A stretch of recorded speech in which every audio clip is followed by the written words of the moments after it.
back canocre. Susu sang pine, be a want on and be a man in quite baby.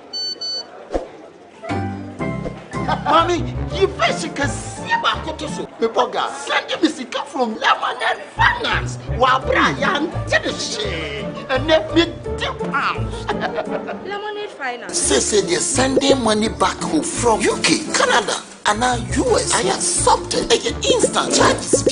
Exchange waiting in so unbeatable. We should make promo code Dr. Like Menya £10, $10, and $10 Canadian for the first transaction. With this Sunday Sika Akofino, download to Lemonade Finance. Welcome to the Ghana ICT Hub, a partnership between MTN Ghana and the Government of Ghana through the Ministry of Communications and Digitization. MTN pledged to support Ghana's digitization agenda in line with its ambition to lead the delivery of digital solutions for Africa's progress. In fulfillment of this pledge, MTN Ghana has committed $25 million toward the realization of the Ghana ICT Hub project. The objectives of the Ghana ICT Hub project is anchored on the following: to create an ICT-enabled environment for human capital and ICT skills development, to develop an ICT ecosystem through remote access delivery to facilitate job creation for national development, to provide a modern, state-of-the-art physical infrastructure to serve as a pillar for the digital Ghana agenda. The physical infrastructure, when completed, will provide 4,000 square meters of space with the following facilities: laboratories for technology training and research, innovation hub,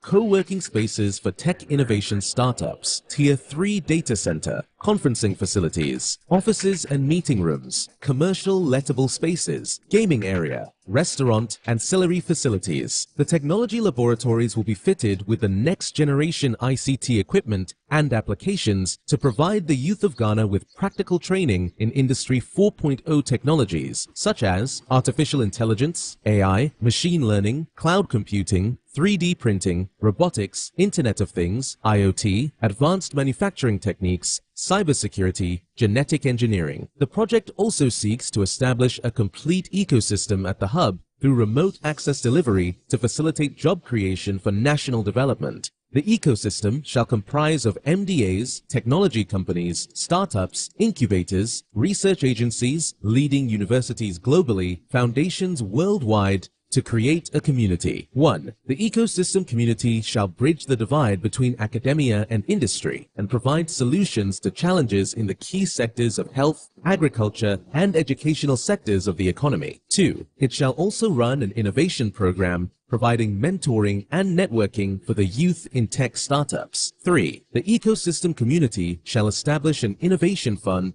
to support startups, research agencies, and other entities in the ecosystem. MTN Ghana and the Ministry of Communications and Digitization are championing the Ghana Digital Agenda for Ghana's development. Welcome to the digital age.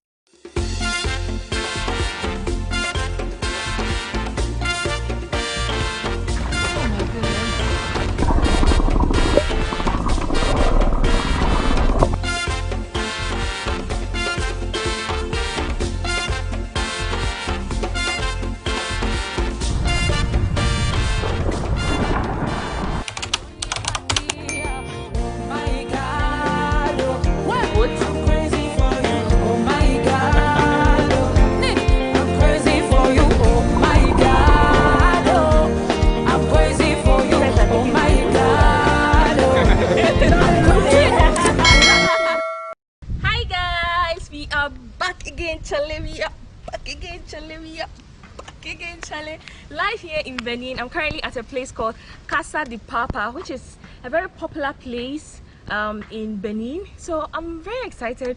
Even though it's a budget trip, I saved for this place just to experience everything here. So let's take a short tour. Let's see everything they have to offer.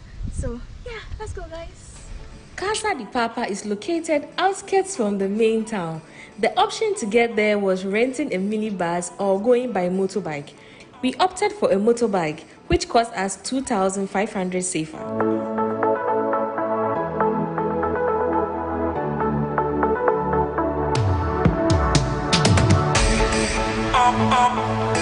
So this is the lake front, the lagoon front, which we are about to see soon.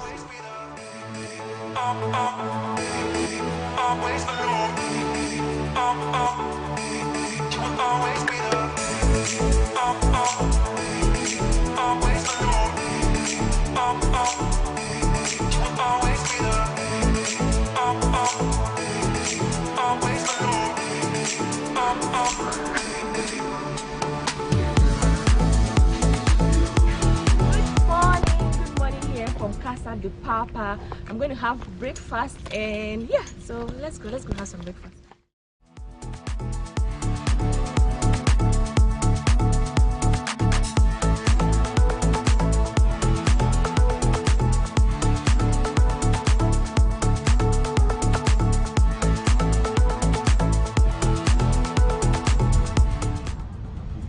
So guys, this is what I'm having for breakfast.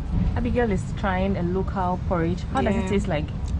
Like rice, no, like oblayu. Oblayu is made of maize, right? It's made of maize. Yeah. Yes.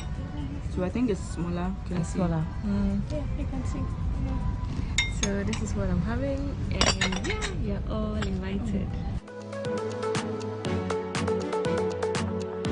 So guys, we are just walking towards the beach after breakfast. Oh, the place is really nice. It's a very huge resort. And Mahava is that kind of thing. yeah. And so the resort is close to the sea and it's also close to the river. So they have two. There's a road in between the resorts, which you will soon see. So yeah, let's go to the beach.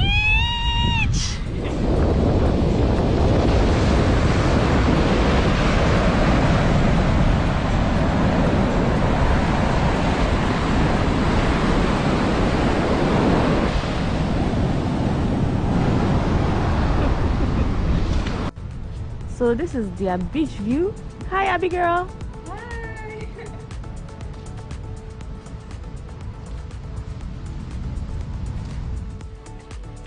It's time for the poolside and the kayak experience. So let's go, guys.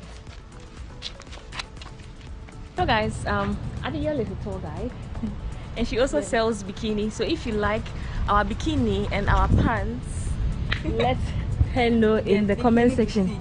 Yeah. On Instagram. Yes. So yeah, we are going to the poolside.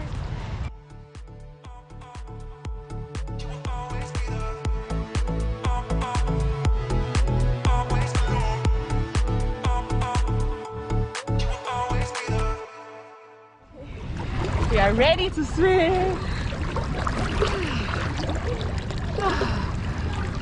Oh my goodness. Feels good, right? It feels so good.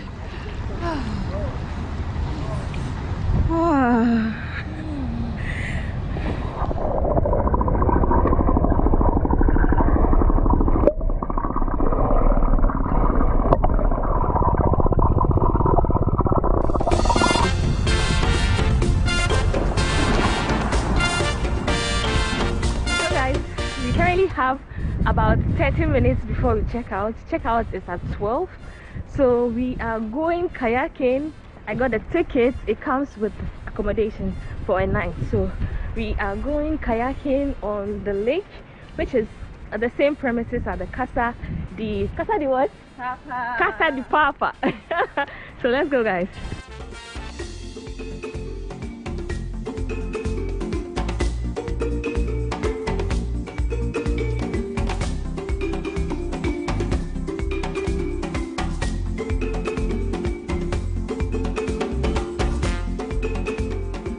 We are going kayaking. So they have the 2-in-1, they have the 4-in-1, and they have the 1-in-1. So we opted for the 2-in-1 since we both know how to kayak.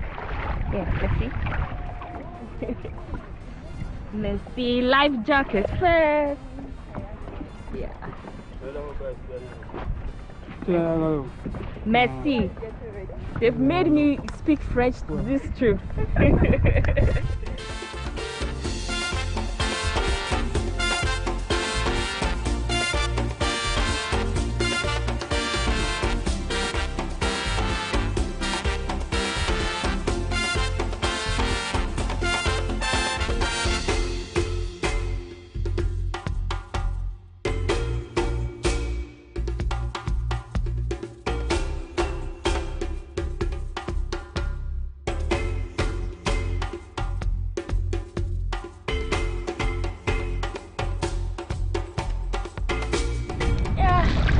has been so much fun.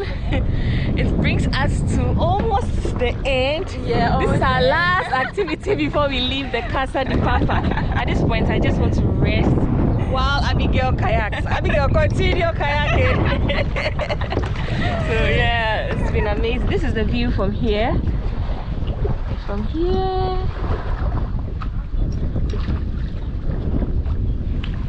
Yeah.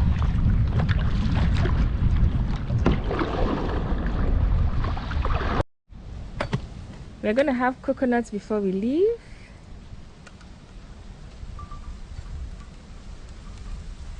Merci. Thank you. So guys, this brings us to the end of this vlog. I hope you enjoyed watching this video as much as I enjoyed documenting the entire place of Casa de Papa. Since I came here with my friend, we are going to share our experience. Abigail, come. Come. So we're going to share our experience. How do you think the place was? How was the place? How was the experience here? It's beautiful with the trees and nature. I think if you are a nature person, like you really love nature, this place is the best for you. The rooms are not like, I think we had high expectation. Yeah. We paid $100 for a night, Yeah. and since we were coming together, we shared and paid. So yeah, it's not really worth the amount. I don't know, maybe because maybe because I think it's expensive, or maybe because I had so many expectations. But aside that, we only had breakfast here, and I think the breakfast was great. Yeah. We had not a lot of options, but yeah, we had quite a number of options to choose from. Breakfast was good. Yeah. Yeah, so if you're a nature person, this place is the best for you. Okay, just come here and relax. That's okay. But Yeah.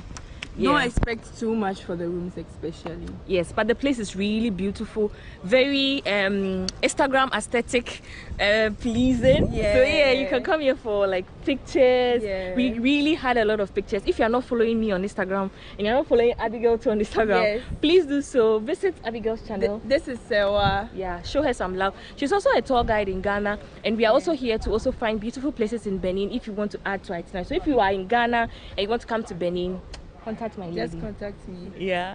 So guys, until next time, we want to say bye-bye. Bye.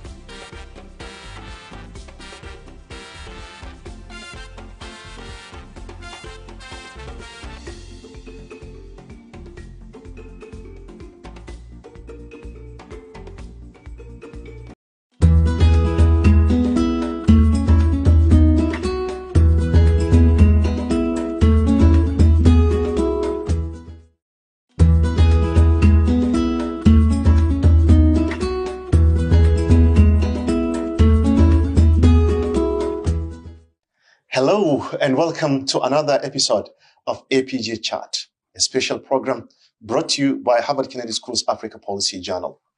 Today we have a special guest. He's no other than the Vice President of the Republic of Ghana, His Excellency Muhammadu Bawumia.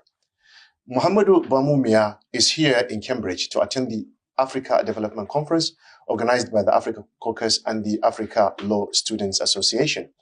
He gave a moving speech yesterday on which we are going to build today on this discussion. Your Excellency, welcome to APJ Chat. It's such an honor to have you. Thank you very much. It's a pleasure to be here, Doc. You gave that moving speech yesterday in which you discussed on a number of issues, and I would like to pick on some of them. Particularly, you discussed about the fundamentals of African macroeconomic policies, that if they are not fixed, we will just be moving around in the same cycles. What are these fundamentals? Can you tell us more? Well, thank you very much. I think yesterday I made that point that when you look at the history, African governments have really focused by and large on managing crisis, at the macro level.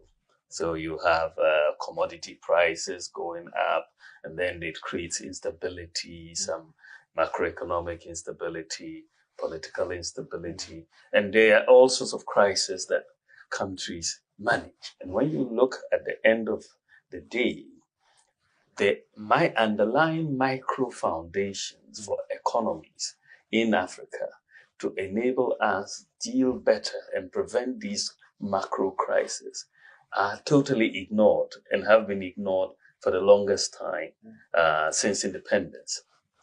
So my submission yesterday was that some of these underlying things, for example, do we have uniquely identified populations, right? Because if your population is not uniquely identified, you have a problem.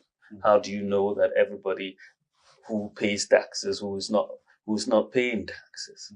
Domestic revenue mobilization is therefore a problem. And if you don't have that, you will have people not complying with tax payment, and then you have fiscal deficits, and then you have debt unsustainability, and you have to go back trying to manage the crisis. So, address systems. You don't have them. How do you implement a proper property taxing mechanism? You don't know. Your public sector service delivery is very manual. The processes are very manual, and therefore you have corruption. And that means the lack of productivity, inefficiency. If you can automate and digitalize the offering of these public services, you increase efficiency, reduce corruption, reduce the cost of doing business. Financial inclusion is another major underlying micro fundamental that has to be addressed. If you have the majority of your population excluded from the financial sector, your savings in the sector is very low. Your interest rates will be high. Your growth will be low. That results in macro instability that you will now have to manage the crisis, and so on. So that was essentially my point, that for the longest time, Africans focus more on the bigger macro and less on the underlying macro, which will sustain the bigger macro. And so we should be really solving that problem. And I made the point yesterday that digitalization and the use of digital technology can help, as it has helped Ghana deal with putting these micro underlying fundamentals in place. So based on your experience and what is happening in Ghana, what sort of reforms do you think are needed? And the sort of awareness, because it seems you also need to carry the population along. Sure. So what sort of thinking is going on in terms of the sort of reforms that you may wish to introduce or you are already working on in Ghana to address these fundamentals? Well, I think first of all is a recognition of the problem. And it will require political will and leadership. I think that when you want change and reform, you need a clear vision, and that is going to be provided by leadership, and therefore set out a roadmap in terms of how you are going to achieve it. In our setting, we set up a roadmap for digitalization and said, look, we've got to put in place the pillars. First of all, let's have a national ID.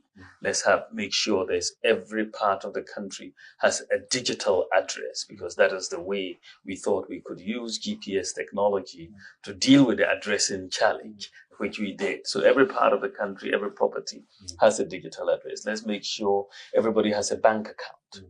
That is a clear goal. And we said, okay, most people have mobile money accounts.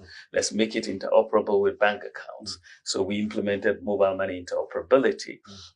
And therefore, we're able to accomplish that particular goal, that you have financial inclusion. And therefore, as a result, we are not only the fastest growing mobile money market in Africa, we are also number one in Africa in terms of access to financial inclusion, because we've been able to put the fintechs, the telcos, and the banks on one common platform. It wasn't easy to do because these are competitors, but we had to convince them that it was in their collective interest to be on one platform and compete on that platform rather than try to set up separate platforms as you have in many other countries. So we did that, and then we said, let's digitalize government services. Then we proceeded. And all of this we've done in this period of 6 years. But because there's been a focus, and I was given the responsibility to drive this from the office of the Vice President, because we need a broad sectoral participation in this. So we bring all the ministers together, all the agencies together and say, this is where we are going, bring the private sector together, because the private sector for us is very key to the success of our digitalization.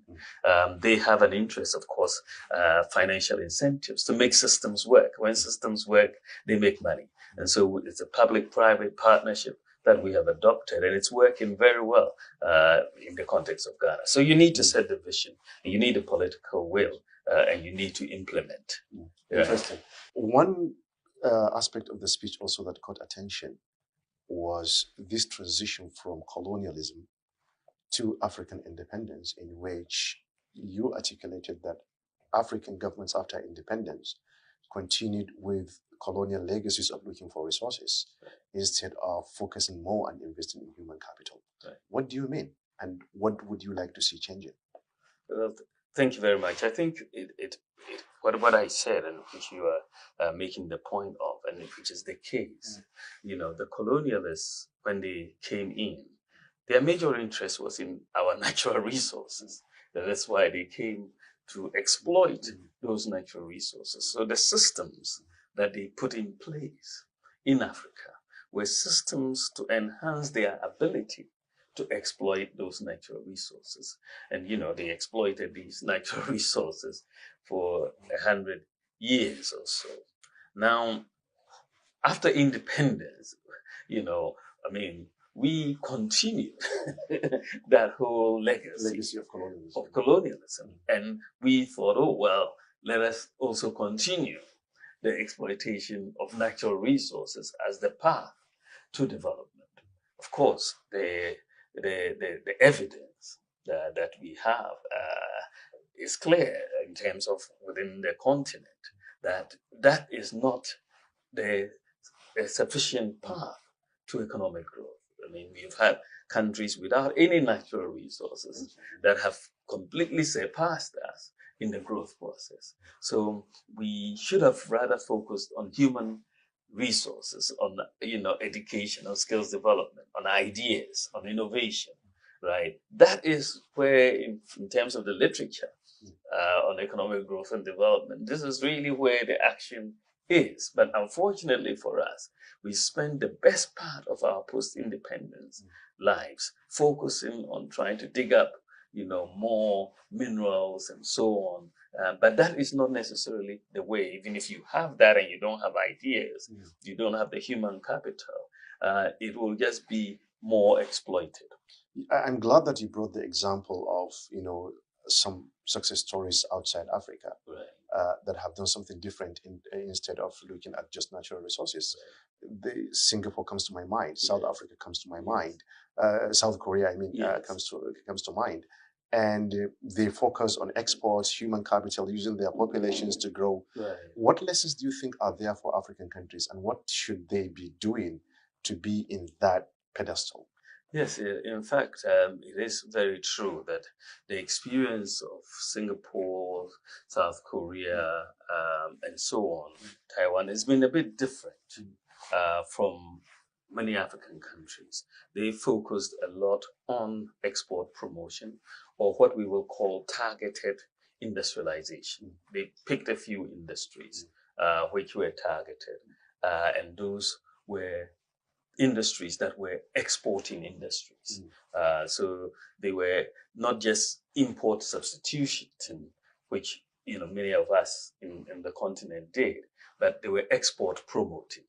And the promotion of exports subjects them to international competitiveness, right? But if you are just import substituting, you're not competitive. You don't have to be efficient because you're going to be protected, right? So they were a bit more agile in terms of their industries, but it wasn't, just the policy of industrialization. When you read Korean history, you will find that even as far back as the 4th century BC, wow, that was such a long time. A long time ago, BC, that people were mortgaging their homes to educate children. That's fascinating. Mortgaging their home. This is 4th century BC. So the whole idea of education was inculcated in these societies for a very long time, right? So the whole idea of making sure you build the human capital, and what was very important. I mean, you had, of course, the U.S. assisting South Korea and all of that with the capital injection, but without the human capital, you would not be able to transform that capital into the output and growth that we are seeing. That's a fascinating point which I would like to really dwell on. Ladies and gentlemen, you are listening to APJ Chat, brought to you by the Harvard Kennedy School's Africa Policy Journal. And my guest for today is Dr. Muhammadu Bawumia, the Vice President of Ghana. Human capital. Africa has a youth population that is almost 60%, estimated to be around 650 million. Yeah. That's huge. Very. Is this an asset or a liability? And what should be done about it? Well, I mean, for sure. I mean, for me, it is an asset. But if you don't manage the asset properly, it can become a liability, right? So, but I believe that, by 2050, as you know, Africa will, in terms of population, will be the largest continent in the world. And in terms of the youth population, we would also have the largest youth population in the world, as 60% of our population is youth, as you have just said.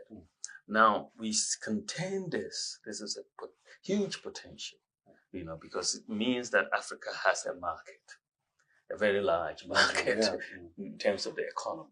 We will have a very large market. So how do we translate this big youth population bulge into an asset? First of all, education. It's very, very important that the youth are educated. It's very, very important that we have skills training, the appropriate type of skills training. Today, the game is the fourth industrial revolution. We cannot participate in it if the youth don't have digital skills. We've got to focus on digital skills. We've got to focus on technical skills. So the investment in technical and vocational education, in digital skills, in ICT is very, very key for the youth. For youth, when they're going into agriculture, these days we have to move into smart agriculture. We have to use artificial intelligence. We have to use the Internet of Things. We have to use big data. We have to use satellite data to make sure that there is certainty in agriculture. A lot of the reasons why the youth are not going into agriculture in the numbers we want them to go into is that there's too much uncertainty. And that uncertainty and the lack of predictability makes it very difficult for them to access capital to go in and all of that. But we've got to make sure that the youth are going into these areas to encourage entrepreneurship and innovation. I think when we put that framework together of education skills and an investment in technology to support the youth, there will be a very potential asset. That's really relevant because especially the reference you made to artificial intelligence, which is the new big game in town. Yes. The late Julius Nyerere of blessed memory Yes. from Tanzania once said that while the Europeans are moving to the moon, we are still moving to the village. So when are we even trying to play catch up? Right. So looking at artificial intelligence, the growth is exponential. Yes. Do you see that as an advantage for Africa? Or do you see that we will end up playing catch up and not really catching up? And what are your personal thoughts as a leader and what should be done to make sure that Africa is also taking advantage of this revolution that is coming? Thank you very much. I see this whole idea of the fourth industrial revolution. We were left behind in the first industrial revolution, the second and the third. And we should not be left out in the fourth industrial revolution. I think that artificial intelligence applied properly will be a big boost to Africa.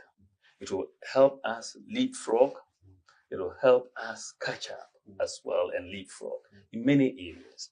And I think that artificial intelligence should be seen as a tool to assist that. And I see three main areas that we in Africa can really use artificial intelligence. Health. You don't have enough doctors.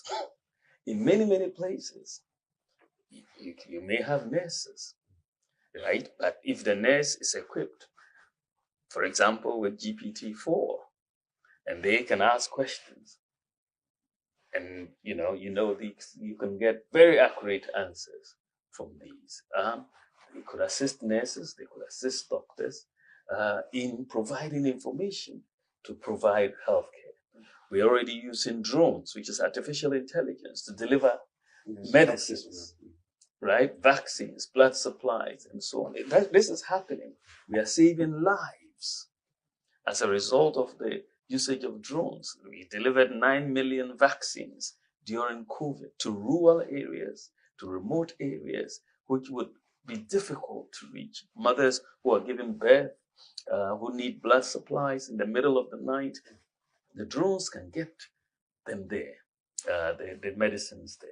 And so we have seen practical benefits of artificial intelligence, and we are not worried about it. We think that we should embrace it and use it in a way that helps us. We have to direct it in ways in health, in education, in agriculture.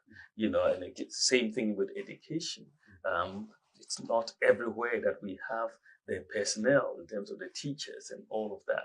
And in fact, even in teaching, you need to be.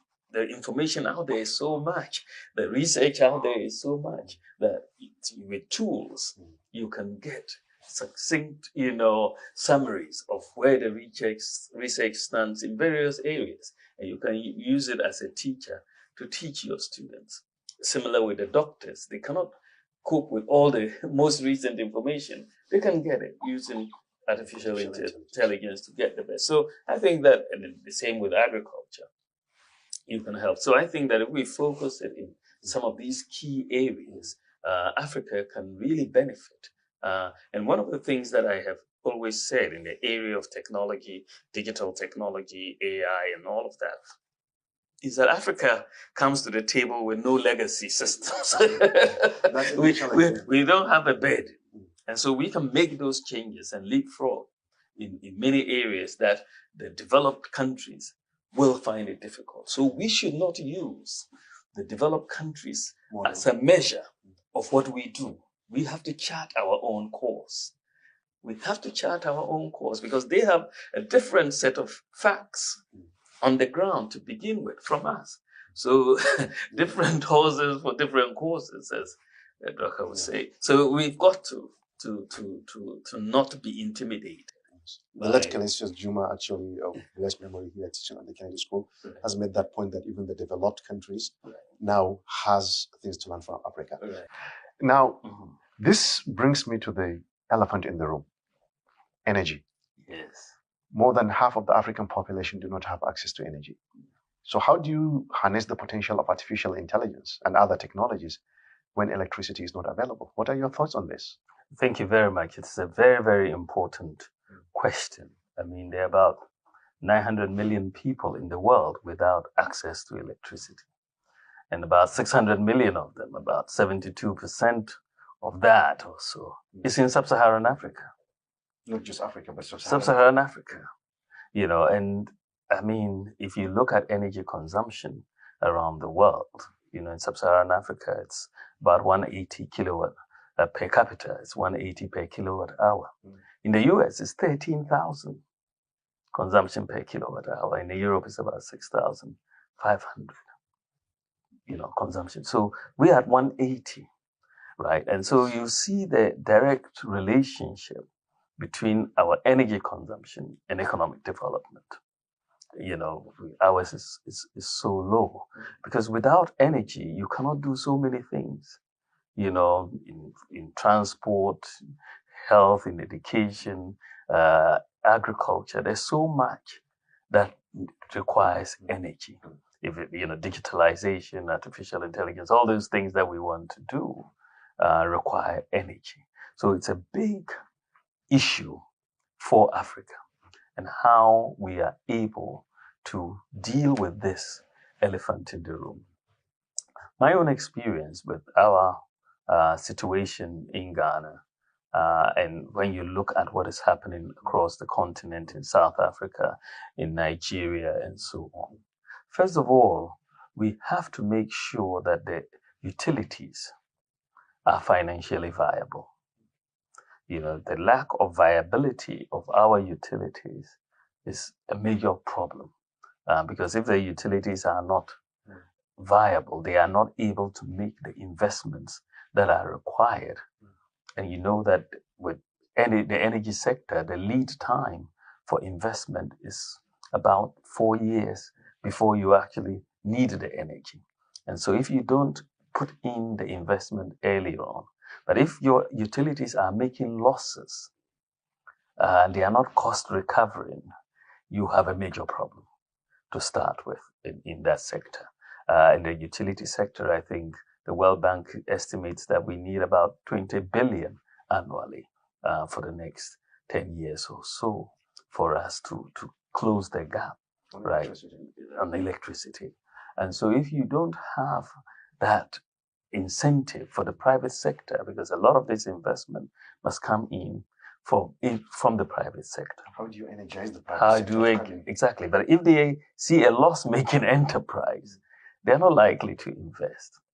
So that is one thing that we have to be careful and very deliberate on, to make sure that there is viability of our utilities. The other thing that we have to do, because we are working individually in countries, it is very important, because some places we have different comparative advantages. There are some parts of the continent where there's more hydro, some parts where there's more gas. But so it requires a deliberate strategy to integrate our utilities. And not only to integrate the utilities, but to integrate the power and diversify the power generation mix towards more green energy. You need to diversify towards more solar, towards more hydro on the continent. We are blessed with a lot of sun. And many places in the Sahel, for example, that you can really leverage solar energy, for example. So I think that the integration of our utilities is going to be very, very important, as well as making sure that there's financial viability, and encouraging the private sector to come in to invest in the sector. I think that's quite interesting. And this brings me to my last question. There is a lot of interest from countries, China, United States, Europe, Africa Conference, Africa this, Africa that. And you mentioned that we have to work collectively together. Right. But how is Africa sit at the table during these negotiations? What are your thoughts on African countries, especially the regional blocs, negotiating in trying to bring this private, sector into Africa to go as a bloc, so that they can have a better deal than going alone, so that Africa's voice is much bigger and stronger? Yeah, I think that it goes without saying that we deserve, as a continent, a seat at the table. I mean, we are a major contributor to the development of this world, in terms of our resources, in terms of our population, and so on. We definitely do deserve a seat at the table. And of course, we are a major bloc. The African Continental Free Trade Area has been set up with over 1 billion in population and $3 trillion economy that we have put together. And so it gives us some marketing power, some negotiating power at the table, if we recognize it. Right? You may have the power, but you may still work in very much silos, but once we can recognize and negotiate on the basis of our market power, I think that the rest of the world will listen. So it is in recognizing that we have this to do if we are going into energy, because we have to get our own act together before the world will listen to us. Yeah, I mean, if we go in a lot of the current circumstances, we will not be listened to, but we must be taken seriously, right? And to be taken seriously, we have to do the things that make sense for us to do, and then come together as a bloc to negotiate for very, very important concessions for the continent.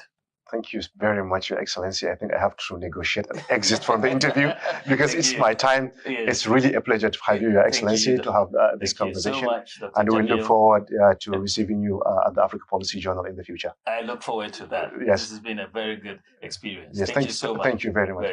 Ladies and gentlemen, this is the conversation with the Vice President of the Republic of Ghana, His Excellency Dr. Mohamed Bawumia, with the Africa Policy Journal.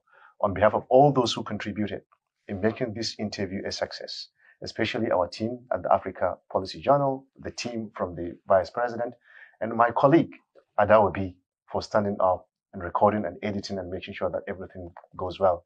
I, the Editor-in-Chief of the Africa Policy Journal, Muhammad Jamil Yusha, is saying goodbye.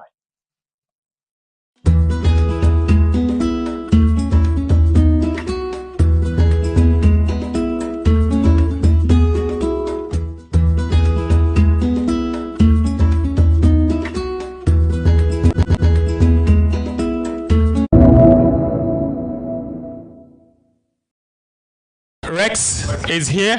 Rex is going to use the ball. And Rex, basically, what are you handing over to the Ghana Football Association and the Blue PL clubs? Thank you very much, Fentio. And good afternoon to everyone here.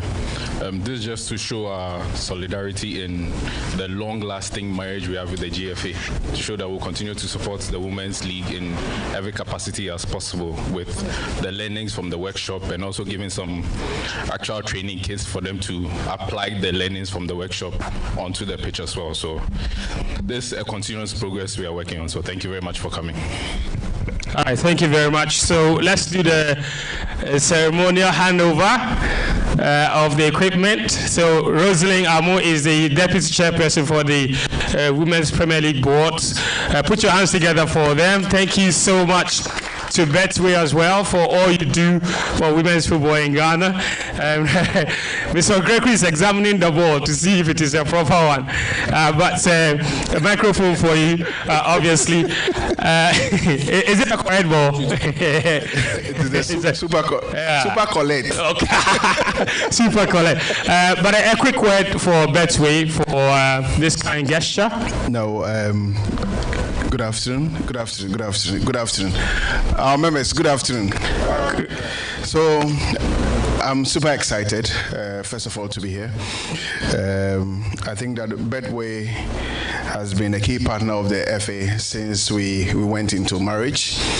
And I remember on that special day, I did say that the marriage will be for better and for worse. And indeed, the happenings after the marriage ceremony speaks volumes of the intent of Betway towards the development of our WPL. I think currently in Ghana, the GPL are very envious of the fast developing rate of the WPL. And it's because our clubs have been very, very cooperative with all the new ideas and the new things that Betway, as a key partner, are introducing into the management and especially into the governance of our sport.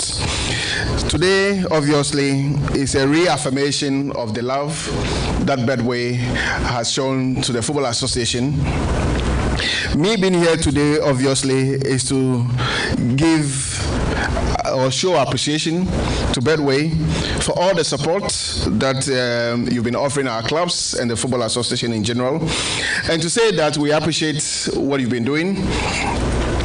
I've said on numerous occasions and on numerous platforms that capacity building is always a need area of our sport, and the fact that you're offering us the chance to add value to the brand WPL is something that gladdens the hearts of the leadership of football in this country. I believe our clubs are making good use of this opportunity because we can already see that there's a big change in the way they see and they deliver football.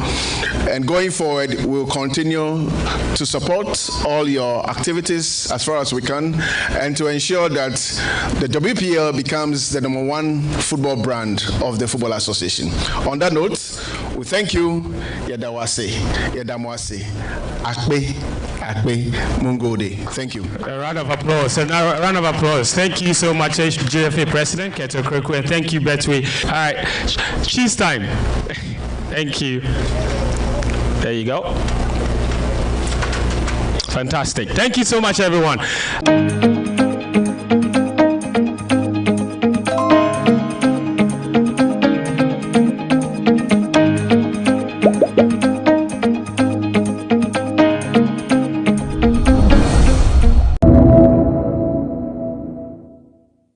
The World Trade Organization's purpose is to enhance living standards of people, of its member countries, of which there are 164, help create employment and support sustainable development. So it's all about making people's lives better. And it is one of the 3 bodies, organizations created for economic governance of the world. It was the IMF, which you all know, the World Bank, and the WTO. The first 2 are based in Washington, the WTO in Geneva. And it governs the rules. It presides over the rules that govern world trade.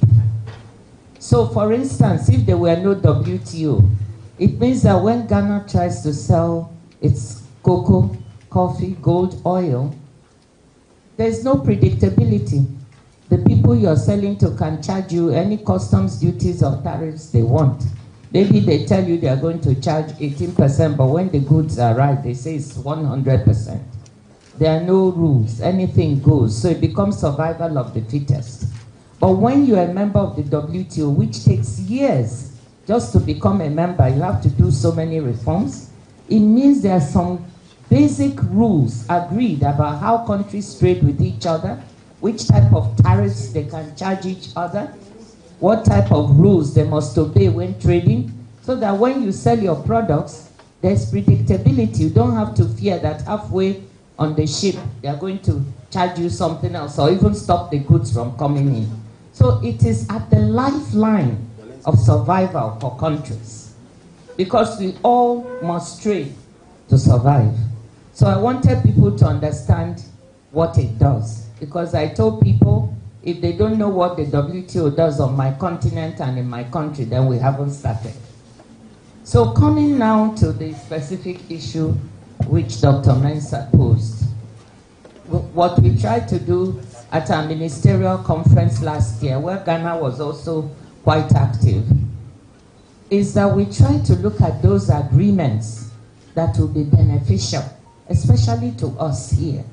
There were some ongoing agreements that the WTO has been negotiating for many years without success, without being able to conclude, because it's a consensus organization, meaning that every member must agree before you can get an agreement. It's not like let's say the World Bank or the IMF, where it shares, you know, based on economic power.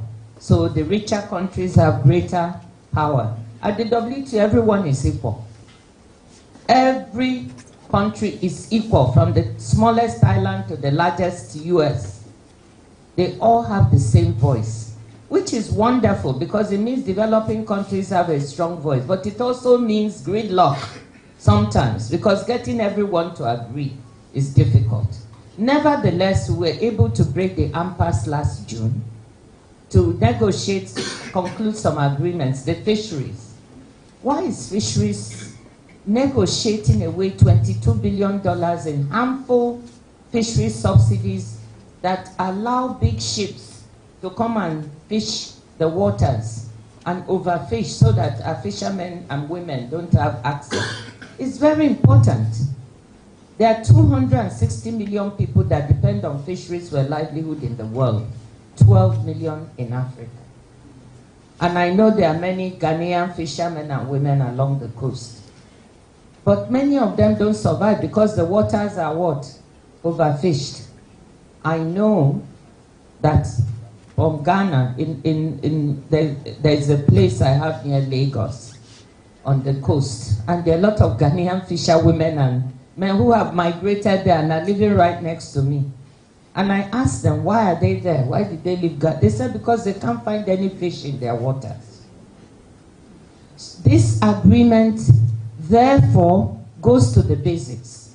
If we want the fishermen and women in this country to have a livelihood, we must stop the overfishing and the illegal, unregulated, and unreported fishing in the high seas. That's what this agreement does.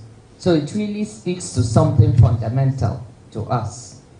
So that's the first one. Another agreement we're able to come to has to do with food. As you know, because of the war in Ukraine, the Russia-Ukraine war, food prices have risen very high. And that is compounded by issues like climate change, where some countries are experiencing droughts. They cannot grow food. Others are floods, like Pakistan. All Pakistan's crops were flooded, 80% lost. So food prices have been going high. At the WTO, what members did initially was to put export restrictions and say, oh, price of food is high, therefore no one can export food from my country. What does that do? It makes the price of food globally climb even higher. Wheat, rice, oils, all these things. What we did at the WTO is to get members to sign an agreement to drop those export restrictions, because we found they were making food even more scarce and more costly. So price of food is high here due to a number of factors. But one of the things I can tell you is that without that agreement, it would be even worse. And inflation, food inflation will be higher. We also had an agreement to drop all restrictions for humanitarian food supplies. Before, our members had restrictions so that when the World Food Programme wants to buy food to feed people in the Horn of Africa, they couldn't. Now we dropped all of that. So those are just to give you some examples of the things that we are doing that strike immediately at the needs of people. And that's what we were able to negotiate. There were some other agreements. I want to mention one last one. When we were here in the midst of COVID,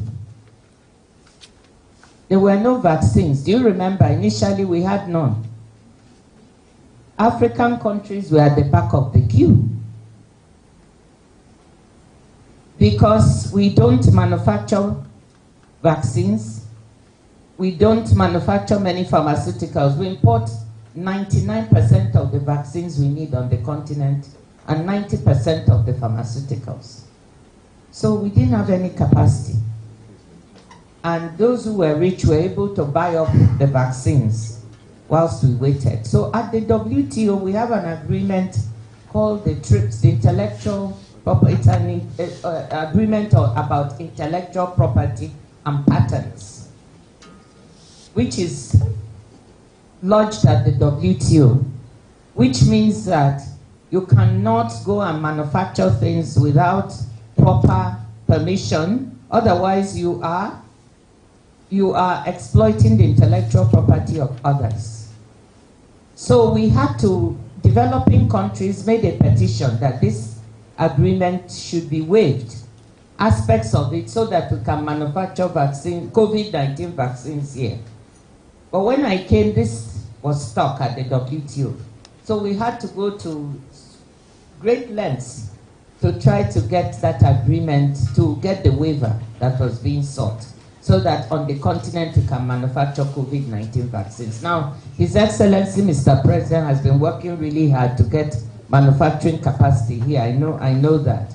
But this agreement will enable us for the next 5 years, any country that wants to manufacture can get the waiver to do that. So that was another thing we agreed.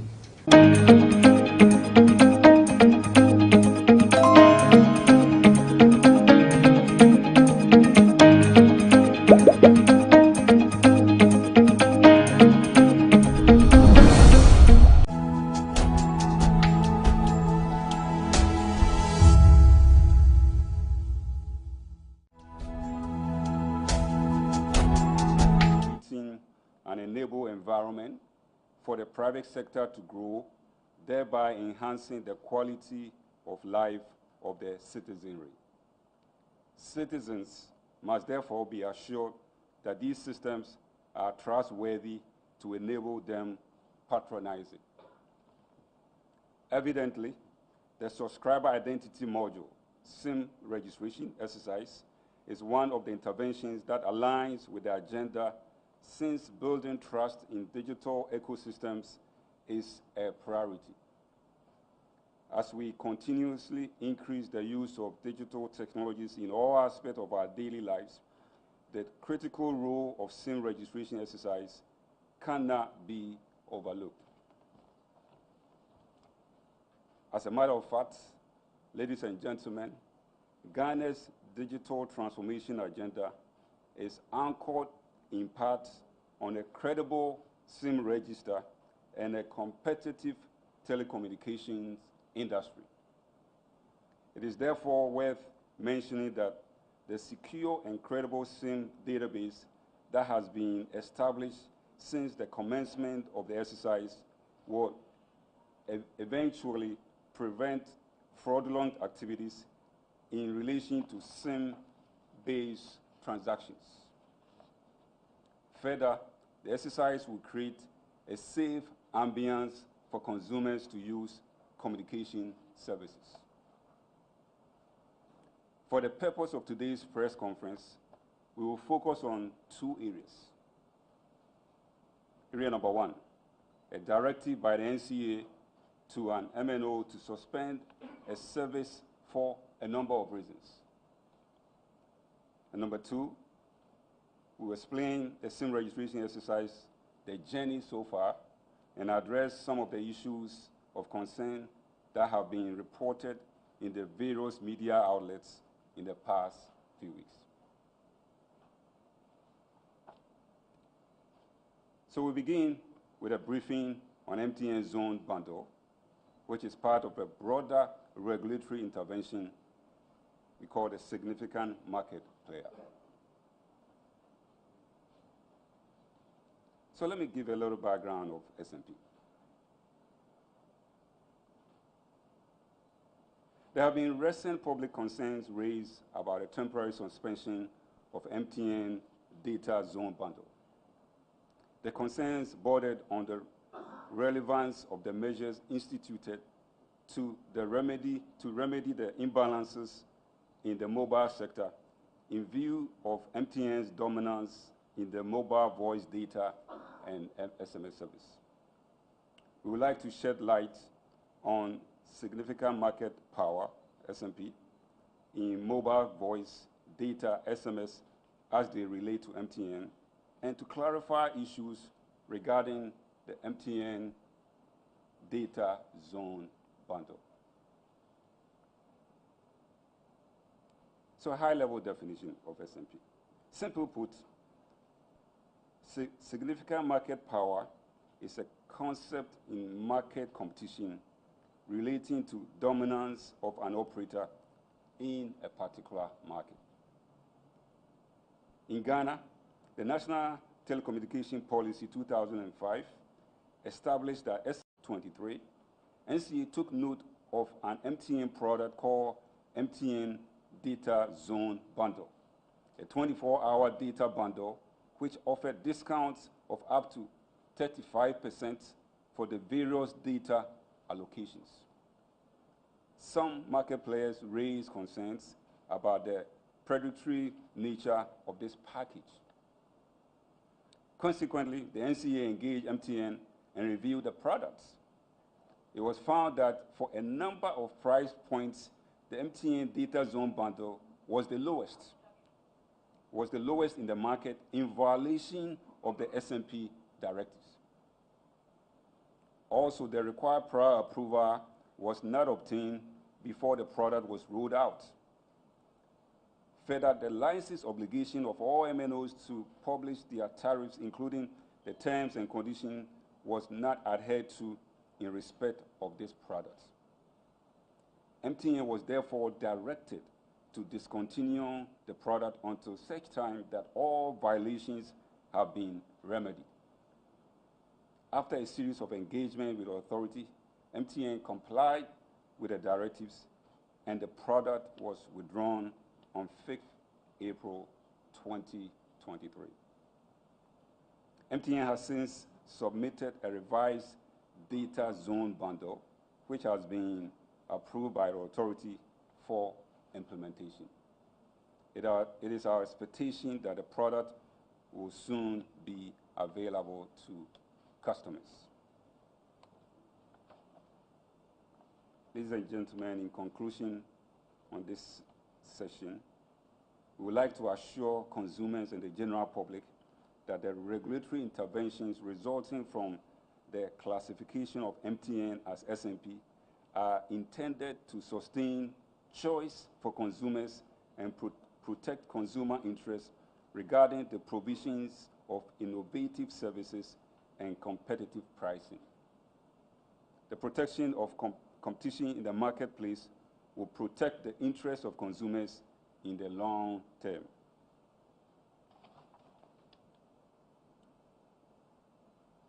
So this brings me to an end of the briefing on the MTN Zone Bundle.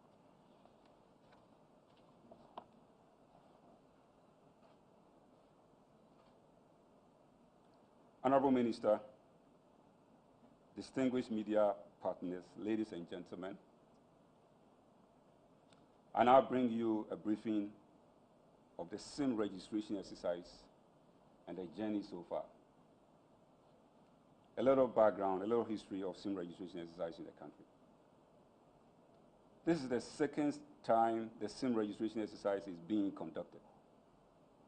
For those of you who may recall, the first SIM registration exercise commenced on 1st July 2010 and was supposed to run for a year. The exercise was, however, extended, and the Subscriber Identity Module Registration Regulation 2011 LI 2006 was enacted to govern the process. The registration and verification of SIMs and IDs used were the responsibilities of the MNOs per LI 2006. The exercise also began with no verification of IDs used until the NCA set up a temporary SIM registration unit where only manual verification of passports was used for SIM registration. With manual verification, your guess is as good as mine with regard to errors.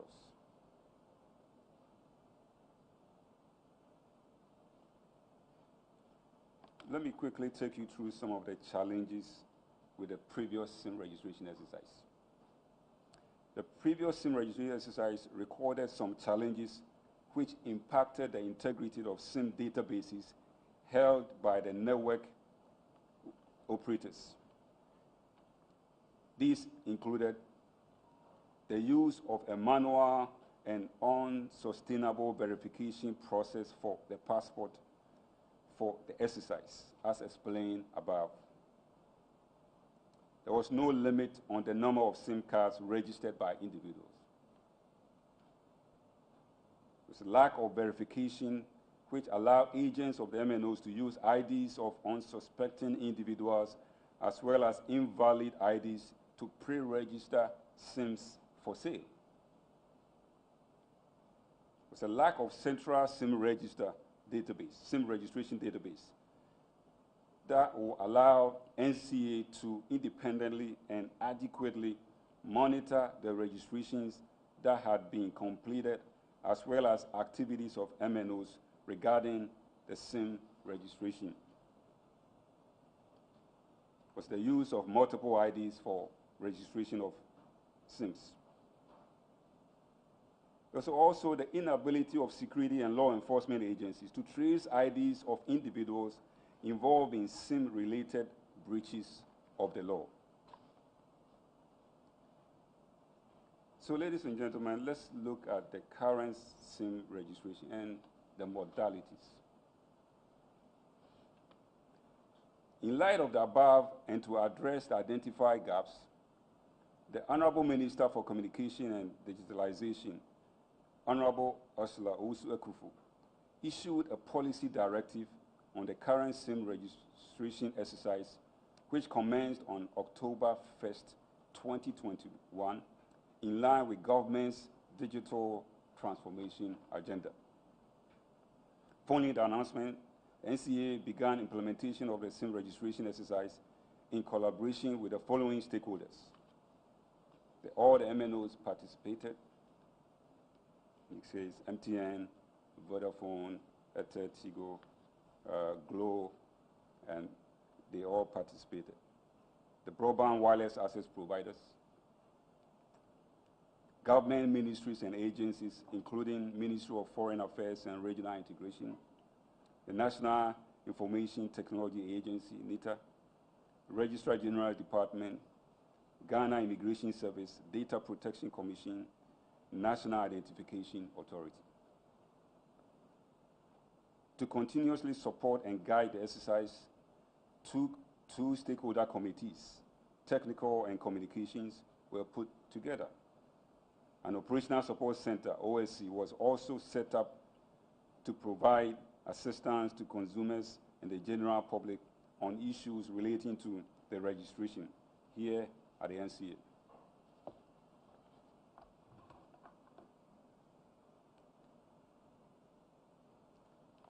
So what are the modalities of the current SIM registration? After extensive engagement with identified stakeholders, the following modalities were put in place to guide the implementation of the SIM registration exercise.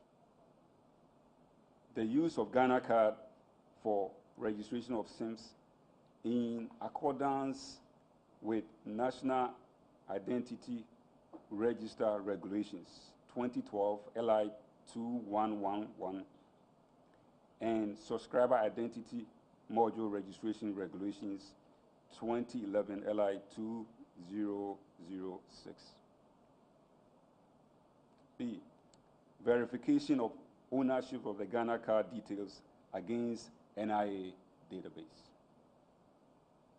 And C.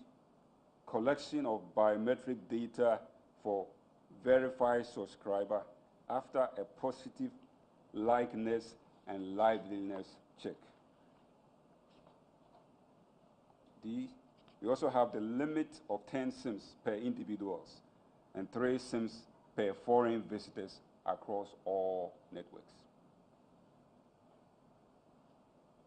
And the last but not least, the establishment of a central SIM register in accordance with Executive Instrument 63, 2020.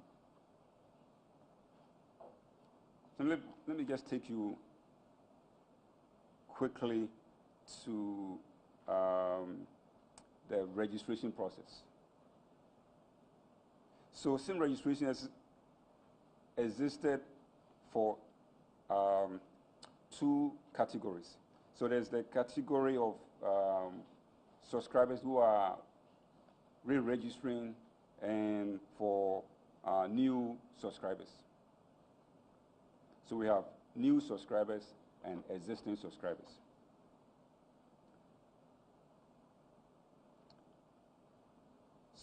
So for existing subscribers, you have 2 stages, stage 1 and stage 2.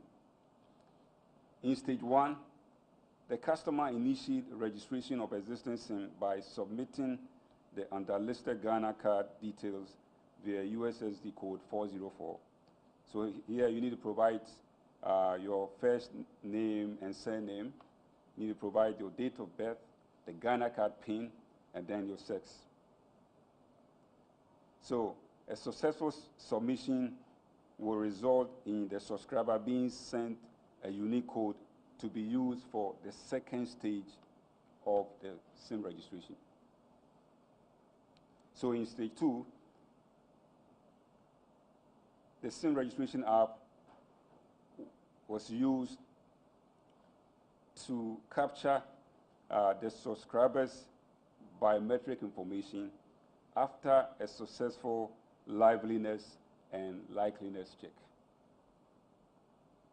So again, in stage 2, we don't proceed to capture your biometric unless there is a successful liveliness and likeliness check. So at this point, I'd like to use some numbers to explain to you all the journey so far.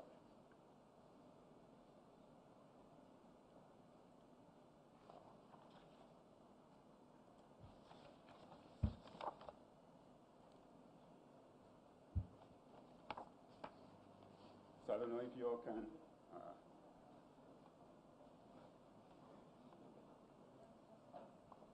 Give me a mic. Thank you. So, at the inception of the SIM registration exercise, the cumulative total SIMs that existed in the individual SIM databases that were held by the MNOs were 42,749,709. 42 million. Again, this is the number of active SIMs on 1st October 2021 at the inception of the SIM registration exercise. These were SIMs registered with IDs such as NHIA cards, passports, driver's licenses, etc. A lot of these IDs were not verified at the time they were being used to register the SIMs. So the key point here is we began with a 42,749,709.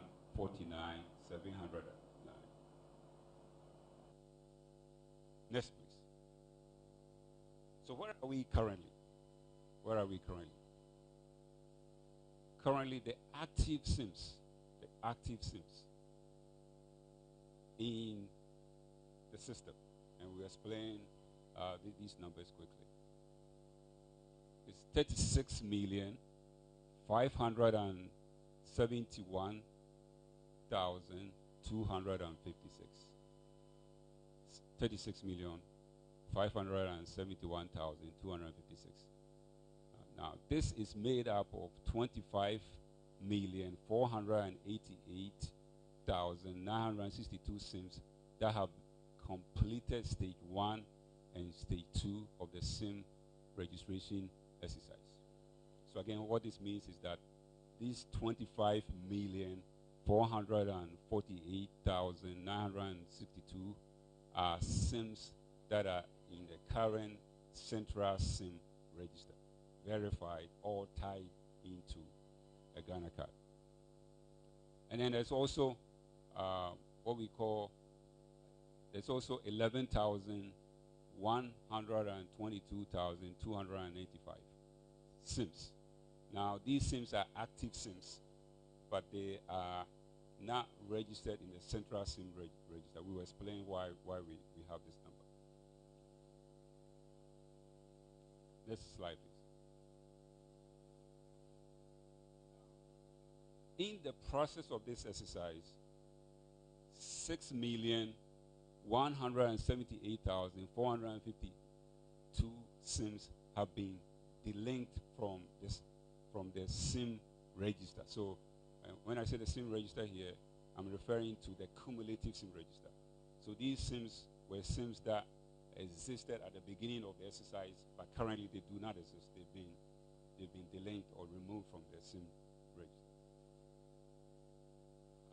Why were they delinked? These were SIMs that completed stage 1, but did not complete stage 2.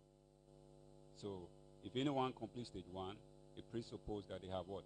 They have a Ghana card. So they have a Ghana card. They began the process, registered for stage 1, did not do stage 2, and they've been completely delinked from the system.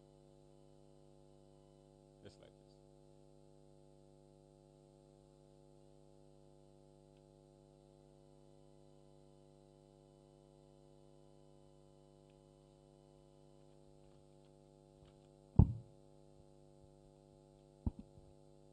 We'll come back to this data at some point as we go along. But at this point, I want to address some issues arising from the current SIM registration.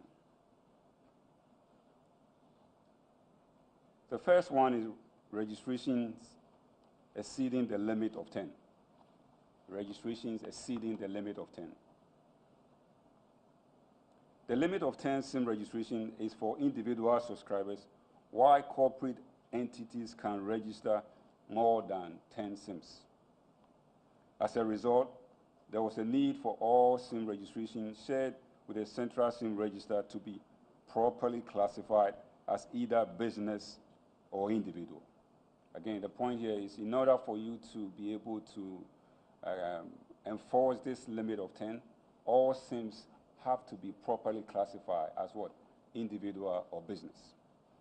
At the beginning of exercise, the NCA noticed that the classification field for SIM registration shared with the Central SIM Register was not being completed. The MNOs who were not. As a result, MNOs were allowed to continue to use their legacy platform, which only required the future phone for registration. This opened the process to abuse by some actors in the registration process in Stage 1. As part of the monitoring process, the NCA uncovered this abuse and immediately directed all MNOs to discontinue use of their legacy platform for registration. It is important to note that the legacy registration platform only allowed for completion of Stage 1 of the SIM registration exercise without biometric capture.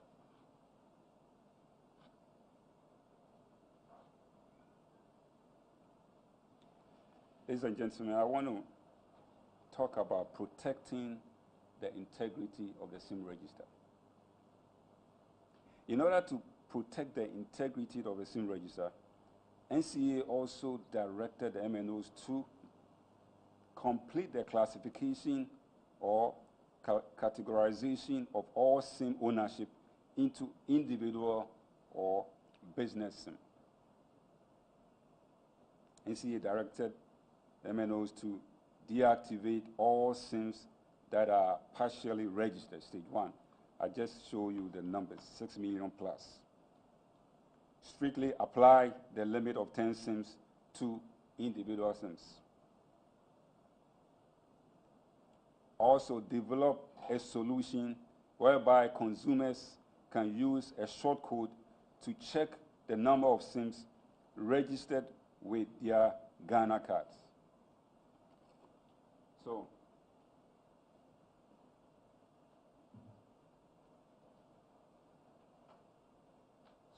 MNOs have been directed to implement a uniform short code, *402*1#,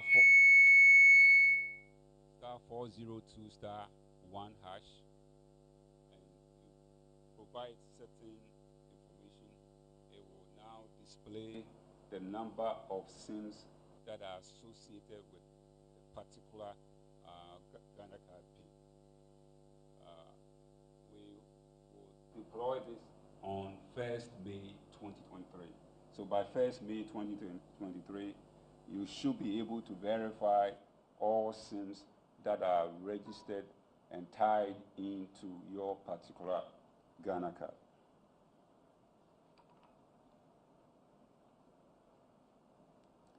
NCA also directed MNOs to ensure that consumers that want to delink SIM cards from their Ghana cards can do so after a full KYC eyeballing of the consumer by the MNOs.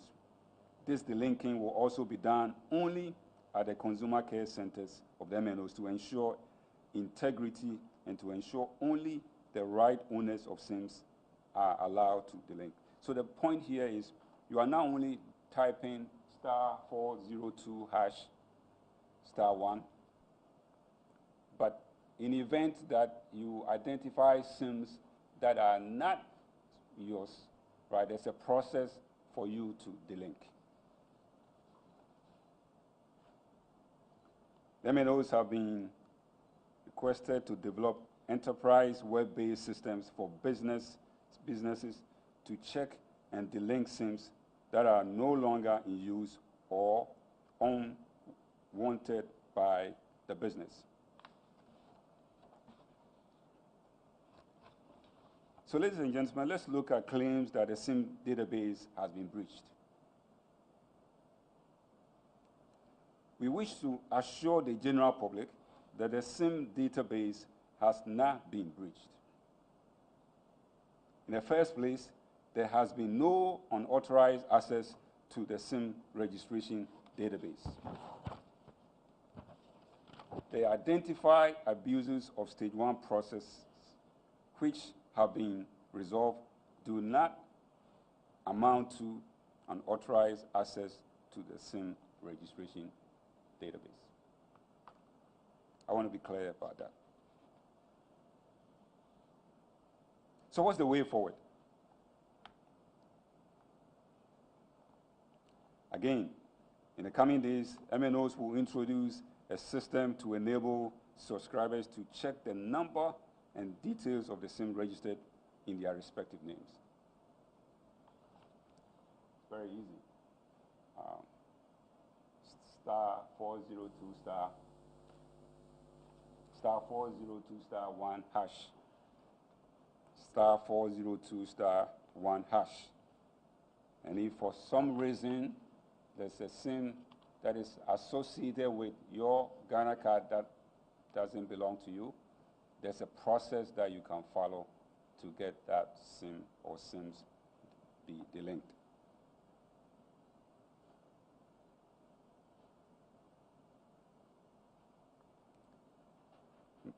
Number 2,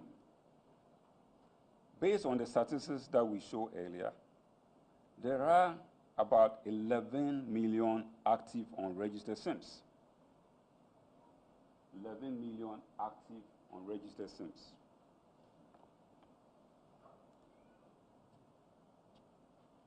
Now, who do these SIMs belong? They belong to exempted SIMs from Ghanaians on national duties outside Ghana, foreign diplomats, refugees. So Ghanaians on active duties outside Ghana, foreign diplomats have been exempted.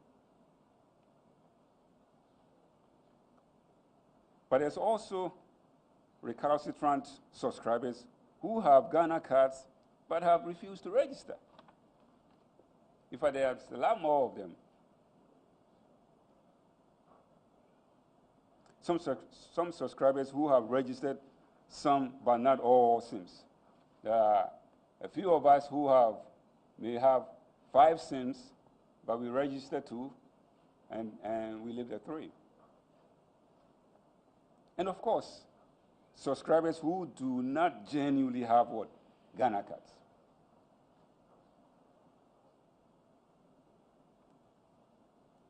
How do you address this?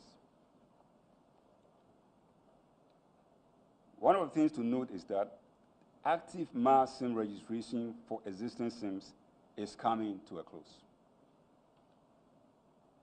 Again, I repeat, active mass SIM registration for existing SIMs is coming to a close. As mentioned earlier, we have what? 11 million SIMs which are yet to begin the registration process. So listen to this. The subscriber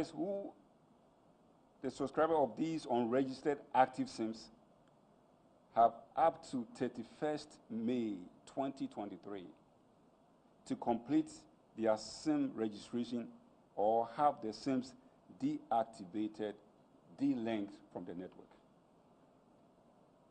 So if you don't go and have the rest of your SIMs, or if you haven't actually done it, you have up to 31st May 2023. The only exemption will be for those I have listed above, the exempted Ghanaians on national duties outside, foreign diplomats, and refugees. Subscribers who do not genuinely have Ghana cards will have to prove that they do not have Ghana cards to prevent SIMs being deactivated.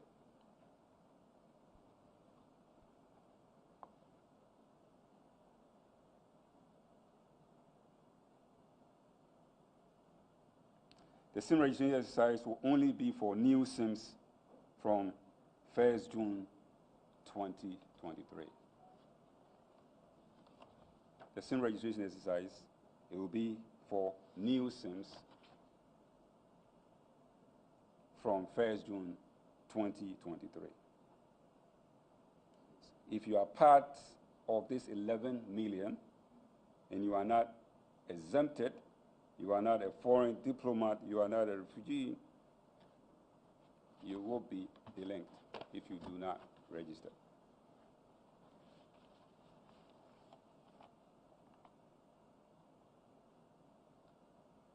But here's the thing, ladies and gentlemen. We can now state that Ghana has a single central SIM register as mandated by Executive Instrument 63. We can now say that. Again, when we began this exercise, there was no single central SIM registration database. The SIM registration database were held individually at the MNOs. That made it very difficult from a management standpoint to even have visibility into it. As we sit here today, we can now say that there is what? A single central SIM register.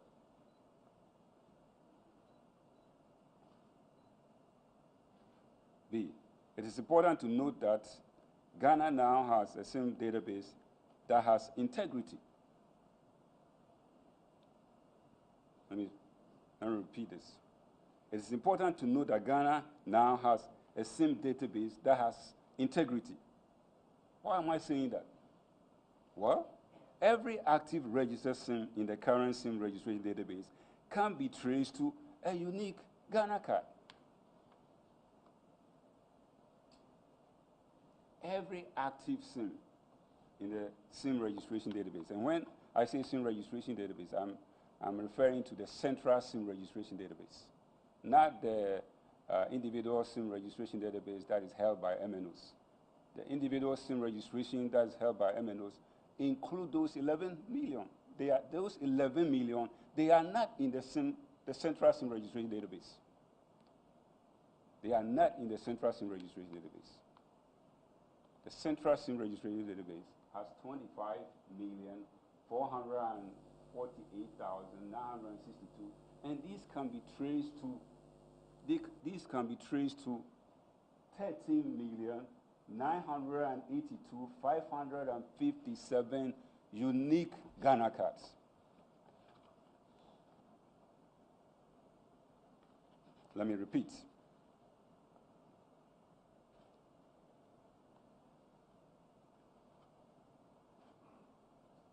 It's important to note that Ghana now has a SIM database that has integrity. Every active registered SIM in the current SIM registration database can be traced to a unique Ghana card.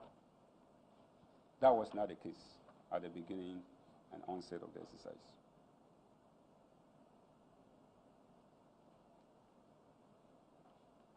MNOs, listen to this. A team has been put in place to periodically audit the individual SIM registers held by the MNOs and BWAs to ensure they are consistent with the central SIM register. And any MNO or BWA found to be in breach will be held accountable to the fullest extent of the law. Understand that NCA doesn't do SIM registration. It's the MNOs who do SIM registration. They register new SIMs. They re-register existing SIMs. They are required by directive at the end of the day to make sure that they sync up with the central SIM register. So it cannot happen that we will have a central SIM register that is not consistent with any MNO's own SIM register. That's what I'm saying here. So there's a team at NCA that has been put together that will be doing this periodic audit to make sure that we are in sync. So to our valued consumers, we can assure you that your registration information is safe. Your data has not been breached, and the NCA is working with stakeholders, is committed to ensuring the continuous integrity of the SIM register. We are committed. SIM registration is a key national assignment fundamental to our digital transformation agenda. It is critical for the building of trust and confidence in the use of telecommunication, financial, and other essential services. A reliable SIM register will support security and law enforcement activities to safeguard our common peace and to promote socio-economic development. We count on all stakeholders, including you, the media, to drive the support to enable us achieve a successful SIM registration exercise.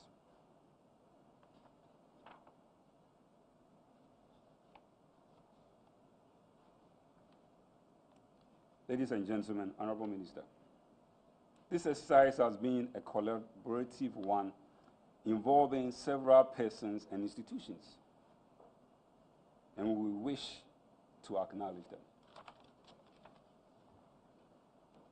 We would like to express our profound gratitude to His Excellency, the President of the Republic, Nana Addo Dankwa Akufo-Addo, for the decision to embark on this very important exercise aimed at using telecommunication space to propel the digital transformation agenda.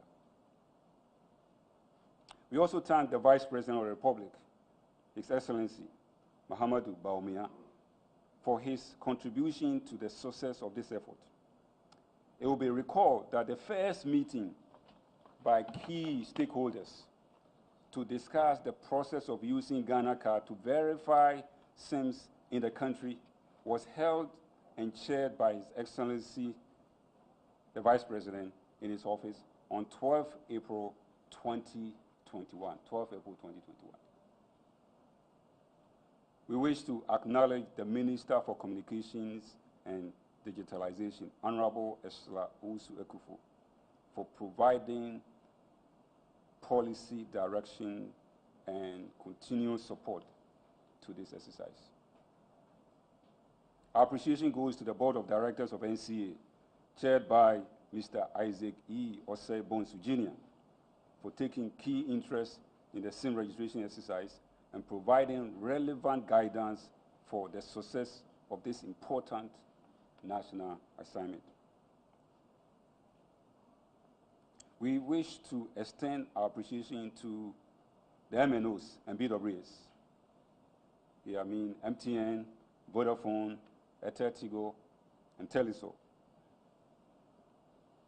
We wish to extend our appreciation to the Ghana Chamber of Telecommunications. We wish to extend our appreciation to Ministry of Information and other ministries and sister agencies, civil society organizations, among others. Special thanks to the National Identification Authority, the National Information Technology Agency, and the SIM registration technical partners, Kali GBG. We are also thankful to consumers for their participation in this exercise.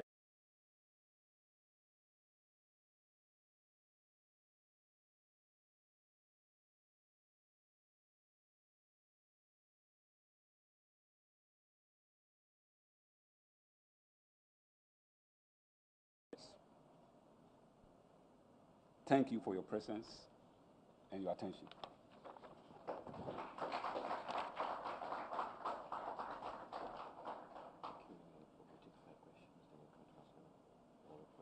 Sure. I have to write it. So maybe let me get my book. Okay. All right, thank you so much, Mr. John Mochi, for the briefing. We'll take questions now. The format we have is that of the microphone being placed. Can you get a microphone stand? Here?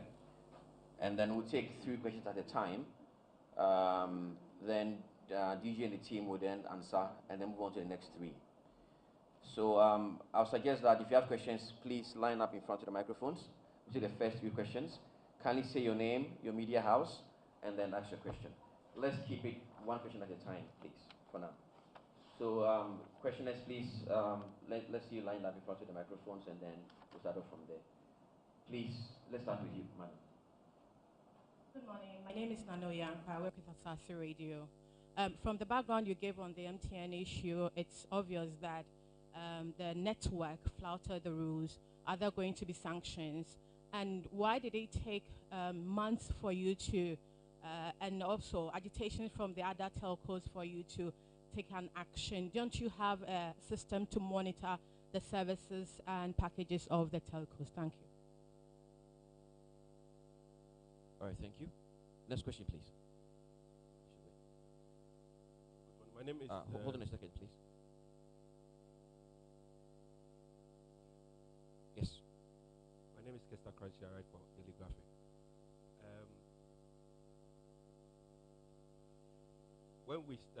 When it was announced that the SIM registration was going to start by the minister, she said it was going to be done with the registration of devices so that it would run concurrently. But that hasn't happened, so I wanted to find out when we are going to register devices. All right, thank you, Kester. Many more questions, please, before DG takes up. Yes. Good morning. My name is Ibrahim Al-Hassan, GH1 TV, Star FM. Yes, I just want to find out, in your submission, you mentioned that during the SIM card registration exercise or the process, when you submit your Ghana card, it's verified. I want to find out what form this verification takes. If it's indeed verified, then how come we have some other SIMs that do not belong to some subscribers haven't been registered with their Ghana card? And what's that? What is the relationship and collaboration between the NCA and the National Identification Authority relative to this SIM card registration exercise? Thank you very much. So you will take the three questions from the three questioners, and then we'll take the next three. DG.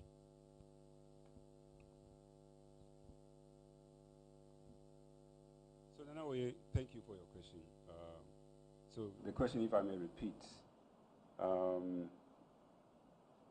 so your question was MTN flouted the rules, and what is NCA going to do about it? And don't we actually have a system to monitor? So very, very valid, good questions. So the SMP have been in place in a little over a year, and so we continue to monitor.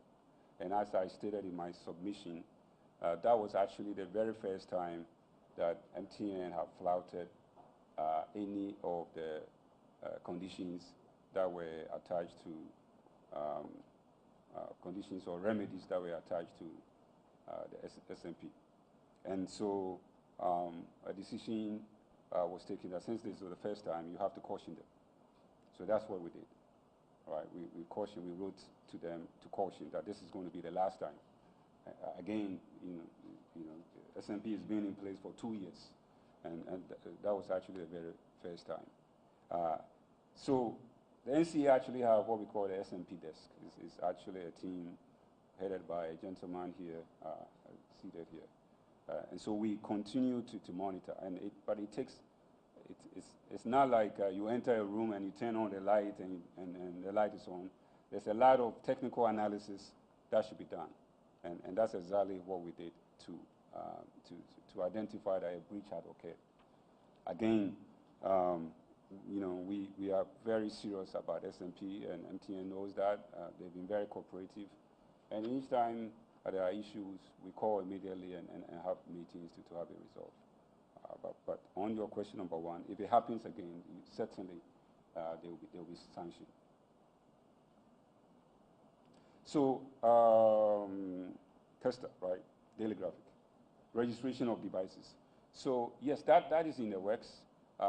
You know, doing the SIM registration exercise alone is a lot of work. Trying to add the device registration will have compounded it. So, you know, very soon you should hear from us on the registration of devices. But that is actually going on in a way at the background, because anytime that you are connected to the network, right, the network actually knows your device. So actual implementation will be much easier because of this SIM registration exercise. So what does it really mean that when you submit your Ghana card, it is verified? So the SIM registration exercise have two stages, stage 1 and stage 2, stage 1 and stage 2. So in stage 1, what you are verifying is ownership of the Ghana card. And it's actually a two-step process. So the data that you input on the short code is captured by your MNO and verified against their KYC database. And if it comes close to what is there, approval is given for submission of the last name and the Ghana card PIN to NIA, right, for verification against the NIA database. So again, what NIA is verifying is ownership. NIA is not, there's no biometric verification, and it's verification of ownership. And so again, this explains your last question. There's collaboration with NIA. So that's why, if you can you put the slide that shows the number of SIMs in the central database? So all the 25 million plus SIMs have been verified against a Ghana card that was issued by what? NIA. This could not be done if there's no collaboration between NCA and NIA. Thank you. Yes, again, one of the positive things that have happened now, if you are in law enforcement or security or any other service, you can verify every SIM that is in a central register to what? To a Ghana card. You can verify that, which is a very positive. And I think as Ghanaians, we should all be proud that at least we have a digital ecosystem that have very good verification tied into it. Thank you. Thank you, sir. Any more questions, please?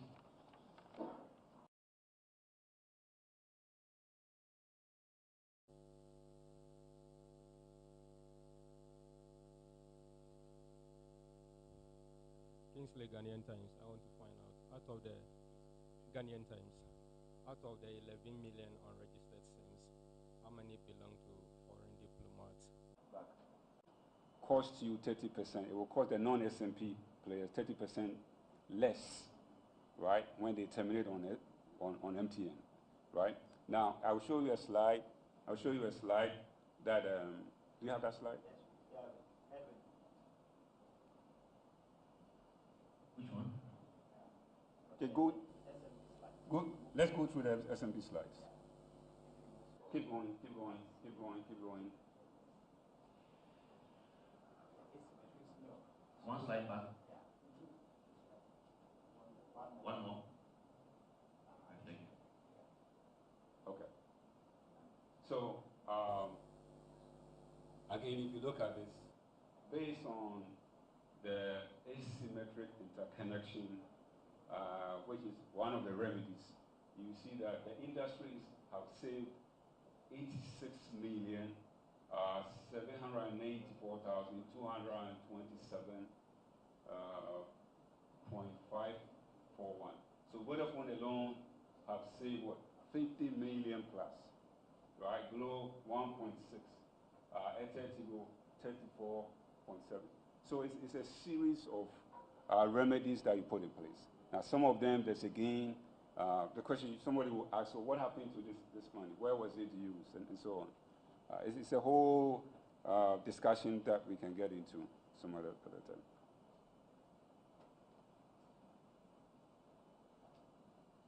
So Kingsley, the question was the details of the 11 million plus. Details of the 11 million plus. So that information, we can make it available, hopefully, maybe before the end of the week. But it is made up of foreign dignitaries that are in the country, Ghanaians that are on national assignments, the disabled, but majority of them are actually Ghanaians who have not registered their SIMs. because even when we began this exercise, I believe the number of Ghanaians that were outside, I believe were around 400K. And the exemptions that we've given to foreign service, it's completely, it will be less than 100K. So a good number of this 11 million plus, right, are Ghanaians who either don't have Ghana card or have Ghana card but decide that for one reason or the other, right, they will not register. Hopefully we'll find out who they are come end of May.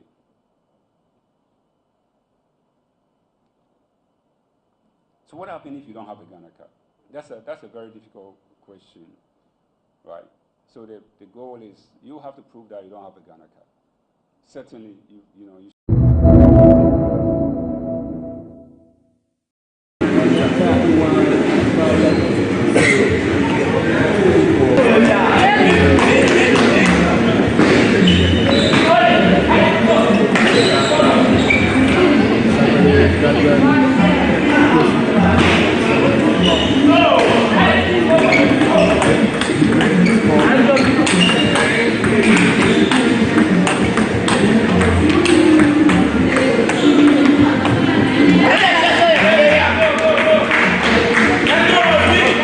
This is the West African Regional Championships. We began on the 24th of March, 24th of April, and we are going to end on the 27th. We were playing the men and women single, and we also played a team. So far, there are 9 countries, West African countries, who have taken part. And from the look of things, Nigerians are really doing well. The Ghana team are placed 4th, and then the women, we have the silver. This actually is a qualification for the All African Games that is to come next month, and also for the World Table Tennis competition in South Africa in 2024. So far, so good. The organization has been good. Things are going on as planned. I only wish and hope that Ghana would have done better. I believe that Nigeria is doing very well. They won most of their matches, almost all their matches. They are yet to be beaten by any other country. If you know the past history, you will notice that we didn't go to camp early. We had other technical issues, and therefore we didn't go to our camping quite early, and that took a toll on our players. We brought them together, and within a week they went through a lot of intensive training, and that took a toll on the players. So these are some of the things. Oh, I can assure you that most of the players you see here are very young. They are now coming up. They don't have experience. These are some of the factors. Most of our very top players are now in Europe, and so we've lost quite a lot. But these are new ones, so the new ones are coming are actually doing well, and we are going to groom them after this for other laurels in future.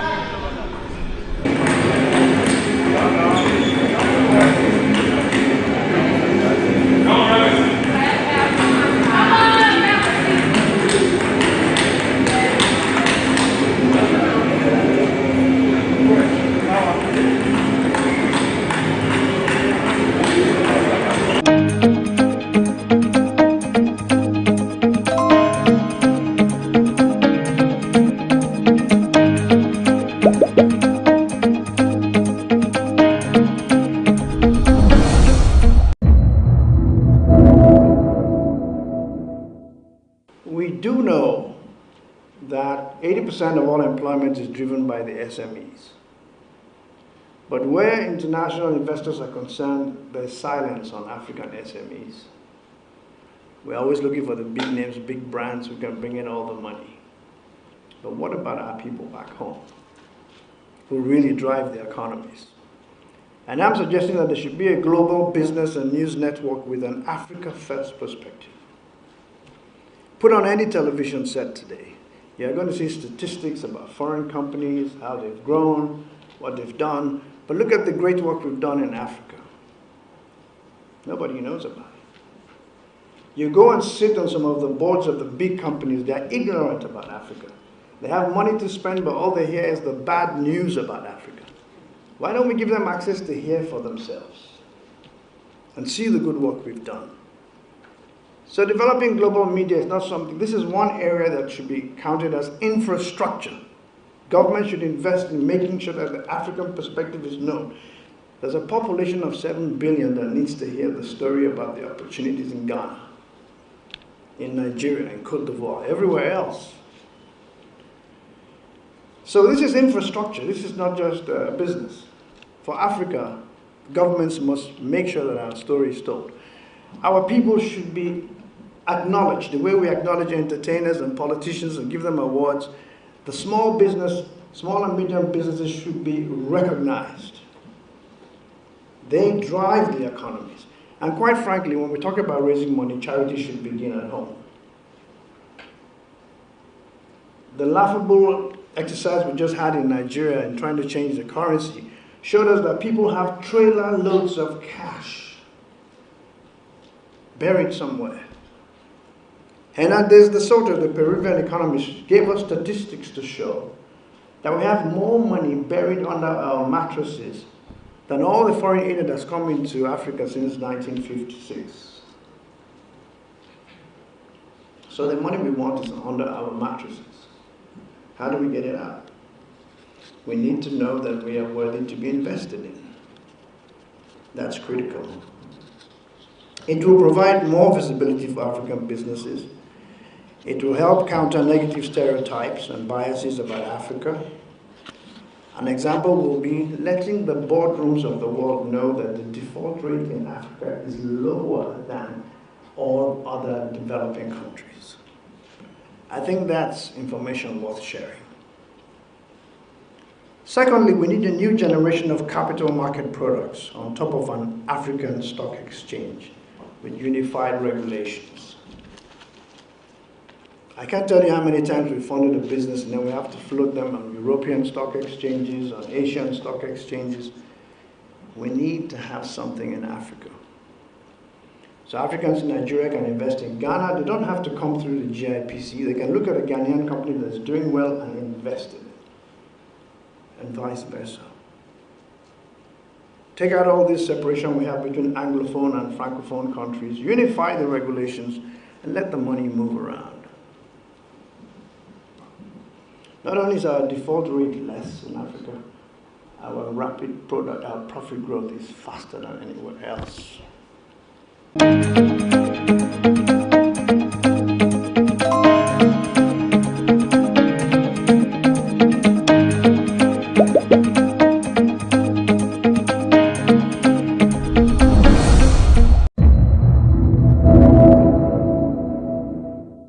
Ghana, as you all know, proudly hosts the AFCFTA, and the GIPC has been working very hard with the AFCFTA and trying to reposition Ghana in terms of our attractiveness as an investment destination so that the country can reap the benefits that the AFCFTA holds for Ghana in particular and Africa in general.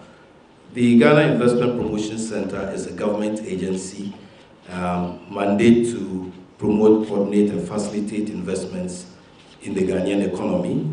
We work closely with other government agencies, including the ministries. We have the Minerals Commission, Petroleum Commission, the Free Zones Board.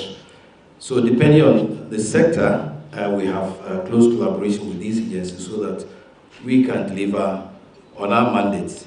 In terms of resources, Ghana, we can boast of numerous resources, both especially in the natural resource area, and the recent finds of lithium and the others will further boost the country's attractiveness as an investment destination.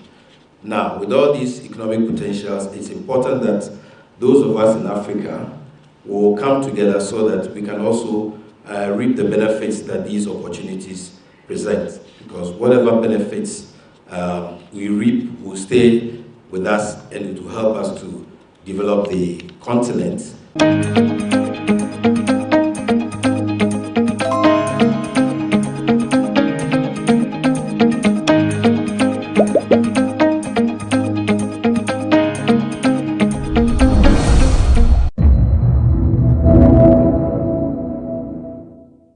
The way we even fought against COVID, people are not even giving us credit more than we deserve.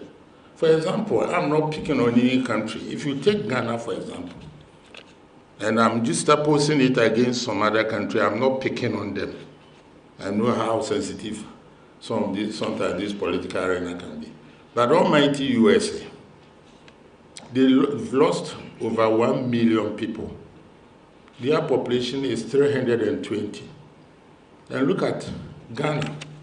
We have a population of 32 million people. Our president decided that that fight was an existential fight, COVID. Our president took charge. America has lost 1 million people, more than. By extrapolation, Ghana should have lost more than 100,000 people, assuming our health systems were normal. But we've lost exactly 1,546 people.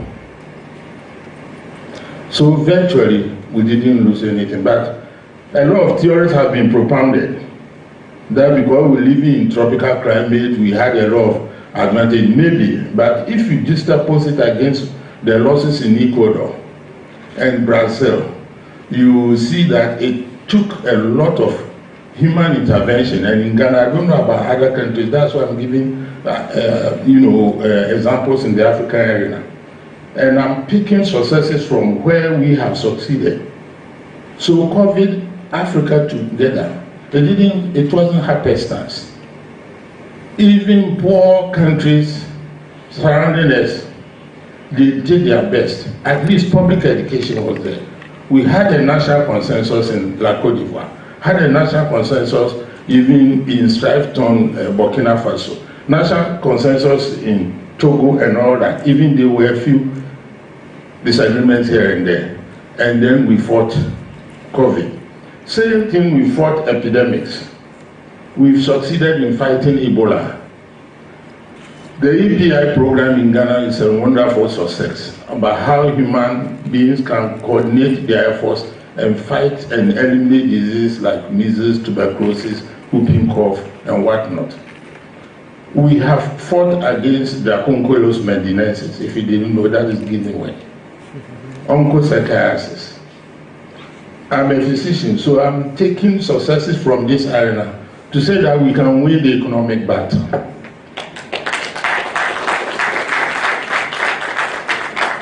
We certainly can prevail, and it is not too late.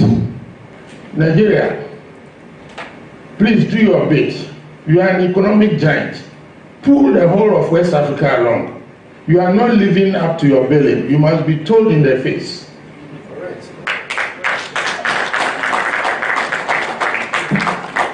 That is what Japan did and pulled the Asian realm along. The Koreans and whatnot, they would not have developed if Japan had not developed. We are looking up to you, big boy, Nigeria.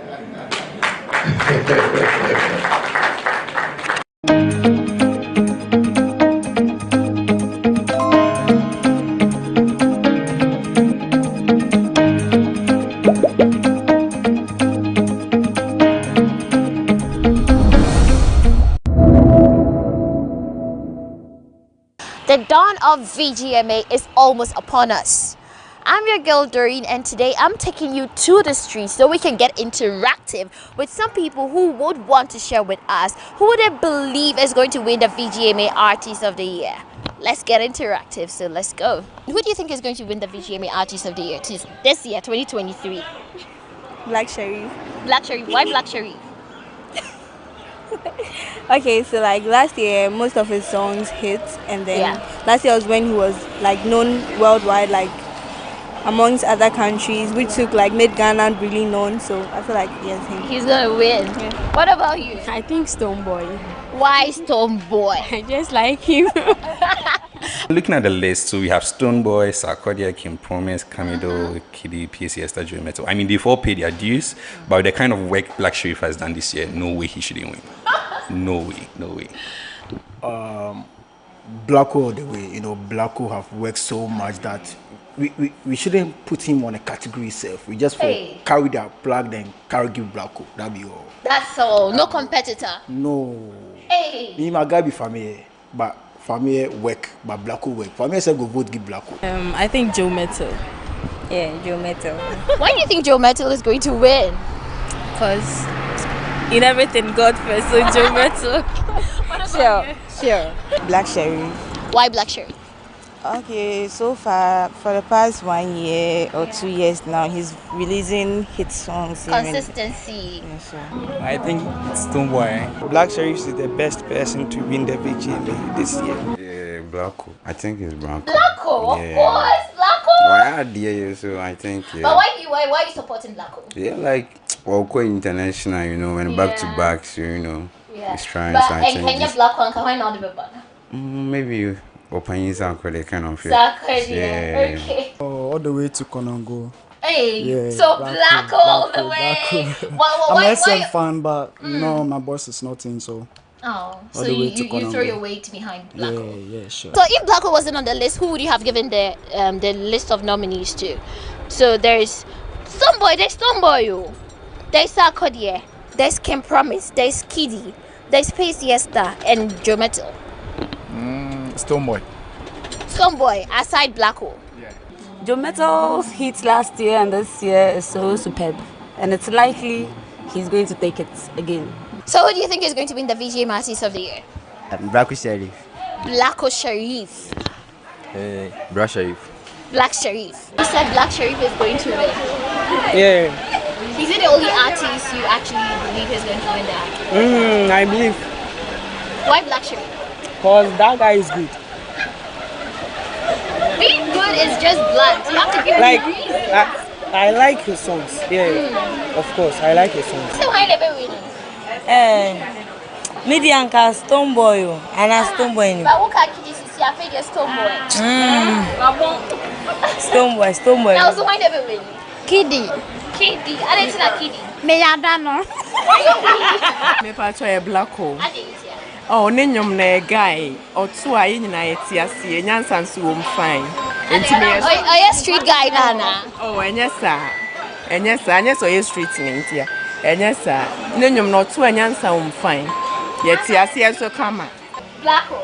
Yeah, Blacko, of course. Hey, okay, hi. Who do you think is going to be the artist of the year? Black Sherif. Black Sherif. Blacko. Black Sherif. Black Sherif. I'm shocked. Why Black Sherif? Because he's on top. He's the one on top now. He's no on one top. comes close. Yeah. Yourself. Yeah, maybe same. Yeah, back-to-back hit songs. Allah. Why did you get that young man? Oh, Why do you think Blacko is going to win? he put Ghana on the map the most this year, so Last year, yeah? This year, last year. This year, last year. Yeah, so I think definitely him. He's gonna win.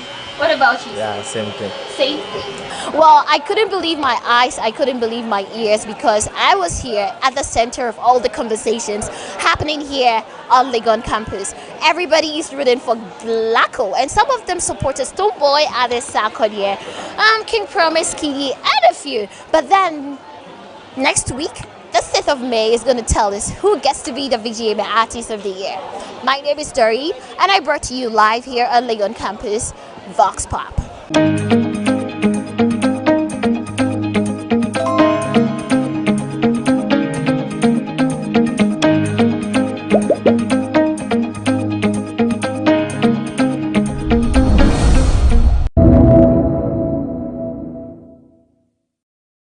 At the WTO, many agreements have been stuck for a number of years because it's a consensus organization. Every member must agree on everything before it can be moved forward. Can you imagine how difficult that is?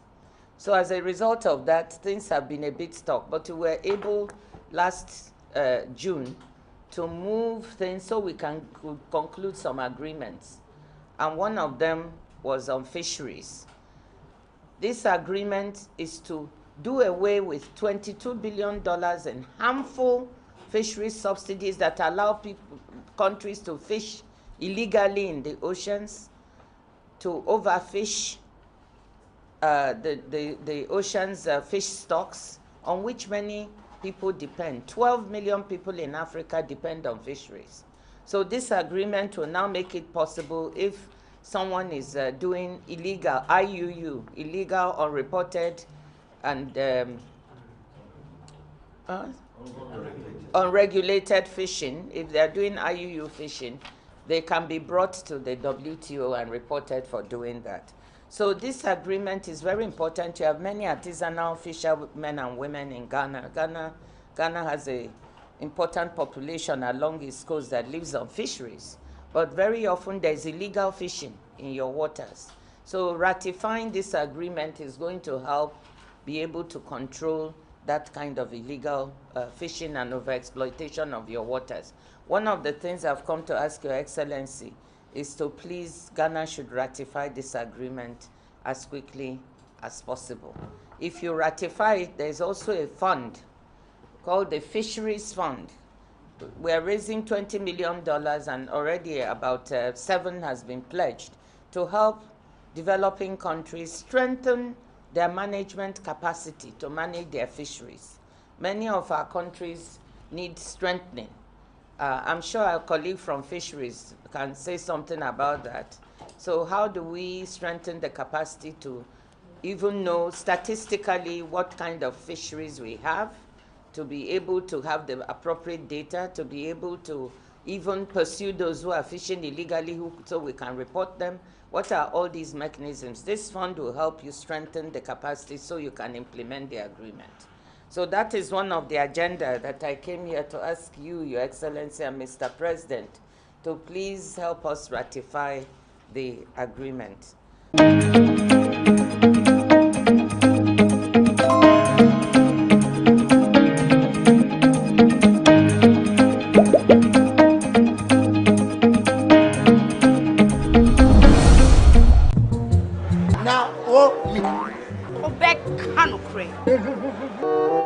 Susu sang kwai bia wan to na bia e man in kwai bebre. Mommy, you fish can see about Kotoso. Pepoga, send me sika from Lemonade Finance. While Brian did the shit and let me £2. Lemonade Finance. Say they're sending money back home from UK, Canada, and now US. I accepted a instant charges.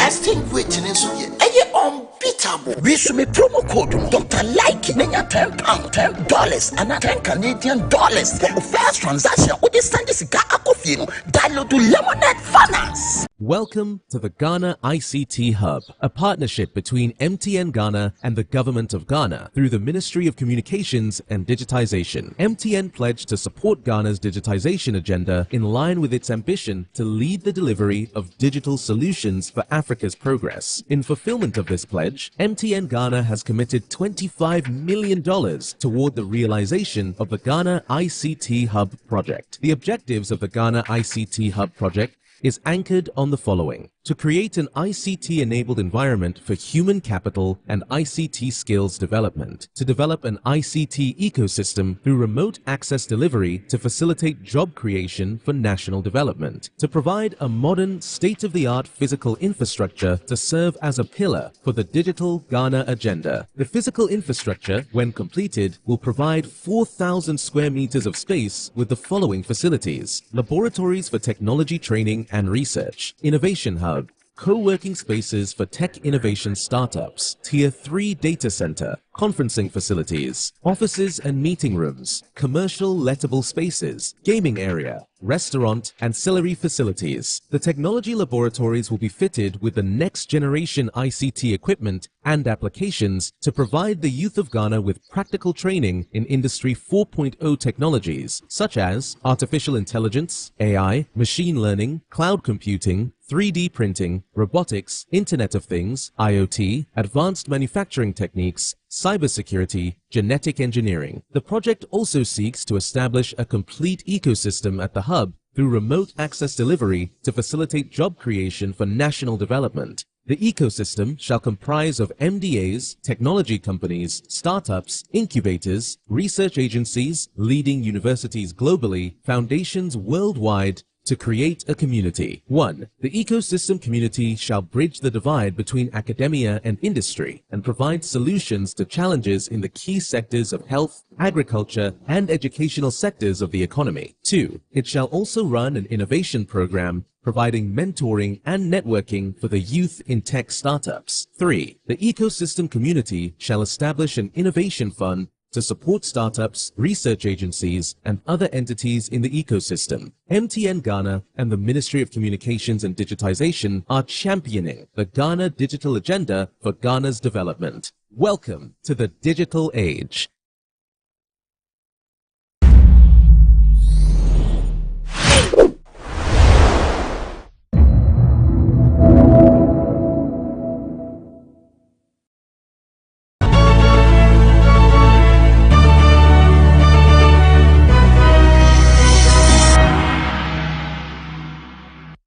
For someone in parliament, and just a few days after government actually passed new laws, that VAT is now 15%. Which is quite a lot.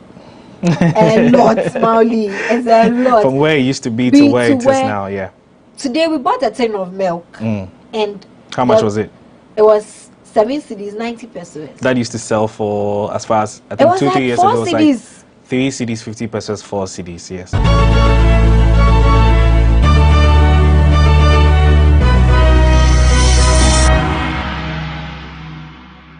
Hello and welcome to another edition of BizTech on GhanaWeb TV with me, Mauli Aholimega. On this episode, I'll be interacting with my colleague on the business desk, Stella J. Sogli, where we'll be interacting and finding out why prices of goods and services have not reduced despite Ghana's national inflation witnessing some decline. Stella, welcome to the show. How are you? Thank you. How am I? I can't really say because inflation in Ghana is a lot, but by the grace of God, I can say that I'm okay. Yeah. So before we delve into today's segment properly, focusing on inflation, you've been on the market to find out how prices of goods and services have been faring. How are things on the market? Well, it's not been anything different from what we were experiencing last year.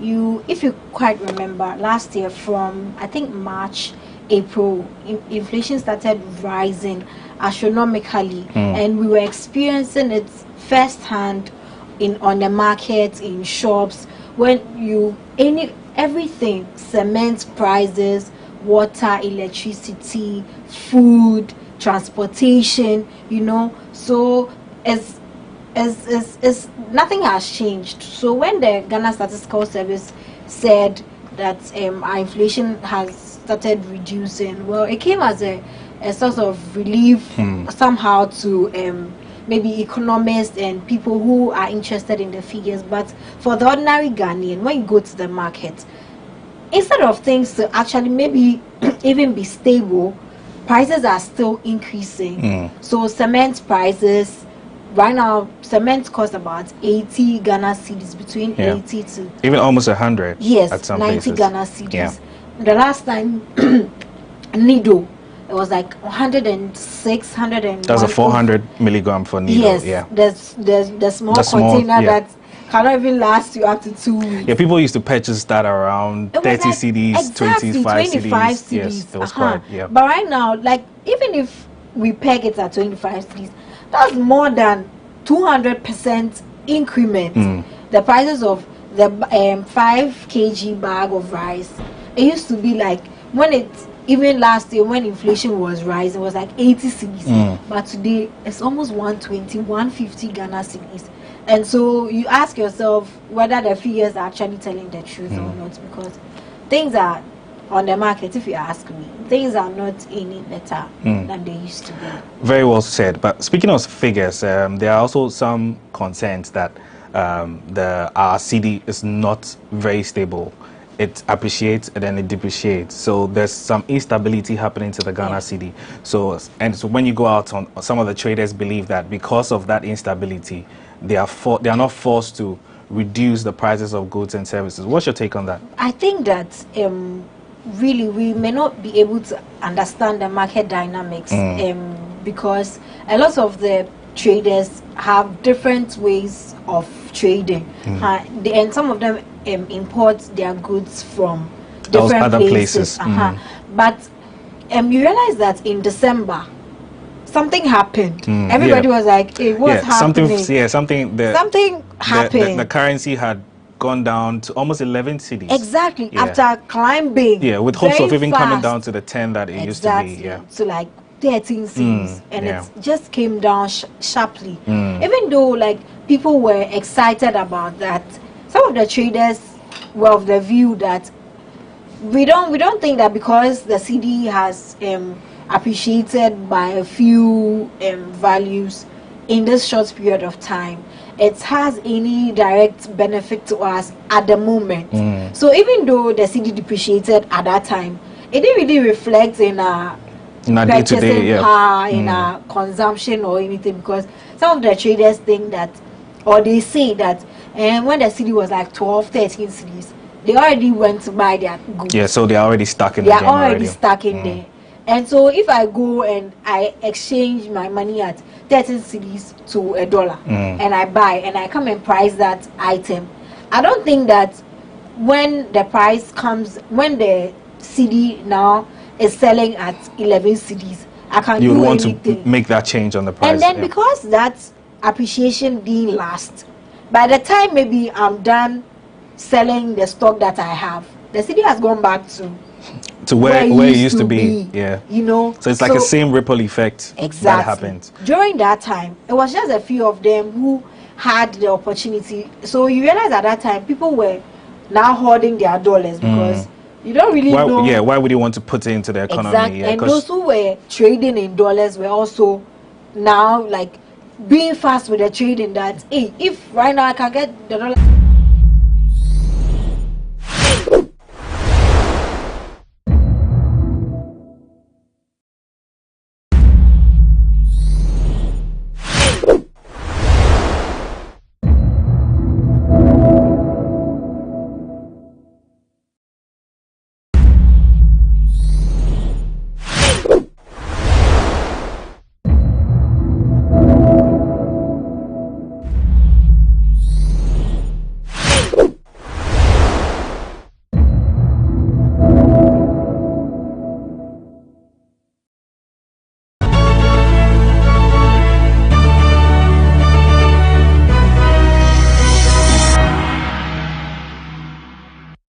For someone in parliament, and just a few days after government actually passed new laws, that VAT is now 15%, which is quite a lot.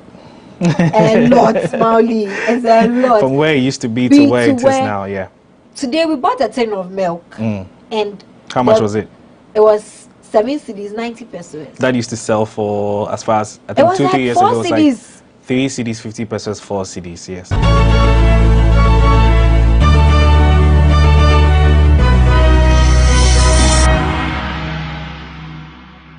Hello and welcome to another edition of BizTech on GhanaWeb TV with me, Mauli Aholimega. On this episode, I'll be interacting with my colleague on the business desk, Stella Sogli, where we'll be interacting and finding out why prices of goods and services have not reduced despite Ghana's national inflation witnessing some decline. Stella, welcome to the show. How are you? Thank you. How am I? I can't really say because inflation in Ghana is a lot, but by the grace of God, I can say that I'm okay. Yeah. So before we delve into today's segment properly, focusing on inflation, you've been on the market to find out how prices of goods and services have been faring. How are things on the market? Well, it's not been anything different from what we were experiencing last year.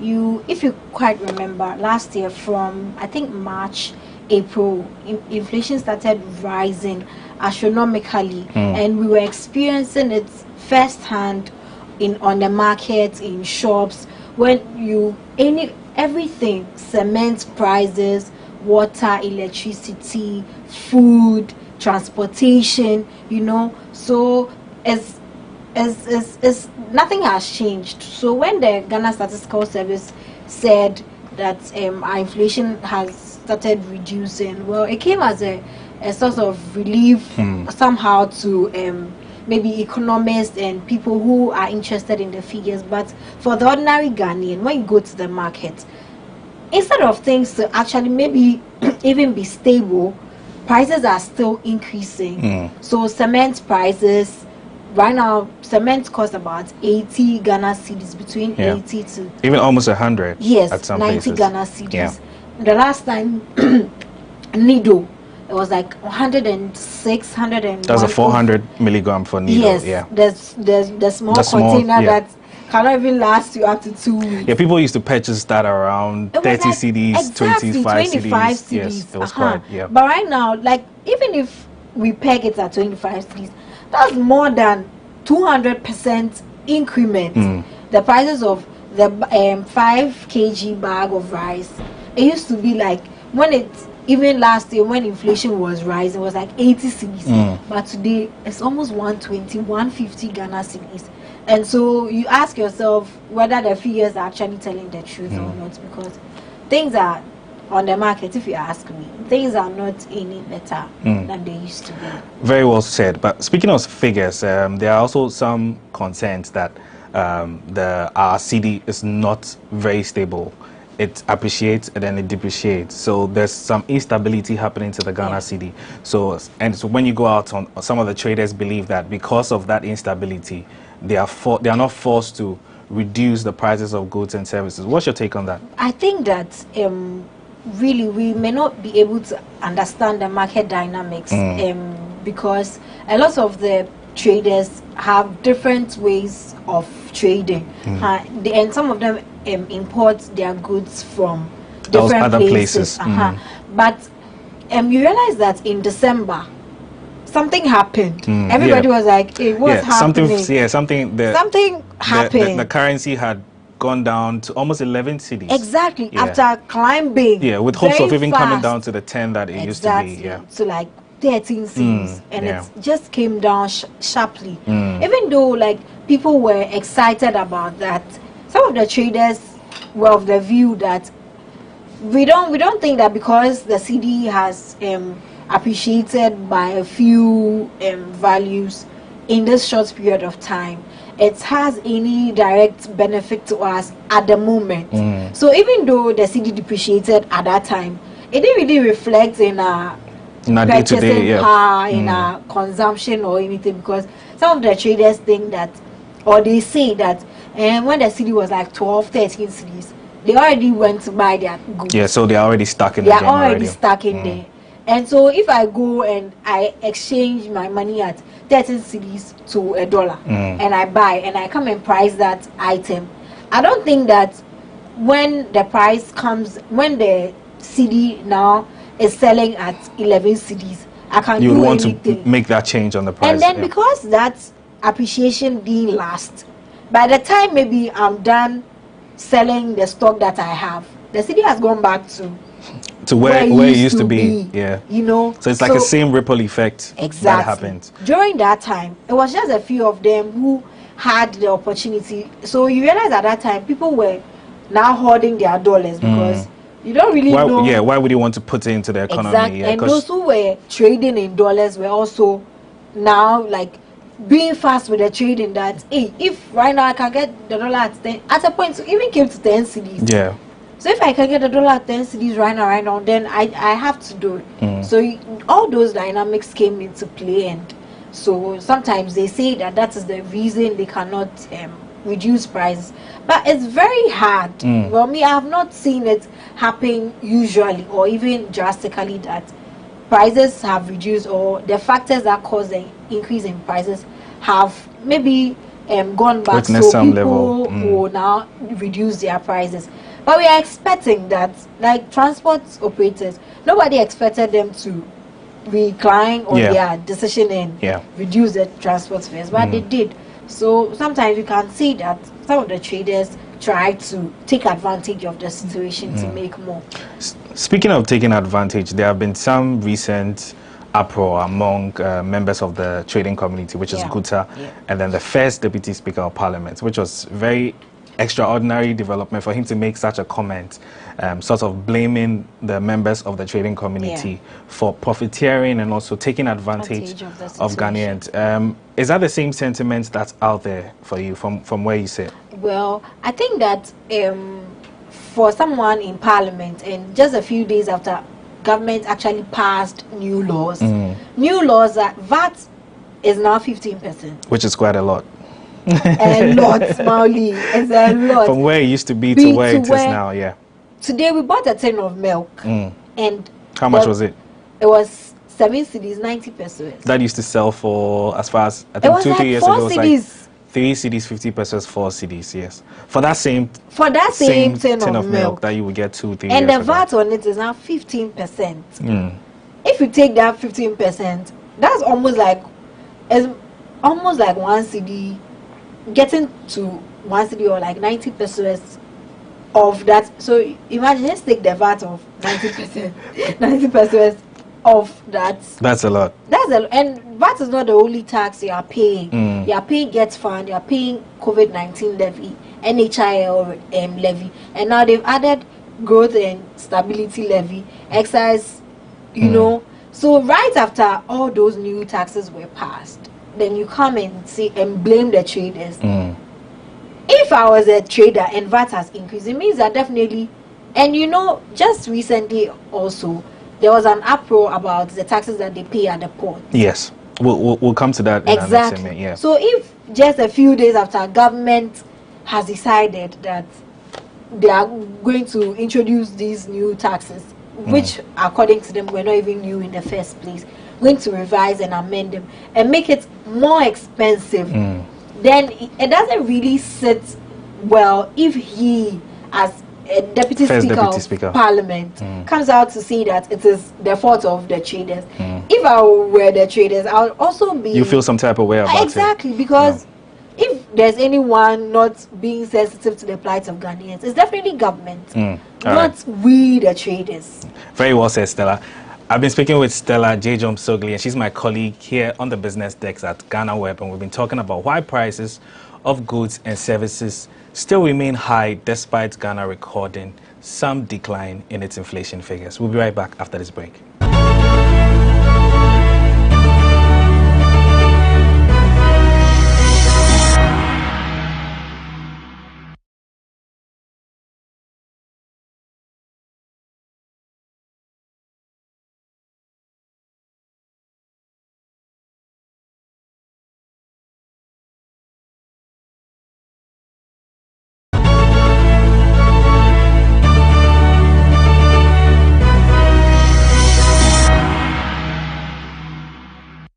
Welcome back from that break on BizTech. I've been speaking with my colleague Stella J-Jom Sogli, who is on the business desk at GhanaWeb, and we've been talking about why the prices of goods and services still remain on a high despite Ghana recording some decline in its inflation figures. Stella, we've been talking about a lot of factors as to why prices of goods still remain high. We've talked about the traders, we've talked about the trading community, we talked about even the comments made by the first Deputy Speaker of Parliament.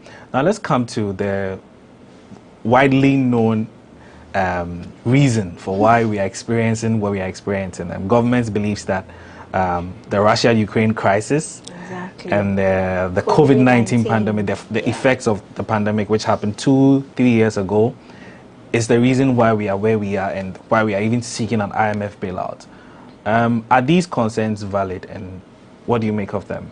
Well, I just saw a story today from last year that an economist or like a stakeholder was making the point that fertilizer shortage is not a result of the Russia-Ukraine war, but government has sold the Russia-Ukraine war to us as being a major factor.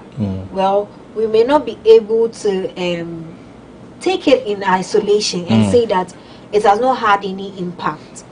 It has, because Ghana is very highly import dependent, and so if anything happens and it is going to affect our imports, definitely it will have a rippling effect on the prices of goods in our country, and also our increasing debt levels. It's way high. Exactly. We've been shut out of the international market. We are not able to get access to loans funds, and facilities, loans and grants and all of those things. So it's also have put the country in a tight position. We are not getting inflows like we should, and so everything is now expensive. We've had to now rely on even the treasury bills. Yes, to get money to fund their day-to-day activities, and you're hearing agitations in the media about labor, some people job losses and scuts, yes, especially in the manufacturing sector. Exactly. It looks like a lot of people are poised to lose their jobs because Yes. operational costs are high.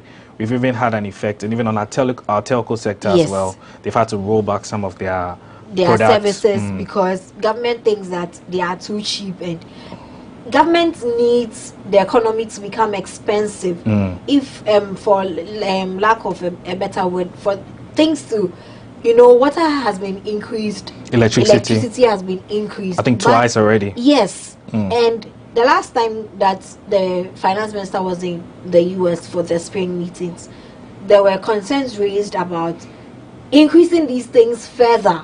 Even in the new IMF program. Yes, in the program to ensure that we are able to stay afloat. And so when you look at all these issues, it's a lot. And sometimes not appreciating it all. Like, people believe that government has not really been fair with Ghanaians, or like very open with us to tell us that we are in trouble. Yes, this is where we are, and this is what we need to do to move.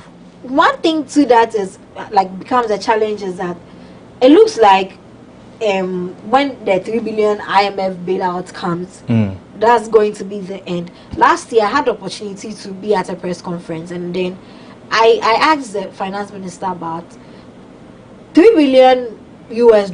Is that enough? Is that enough? Because even our interest payments alone, it's quite a lot. It's more than 3 billion. So if the 3 billion comes, well, people said is to balance balance of payments and transactions, give us and all more reserves. But the IMF just said that our reserves are virtually empty, and by the end of the year, so will the IMF bailouts like really do something for us? Maybe that's a topic we could like delve into another time and see like how much can the it's IMF going to impact on the economy. Right. But they've been like, people have been telling governments that there are things they can do to show that we are in trouble, but those things are not happening. Like governments cutting expenditure, stop some of its lavish lifestyles, but we are not seeing any of those things from government. So it's really difficult to say that we are in a crisis. Finally, we are almost wrapping up, and I think I want us to talk just briefly about some of the taxes that that is imposed on people at the ports. And I think I'll just briefly list some of them. We have the import duty tax, about 21 taxes for just one single item. So for instance, if someone says they want to go and purchase a car for like, let's say 25,000 cedis, they would be paying close to about 80,000 cedis just to clear the goods. And let me just run through some of the taxes that are imposed at the port. We have the import duty, we have the import VAT, the processing fee, the ECOWAS levy, the network charge VAT, the network charge COVID-19 health, which is very interesting, Ghana Shippers Authority SNF fee, import NHIL, network charge NHIL, I don't know what that is, IRS tax deposit, GHS disinfection fee. Interesting. Wow. MOTI EIDF fee, I don't know what that is. Special import levy, 2%. Ghana Export Import Bank levy. Ghana Education Trust Fund import. That's very interesting. Network charge get fund levy. Inspection fee. African Union import levy. COVID-19 health recovery levy. Stella. Wow. I think like you can go on and on and on. Yes, and a lot of taxes. Apart from this, you have to pay other taxes for processing. And you have to now also pay even the agents that will be clearing the goods for you. Yeah. And by the time the car comes down, a car that maybe you bought at maybe 25 or like 50,000. It will go up by 3 times the price. Yeah. And the person who buys in Ghana will now be buying this car at 150,000 Ghana cedi. Like, it's quite a lot. It's a lot. Yeah. It's really a lot. So I do not know how well people have said, or like there's been an expert opinion on the fact that with the rate at which inflation is reducing, by the end of the year we may experience some decline to about 20%. And even if but this is just a projection. This is just a projection. We have no idea how things are going to pan out. Exactly. I mean, there are even concerns that if you don't reach the IMF deal by May, we're supposed to reach in March. Yes. There are concerns that if you don't reach it by May, our economy would suffer more losses. Yes. But these projections that have been made are like kind of relieving that, okay, maybe if these things are anything to go by, then we may expect to see some decline soon. But my final thing to say is that even if these rates reduce, we are working with the figures, even if the figures reduce, are we going to see the same on the market as well effect on the markets? Because that's what the ordinary Ghanaian is interested in. It's what's in their pocket. My mom, my dad, my siblings, my friends, they don't understand what is care inflation. About inflation rates being 30% or 40%. And the producer price inflation and all those factors. Those things. They do not really care. What they care is when I go to the market, how much can I buy this? Exactly. Yeah. Am I able to buy these things? By the time maybe the IMF deal will come, things will happen. It will get better. We want it to really get better. All right. Yeah. Stella, thank you so much. It's been a very enlightening conversation. I've been speaking with my colleague on the business desk, Stella J. Sogli, and we've been talking about why prices of goods and services still remain on a high despite Ghana's national inflation recording some decline in the past 3 months for 2023. Before we go, don't forget to log on to our website, www.ghanaweb.com. Don't forget to follow us on all our social media platforms, Facebook, Instagram, and Twitter at the Ghana Web. And also subscribe to our YouTube channel, GhanaWeb TV. My name is Mauli Aholimega. Please do stay for Biz Headlines.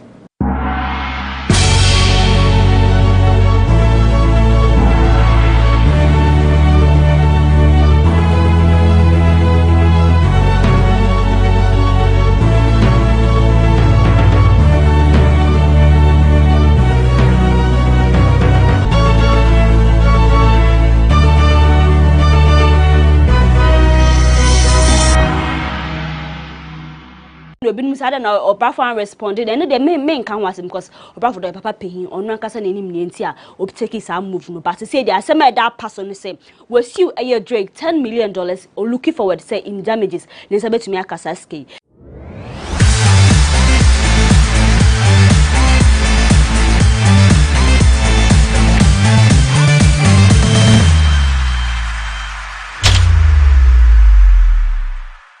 Killer cat, and come on GhanaWeb TV.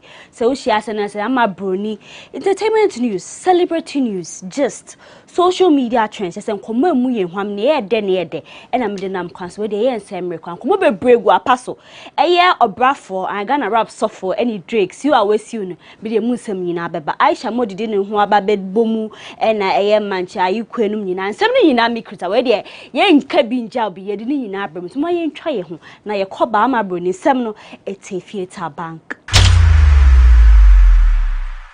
Mesanso Emma akwaba nkomo ho on GhanaWeb TV na de kasia bono emuye hwaman kasa me borrow the words of a brafo. So what here yampa Ghana rap sofo si osiu Canadian rapper Drake I obekaya last year nyumbi or the betu calling my name na enumu eno sample some few lines fi obrafo nyuma wo friend oyo hina o feature tiny woso na ensem ne koba ne te say Drake release his album 2022 album na manfote calling my name omote except of it some cousin I say obrafo we na enu na betu da say no kware no a ni nyina mu say wo chirema Drake any management reach out to obrafo so mu pese mu use ohine ne some part bi na what sound be killer cat no honom no pese mu use but akọkọ so brafo an respond ohun an say chese wo de ahye nwom yi ma chese ebogu chese onkofo di twa won na ase na yimu na last year na asem ne see but eye afi 2023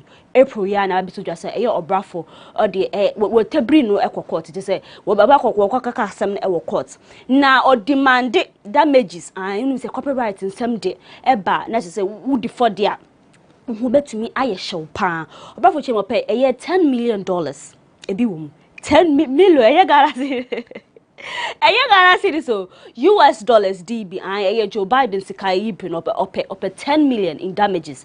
No for me ebe tu dwan for say no bra for sky dey endorse na me say hwe obi be fa we adwuma na wo de wo beti asade mu de mu nim ne ekọ mu nim ne ewo mu ntina se na ye nkyere mu eba copyright nsem de say wo de for de na fine say court buase who use property without only panic consent na say what na say na work asem ni nyina ewie na say wo de for hu betumi ahye pa na eye obrafo eye suit betu dwa and amanfo kekembo te say social media trends ebeda number 1 and obrafo we siu no on confan che no binum say na obrafo an responded and the main kan was because obrafo do papa pehin onu ankasa na enim ne ntia obi take his move no but say the asem that person say we siu eye Drake $10 million or looking forward say in damages ne say betumi akasa ske na some betu dwa na amanfo bobo hu ayenim say anka ne de esi say ye kan say Ghana food dey say na say obrafo tumi win case ya and obetumi sikapudo na me unze ko basi jobi say Nigeria be bonu dem kokoko say obrafo say wuchi attack so na fan kosi but no dey enkoda nchen ensam ne ban na topic trends on social media and I me hu say manche ayikwe enso that last ma besojo chema last year or reach out to obrafo because killer cat sound no mu use wo oyo hine intro no o say ne property ochema obrafo kampo enchia no you get what I'm saying no dey no oka into o say you be koso krampa esanko wo bomu look have been a partnership but who an say obrafo dey to just osiu but also earlier or reach out to obrafo and they between omuba some of their betutwa e was Twitter and am so midi muntwem ebrel na say you betu dwa na mafochema na say asem na abase say asem no say omu looking for some best settle e wo court intimpo sanko obrafo ekonanim nanko owini case ya nanka $10 million is awode mana wonya sure sanka obe wa bi kakra ma Manchester kele cats sa we sound na ye wa anti anka pebe bi kakra na fashion say bia o man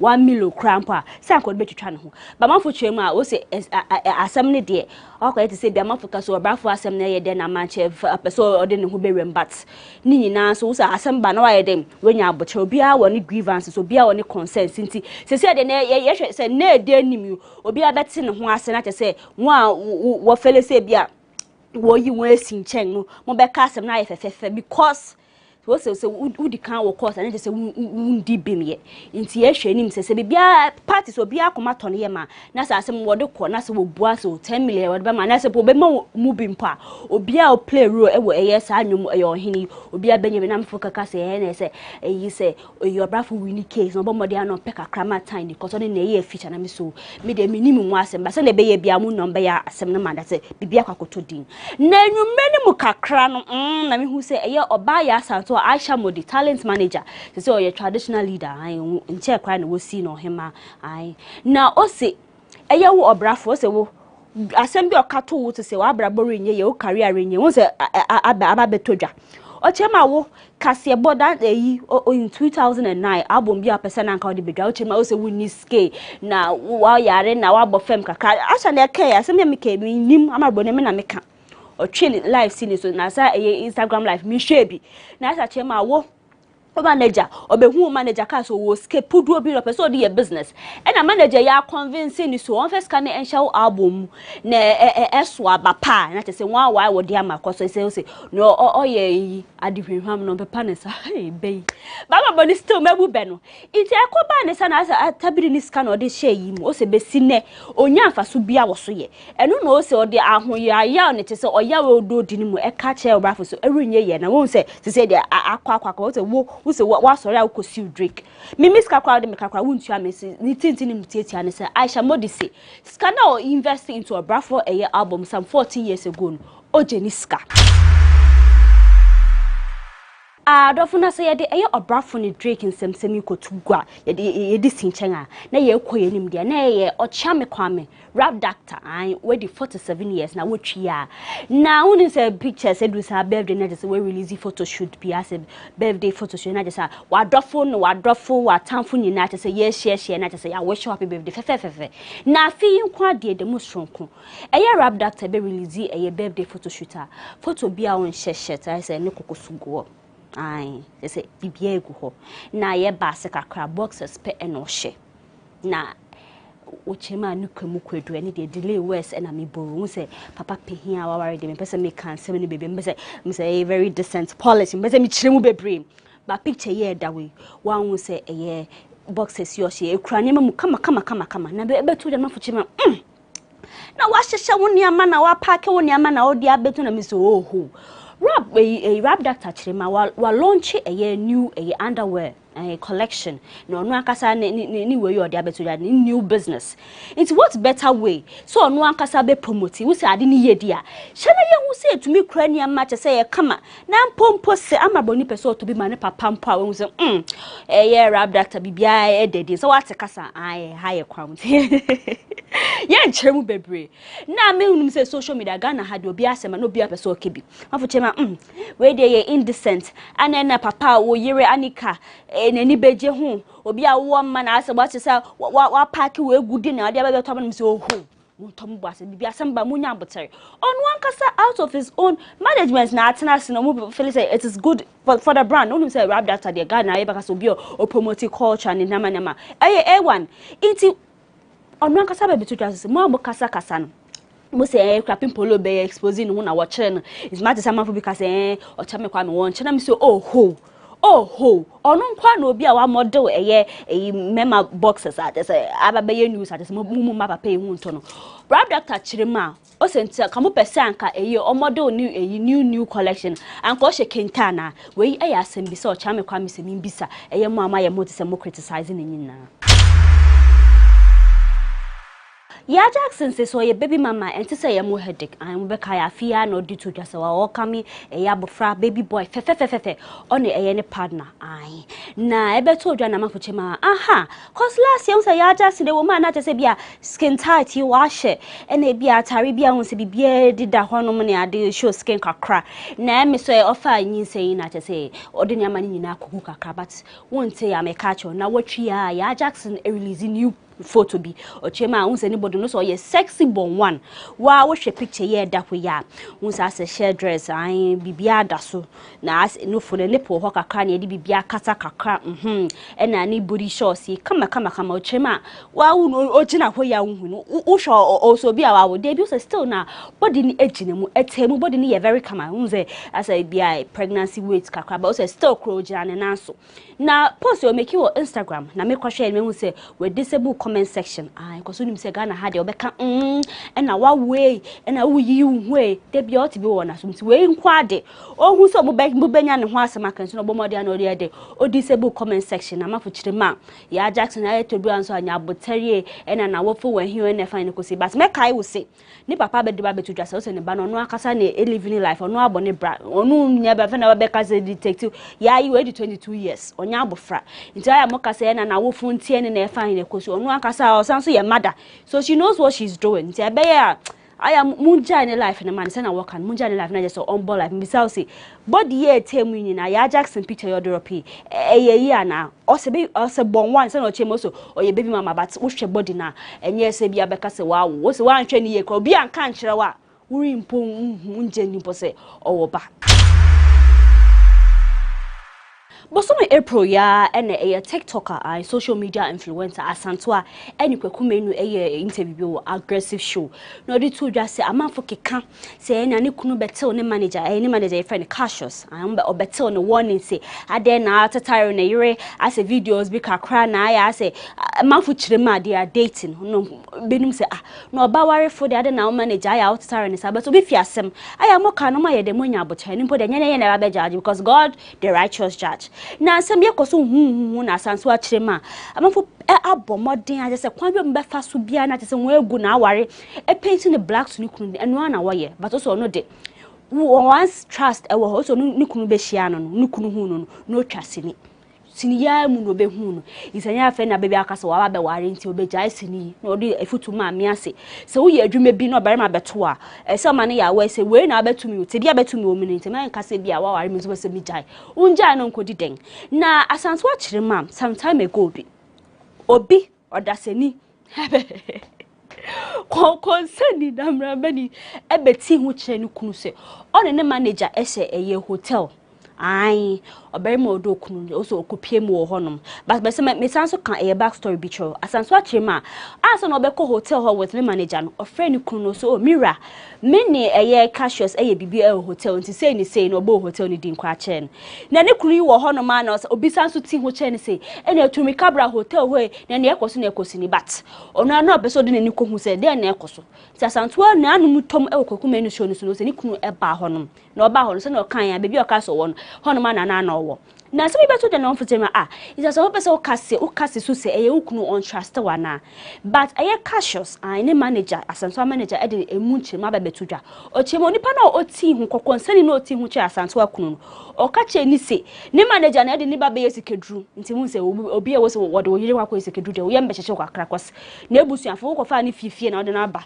nti bibi ye na o beka se wo na wo ye responsible nti ni kunu yi eba hotel ba betwe se ye no kware se wa be sacrifice ne yere na ba oba na enye sa na tintel wo kirema eye mu amoye akokonsafo ena what say wo boy aye say ukuna aye say ena ni nyina ehu hia but me pese me so make cast so say based on some social media reaction bia me so me wo kirema papa ya ono aware asanto on complaining ye nti mu online in-laws social media in-laws aunties and uncles no enu cry fam ho ben wo kirema mu ndi mu fi asem Fantana oboni nickname was a Caputana.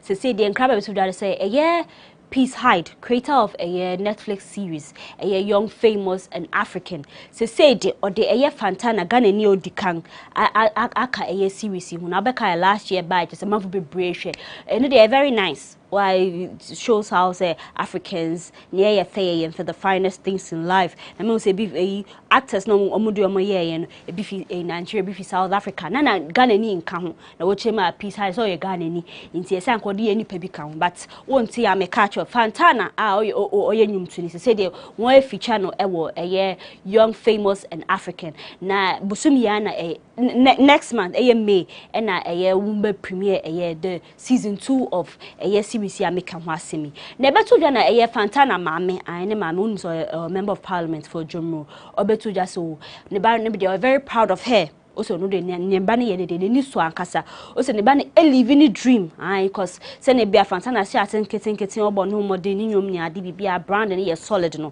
so say they wakopiem ewo young famous and African also no de ni jepa Fantana maame in the Facebook post or sanso kaka ho say ne ba feature out say we debut ewo young famous and African no chirema ni je ankasa ne ba ne living dream and also sanso kaka ho say also we de nyamensa amensa ewo mu ankasa so de mama ye ngina we so na ye ntwa ye ho kakra na ye koba se de bia meka che nkomo ne de etefie taba ama boni ba ba chemu nyina ama mo defi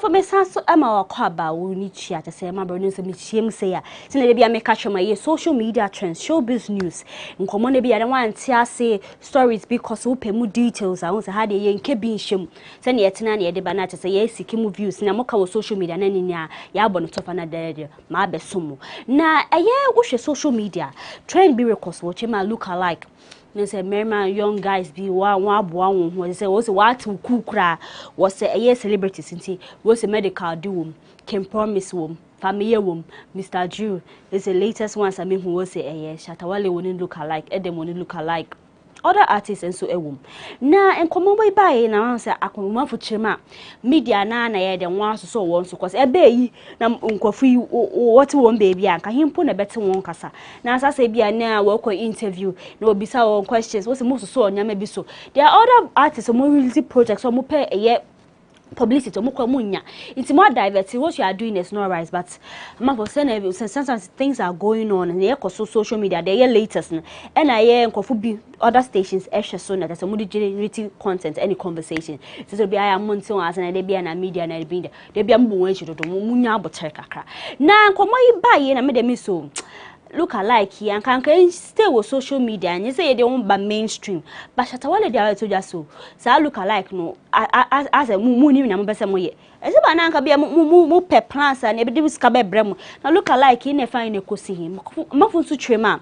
It might bet me anyway because a impersonation. Because a young won't now portray say you no. Man for bitch my binum quiet just card fair for me, but if we are voice away, you look alike association, which them are and yes, I net.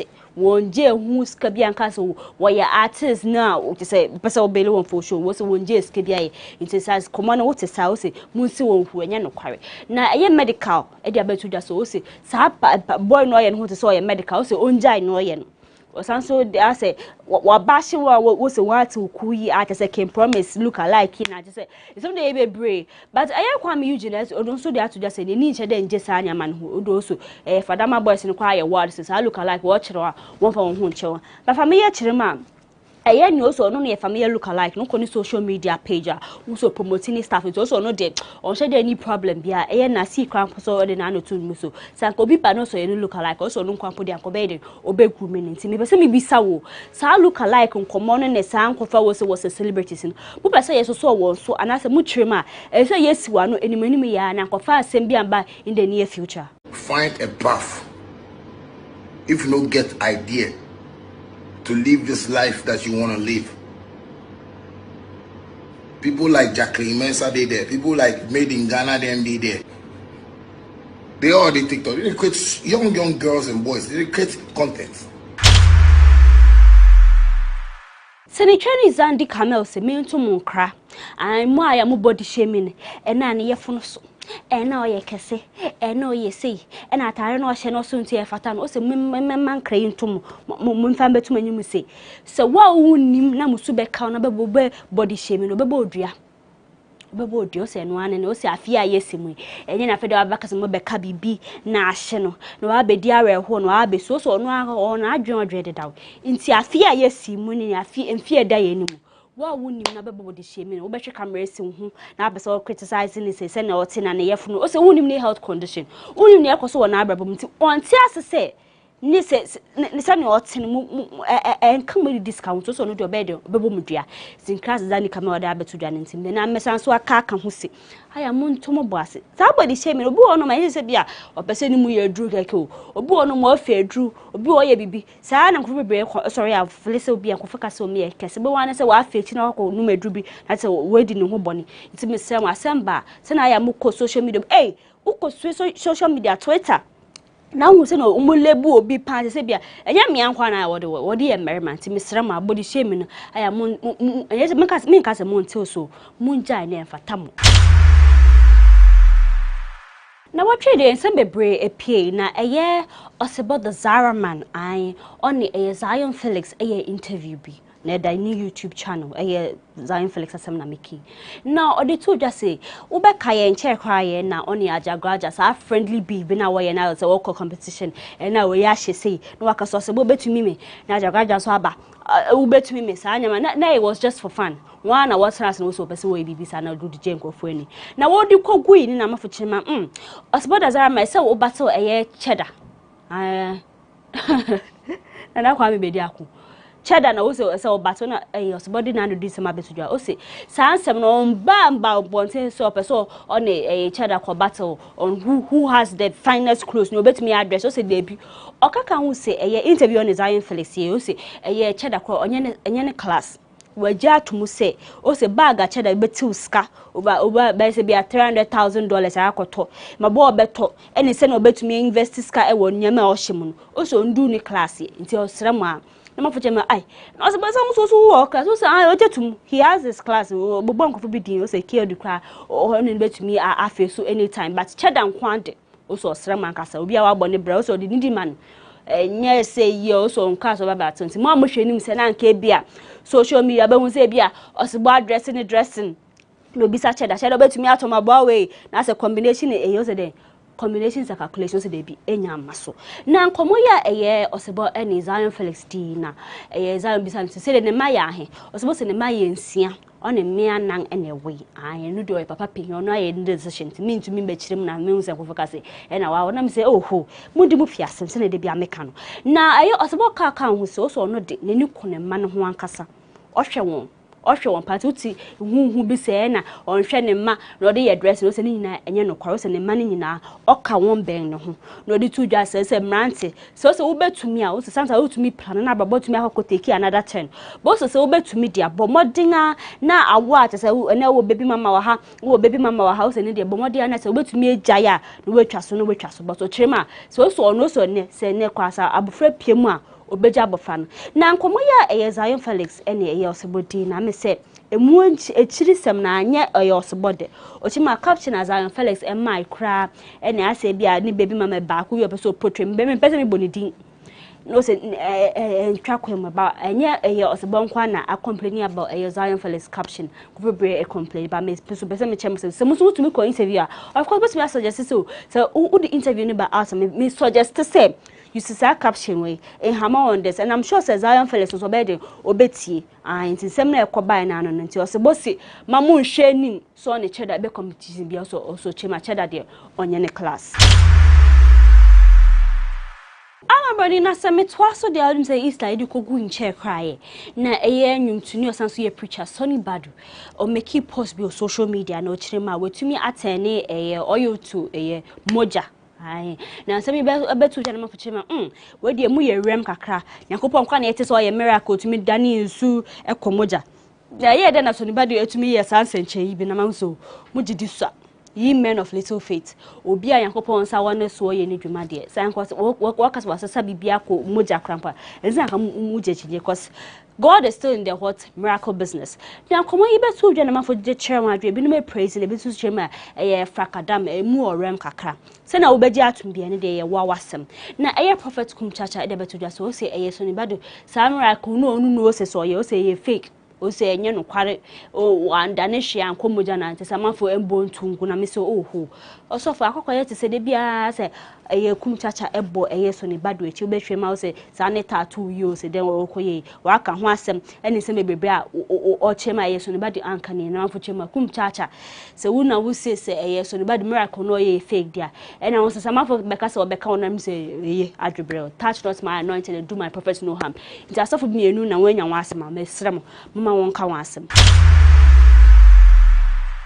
ayo na watchi answer na mesor minimum bedin kran no I said the last time me catch him say there you be say a promoting Ghana made in Ghana nyum to say artist be a project be of so the say your album say EP say your single you be match because be one say oh Ghana fu nyum ne alright but ye nyim ne to say obi nti hu nche say sa nyum papa yi hire bia obe na nya bia kokotin sama broni na watchi be say me catch you say ai bogo blay ai yeah interview with 3 News I na me say Bogoble cause Bogoble enye neba o Django ne other hit songs he has a lot of hit songs but so the album be about to George was title ni Wailing Monster I na album cover ne cry na me fe no the moon also album the project is a very beautiful one Inti me ha me ni nka nkyerɛw inti bomade na ko streaming platforms Bogoble na searching new album Wailing Monster net tiemu nsem na ede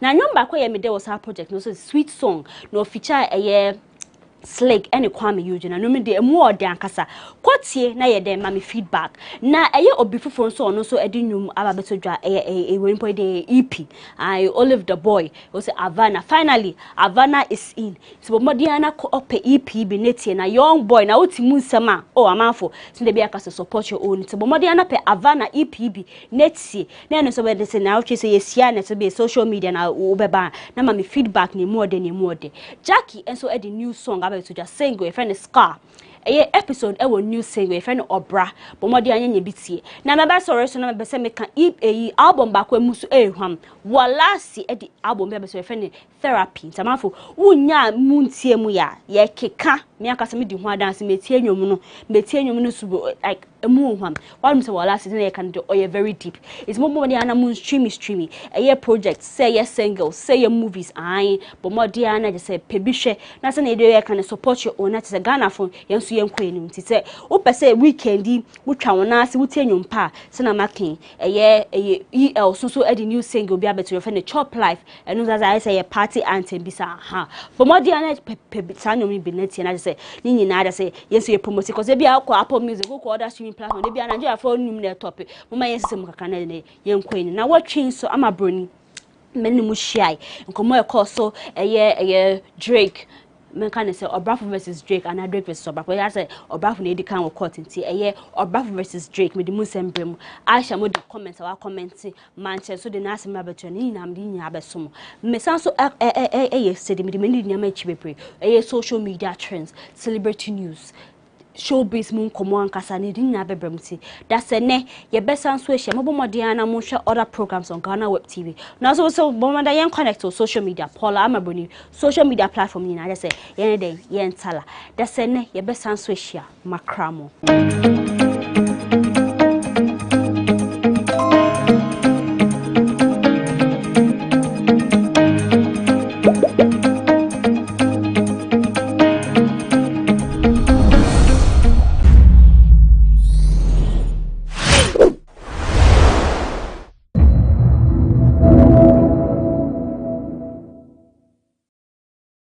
We control a lot of the things we do.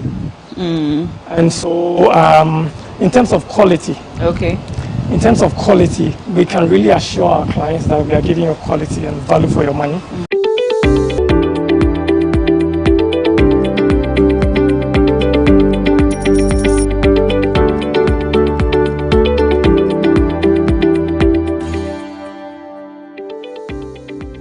Hello and welcome to Business Moment on GhanaWeb TV. My name is Na Oyokote. Today we'll be talking about the real estate business here in Ghana. Don't go away, I'll be right back.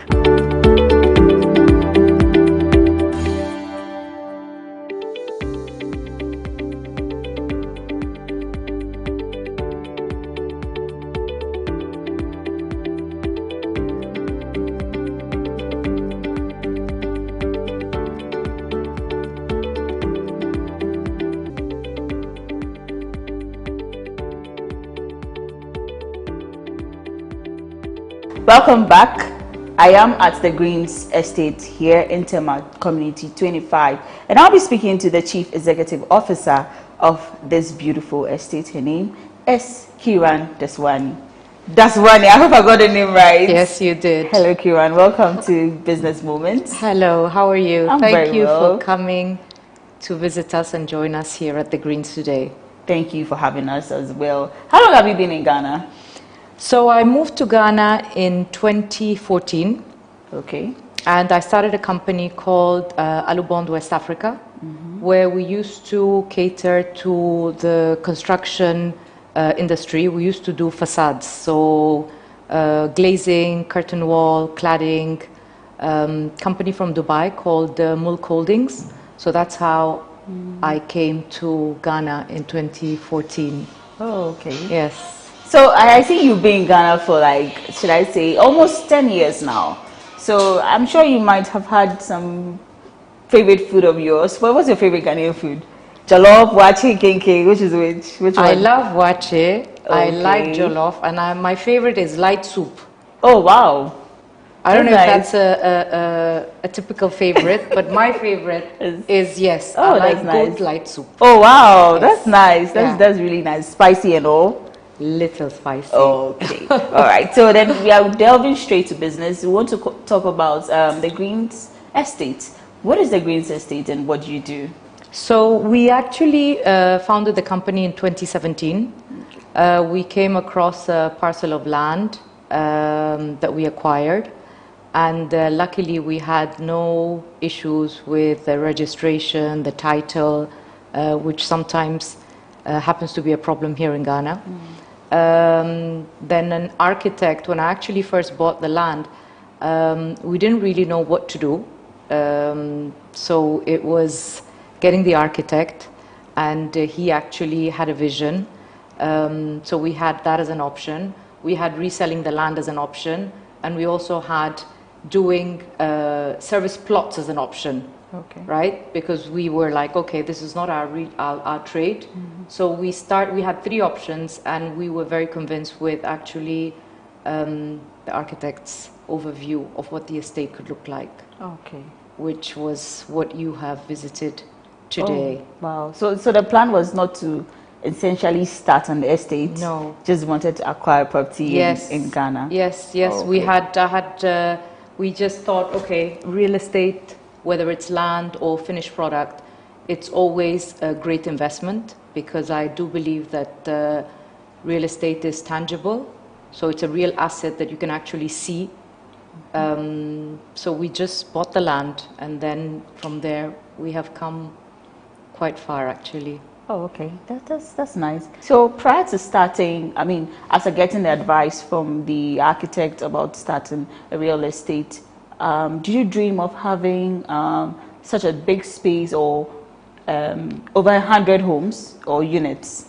Not at all. Okay. And I remember an architect in Dubai actually said to me, once you start being a developer, you will never stop. Okay. So it's like you will never look back. And I was like, okay, that stuck here. And where we are right now, we've acquired another parcel of land right next to here, another almost 6 acres, where we'll be building another 75 homes. And we are also doing a joint venture with ANC Mall. They are developing ANC Village in OEB. So there we're also going to be building residential complex within the ANC Village. Okay. And yeah, so from my research, I realized you guys have a good taste when it comes to housing. I mean, the features are quite unique and all. What went into that thinking, or that the building, you know? So definitely design, the architect has had the eye, and of course I think we also appreciate aesthetics, and we do believe that you don't necessarily have to spend extremes amount of money to have something looking good. So we do consider ourselves in the middle income bracket. So people mainly from the diaspora are our preferential buyers, and then professionals, doctors, people in the oil business, like people working for these companies. Oh, okay. Did you face any challenges while starting up? A lot of people asked me, like, how have you actually succeeded being in such a male-dominating industry? But I have been very lucky that I've been treated very well by, you know, the greater organization, the Ghana Real Estate, banks, clients. It's been quite smooth. Okay. And I've had a great team also. I mean, it's not just... Kudos to the team as well. Yes, very yes, important. Yes, you should always have the right team for your business to yes. help it spread and yes. grow to reach this level. Yes. Yeah. So I see you have quite a number of amenities. There's the pool area, there's the bar area, there's a playground for children. What went into that? So again, I think coming from Dubai, like I'm originally Indian, but I am born and brought up in Spain, and I've been living in Dubai for the past 15 years also. Okay. So my husband lives in Dubai, and I am between Dubai and here. And I've always appreciated seeing, you know, gated communities where you have the amenities, so you don't have, especially for children, when they come home after school, they don't have to commute to go for swimming classes or tennis classes, or, you know, just hang out with your community, neighbors, friends. It's just safe. So that's why I think we also think that it's more a lifestyle than just amenities. It's like people that come here look to have a better lifestyle. Okay. So meaning there's something for everyone. Yes. Whether mother, father, yes. children. Yes. There's something for everyone. Yes. Okay. Yes. So I want to find out what makes you different from other. I mean, your company, the Greens Estate. What makes it different from other real estate companies? So one thing that we really pride ourselves in is that we actually do our construction in-house. Mm-hmm. And that is something that I always think that it is one of our unique advantages. Normally, developers contract or subcontract the construction to a construction company. And construction, it is like a very, very difficult industry to actually know what has gone into the construction. Mm-hmm. Like if we look at the wall, you don't know how much, what's the iron rods that are inside, the steel, you don't know how many coats of paint. Mm-hmm. So there's a lot of like, you can't really measure construction. So for us, we do our construction in-house. And I think that gives us an edge in controlling our quality and what we actually deliver to our clients. Okay. I want to delve just a little bit personal. Have you always been interested in the real estate business? I have. Okay. I have always admired growing up people that would get passive income. Like I would be like, okay, so this gentleman, you know, he's collecting X amount of thousands of dollars or euros when we were in Spain. It wasn't his main business, but it would be like his passive income. He had invested in real estate. He was like older at that time, and he could just sit and just get that income. So I've always looked up to investment in real estate. Oh, okay. And again, like I said earlier, the fact that it is a tangible asset. Mm-hmm. Yeah. But what's your clientele base? Mainly diaspora. Targets? Okay. From the USA, from the UK. We've got some clients that have come from, actually even Ghanaians from Japan, from Israel, Canada. Okay. Mainly. I would say 80% of our clientele is from the diaspora. Oh, okay. Yeah. So still on clientele base, you already have already made units, and you spoke about acquiring another land. So what if I'm your client and I do not want the house, but I want a land? Is there an option like that? No, Okay. because as a gated community also, we believe that, you know, we do want to protect your investment, and I think having the let's say like units that will be easy for you to resell in case of wanting to resell. It would be easier when it's all properties that are standard, not different colors, different styles, different designs. So that's why we don't sell land. Okay. No.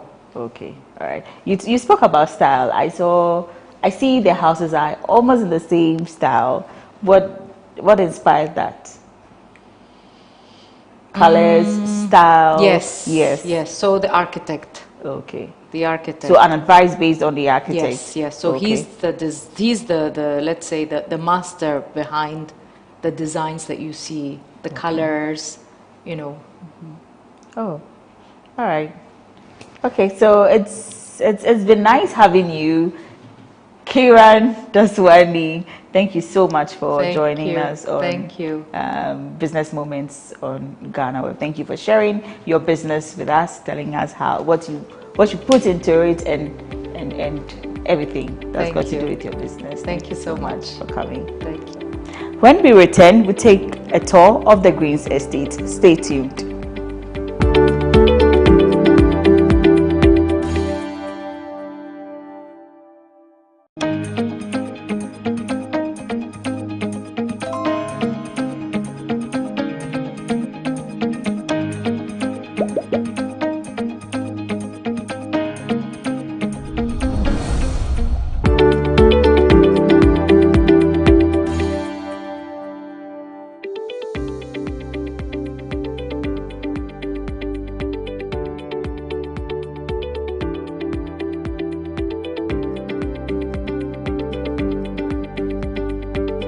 Welcome back and thanks for staying with us.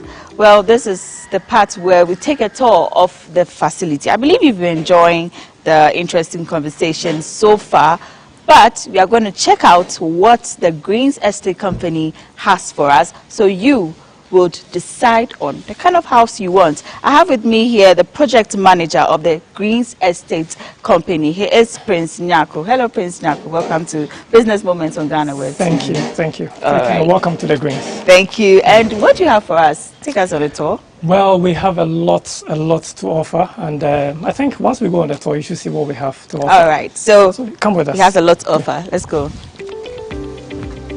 Okay.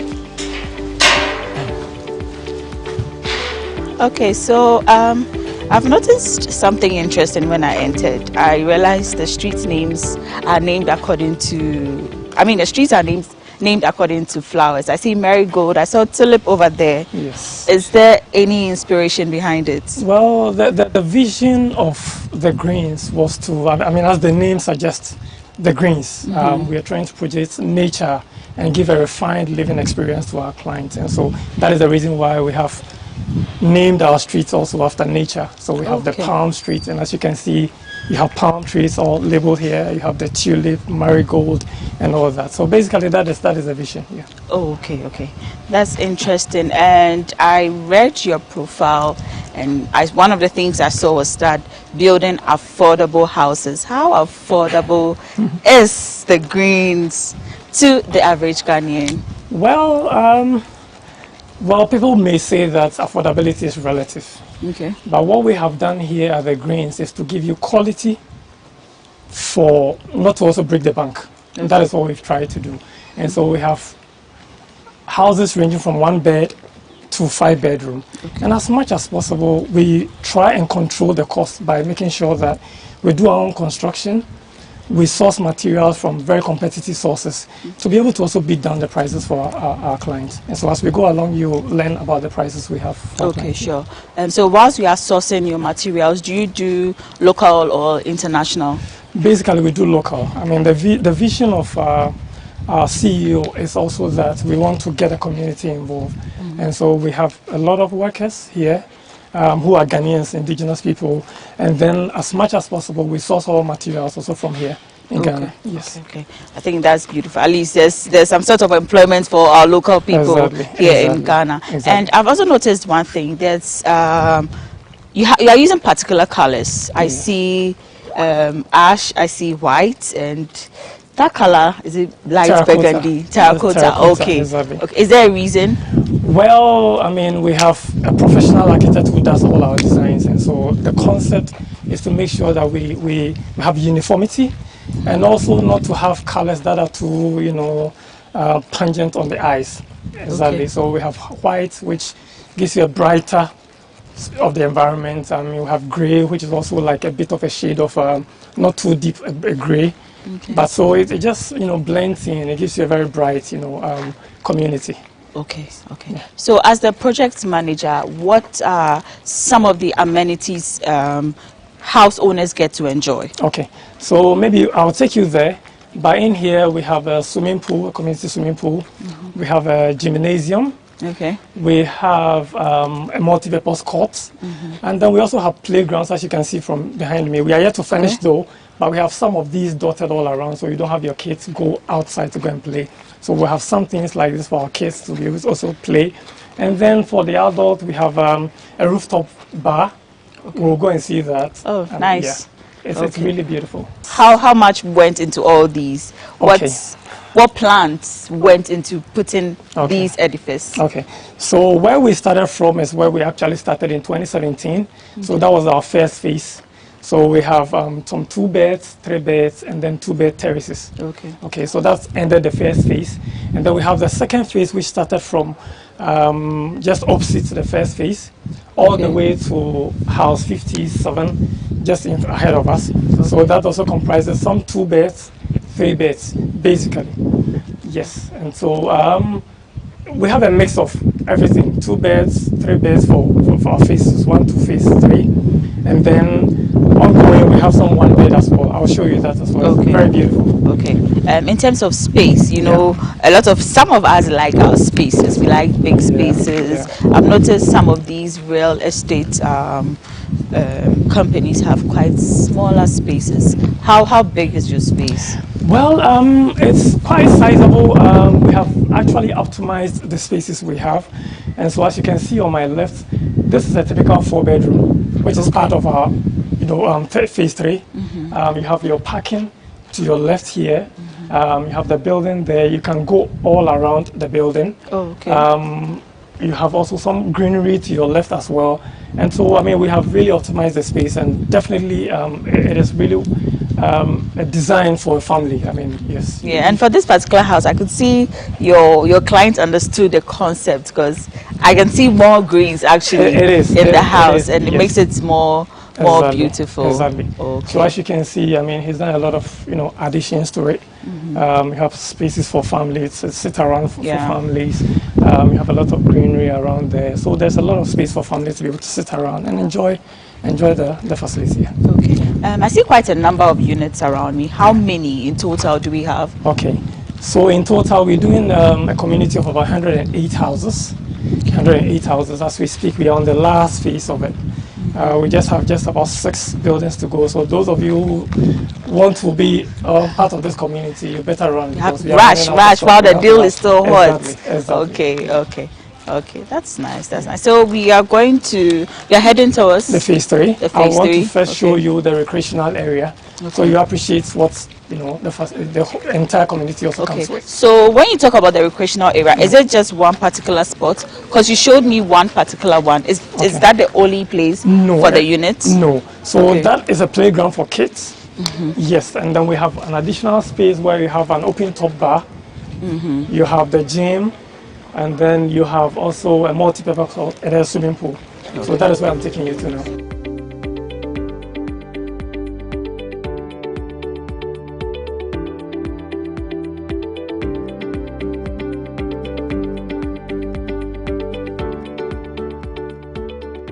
All right, so this is the recreational space, and like I said earlier, I actually thought it was a housing unit, but it really looks spacious.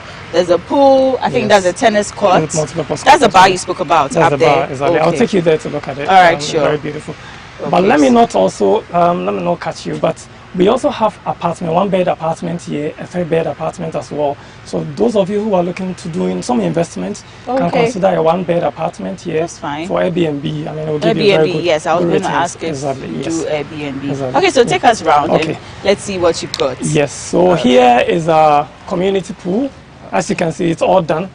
Ready for swim. I don't know whether you brought in the costume. Unfortunately, I didn't. Okay, and then we have the multi-purpose court here. So that's for long tennis. You can do basketball as well, and even volley. How deep is the pool? We have the deepest side is about 1.3 feet. Okay.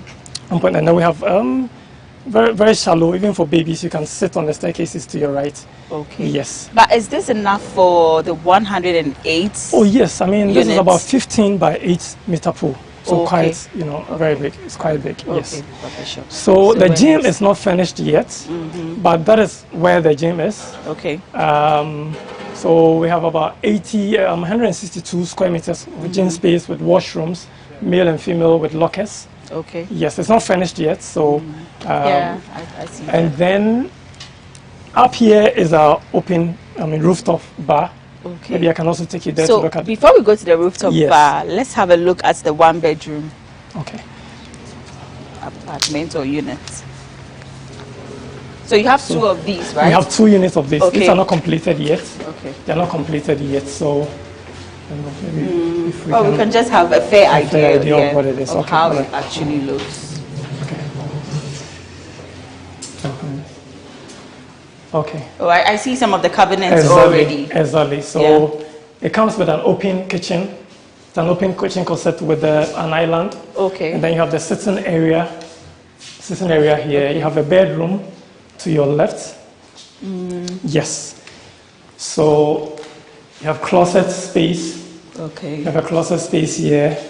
That is the washroom. Wow. Yes. The washroom is even spacious. Exactly. And then the bedroom here. Exactly. A total of about 95 square meters. Okay. So how much is something like this? Does something like this cost? Yes. So this is going for a cool $109,000. $109,000. $109,000. Yes. Oh, okay. Yes. All right. Okay, so that's the staircase. That's the staircase leading up. Exactly. Yeah. Alright. So how was it for you handling this huge project? I mean, how did you feel from the onstart and to where you've gotten to? Well, I mean, for me, it's been an experience. My background is actually in quantity surveying. Okay. Exactly, yeah. And veering into project management has not been too difficult because our training really allows us to do that. Okay. And so we started off in 2017. As you can see here, we are building our last gate. And so, I mean, it's been a beautiful experience for me, a learning experience, and we thank God for it, for how far He's brought us. Well done, actually. So tell us about the space. Okay, so this is about 252 square meters of space. Okay. You have a pergola here for if you want to sit under a shade. And then we have a bar. Okay, so this is where the bar will be. This is where the bar is going to be. So we have also a kitchen as well, a kitchen in there. Then you have washrooms. Okay. We have about 4 slots of washrooms in there for visitors. Okay. It gives a very beautiful view, as you can see from here. Yes, actually. Up here. So you can even watch your kids. Exactly, play from here. Yeah. Yeah, you can watch your kids play from here. Okay. Yes. Is it open to outsiders or just homeowners here? Yes. So what we're trying to do is to be able to manage the influx of people from outside, and so we have an external gate that brings people from outside to come and enjoy the space, while not disturbing the community. So as you can see, the whole recreational area is fenced. Yeah. So you're going to have a biometric, access system from outside into the estate. So once you're a member here, you can just access and come in here without necessarily going through the estate. Yes. Oh, okay. Talking about fencing and all that, I would like to talk about security. Yes. How secured is the place? Extremely secured. I mean, we have a 24-hour security. It's, as you can see, you saw there, it's manned. We have a second gate here as well, which is also going to be manned. Okay. And as much as possible, we try to incorporate other things to enhance the security. So the perimeter fence wall is actually electrified. I mean, we have electrocuted ones. And then we're also adding on CCTV cameras into the estate and all that. And so just to enhance the security of the estate. All the street lights are solar powered. So that when there's blackout, you still have, some light. That's good. Yes. That's a fair deal. Exactly. I mean, aside this space you have, is the Greens planning to move on to another space? Because I remember you told me this is your final unit or your final gate. Exactly. You're constructing. Yes. So definitely yes. I mean, we are in this for the long haul. So as we can, just right behind these properties, we have a land there which is starting very soon. And I mean very, very soon. So those who want to book their units should talk into us. We have another one probably coming up in OEB as well. So, I mean, we have other developments coming up. Okay.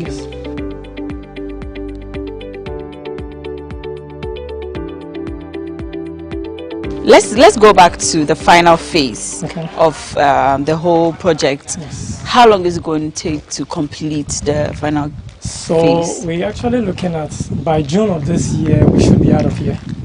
June of this year? June of this year we should be. All things being equal? All things being equal, we should be getting out of here. Yes. Okay. So we were talking about drainage. I don't see the pipes. I don't see things I'm not supposed to see. Open drainages and all that. Yes. How was that? How did you So as do our that? tagline goes, refined living. What we've tried to do is to keep a very safe environment for kids and also give a very hygienic, environment for our inhabitants. So what we've done here is that we have an underground drainage system, as you can see here. It also serves as a walkway. Okay. So all our drainages are underground. And then as I indicated to you last, all our street lights are also solar powered. Exactly. So when there are blackouts, the homes can have lights because they all have 1.5 kV solar panel, solar inverters, and then the street lights are also lit because of the solar lighting. Okay, so meaning you're walking the talk of being an eco-friendly estate company. Exactly. Okay, that's amazing. So we are moving to a show house. Prince here is going to show us what exactly a house at the Greens look like. So come along and let's show you what's up. Okay, so this is a typical entrance. Yes, so this is our 3-bedroom, known as the cedar. As I told you, all our houses are named after, nature, so cedar is a form of a tree. Okay. Exactly, so this is our 3-bedroom. All right. Yes. Oh. So should I call this a grand entrance? Exactly. What we have done is to give you a very big, it's our 1.3 meter door. Okay. It's quite very wide. Okay. So where are we starting from? The hall? Let's go to the living area. Okay. Yes, so very beautiful, I guess. Yes, I see. Exactly. Neutral colors. Well, that's my kind of furnishing. A lot of people like these colors. Exactly. Yes. So what we have done, to your left here, you see a very big sliding door. Similarly, we have one to your right. Okay. Exactly. So that is what we call, it gives you cross ventilation. So you don't always need to have your ACs on. You can just, shift one door here, slide another one here. You have a mosquito netting here, so you can just slide, and then you enjoy the fresh air. Okay. It also gives you a lot of lighting into the house, so you don't have to always put on your artificial lighting. So I see a lot of modding decorations. Yes. I mean, with regards to the ceilings, the lightnings, the tiles. I was looking at something on Facebook actually, and people were teasing landlords or complaining about landlords that they use a lot of brown and those multicolored kind of tiles. But I see this is quite different for their buildings. So simplicity, they say, it's the way to go. Okay. So does the client have an option to have a furnished house? Oh, most definitely. I mean, we are very open. Okay. We are very open. So if you want us to furnish for you, we can also do that for you. Yeah, okay. Exactly. Yes. Okay, sure. Yeah. All right. So the TV sits here, and then the couch. The couch. Yeah. Okay. All right. So we go upstairs. Yeah, we can. Let me show you the kitchen. Okay. You want to enjoy my sofa? Yes, I do. I do. It actually looks cozy. Yes, it is. Oh wow. You could sleep here, take a nap, even spend the night here. Oh yeah, I mean it's and I think it's even spacious for family gatherings. Exactly. And all. Exactly. Okay, so a space like what was the space? So this is about 30 square meters here. Okay. For the dining and then the living area. Yeah. All right. That's nice. Let's move on to the next. I can't wait to see what you have in store. Oh, okay. So let me show you what we have here on the ground floor. Okay. So we have a guest washroom to your left. This is it? Yes. Okay. And a guest washroom here. Oh, okay. Very beautiful. Well, this is what some people call the powder room, I guess. Yes, the powder room, exactly. Okay. Yes. All right. Let me see. Let me have a look at it. Yes. Okay, it's quite spacious. Not really small. Yes. The door is deceptive. It looks quite tiny. Yeah. So yes, yeah. So next, I see the kitchen. That's the kitchen. Okay. So we furnished the kitchen for you. We give you an extractor. It comes with the gas. Oh, wow. Exactly, yes. So and these are the storage spaces. These are the storage spaces. Yes. Okay. Quite spacious. Yes. And to your left, you have a storeroom. Okay. Yeah, you have a storeroom here. That houses your washing machine. Oh. And then the solar inverter is also kept in here. Oh, okay. If you want us to do some additions for you in terms of shelves, that can also be done. So there's an option for renovation. Oh yeah, I mean additions. Okay, we are additions. Very additions. Oh, yes, okay. Yeah. Okay, so where does this door lead to? This actually takes you to the backyard. Okay, but let's finish with the yes. Okay. So I see the same tiles you use for the hall is where you are using. Same, we carry the same tiles throughout every space. The space, yes. Oh, okay. Yes. All right.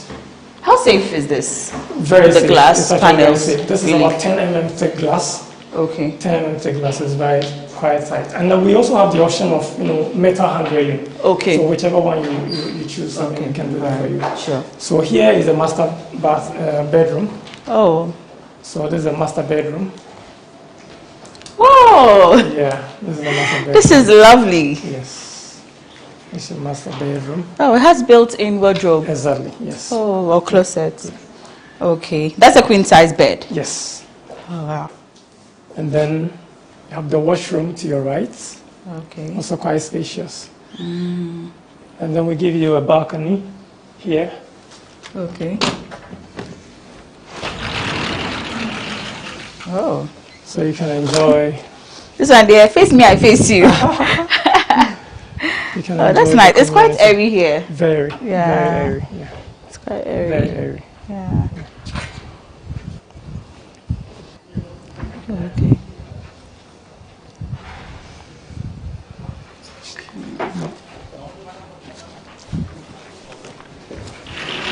Alrighty. So the washroom. Yeah, that's the washroom. Yes. Okay. Okay. Okay. All right. So we move on to the next room. Yes. So we have 2 other bedrooms, all en suite. Okay. So one to your right here. Okay. Oh. Yes. This quite smaller. Yes. Yeah. That's a bit. Yeah. So. Okay. Yes. Oh, another built-in closet. Exactly. All the rooms comes with that. Okay. So that's the last bedroom. That's the last bedroom. Yeah. Okay. I see 2 beds. Yes. So for like a kid's room, Kids' right? room, Children's exactly, room. yes. Oh. But I didn't feel all the beds. Yes. That's a clean space. Yeah. Oh, okay.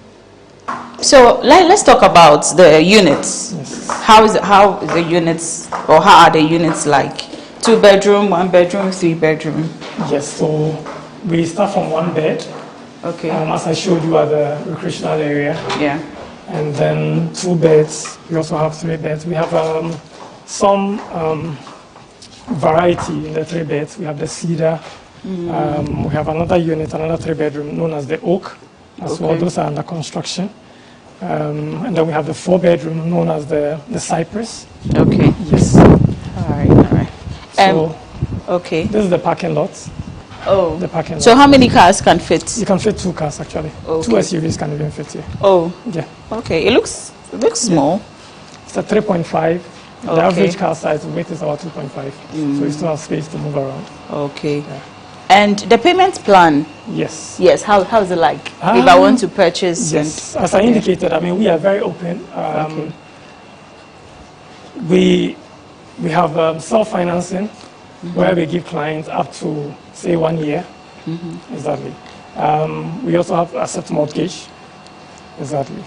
And then when you're doing self-financing, as I indicated, I mean, within a period of, say, 6 to 1 year, I mean, we can consider that. Yeah. Okay. So does that mean you make a lump sum in the first month? Yes. So what we'll do What's the is percentage? Okay. So what we do is that you do a 30%, between 30 and 40% down payment, and then the rest, if you're doing self-financing, is spread for you between 6 and 1 year. And then if you're doing a mortgage, depending on your income and your commitments, the bank can look at 80%, and you do a down payment of 20%. The bank disburses the 80% when you have made your payment, and when the house is also completed, the bank does they do the payments of the 80% for you. Oh, okay. That's and quite flexible. For Ghanaians, I think you can get between 5 to 15 years on your mortgage in terms of payback period. Yeah. So for how many homeowners do you have out of the 108? Living here? Yes, living here. In and out, we have almost about, say, 30.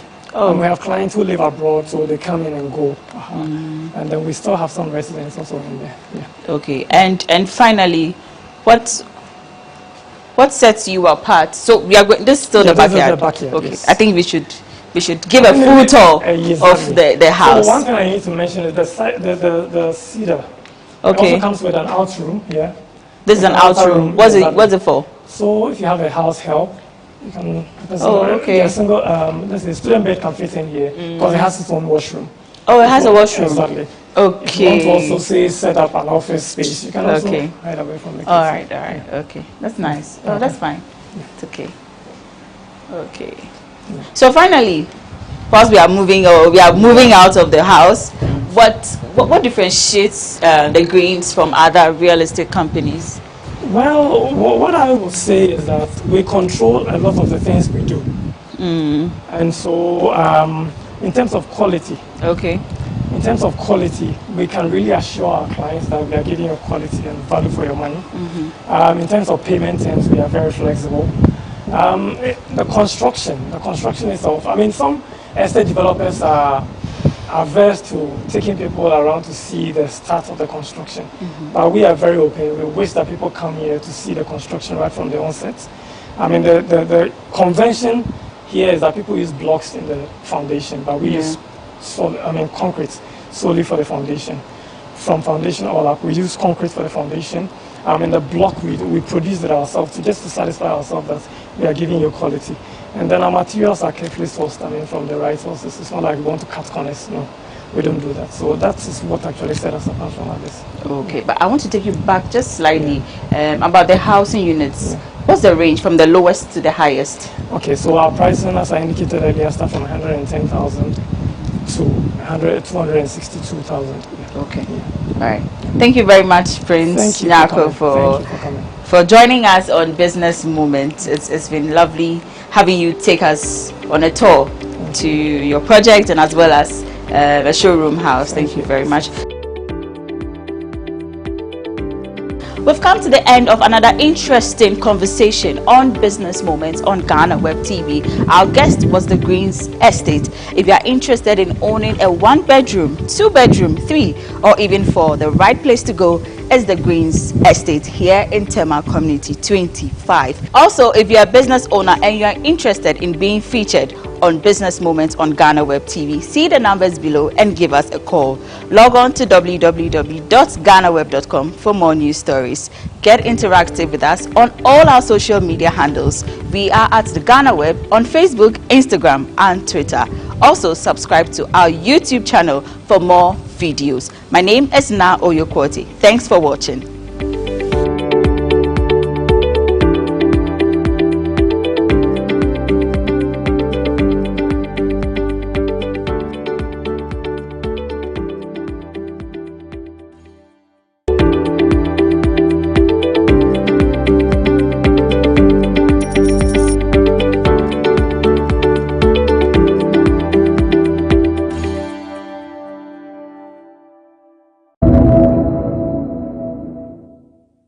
Now we have activity inside the classroom over there. Outside. And here some other activity can be done here. So you prefer to work here. Later on became sick and became deafblind. And I was brought here to complete my education. I didn't receive. They did everything for me whilst I was young, but when I came here, teachers advised my parents to stop doing everything for me, but rather train me with skills to do it on my own.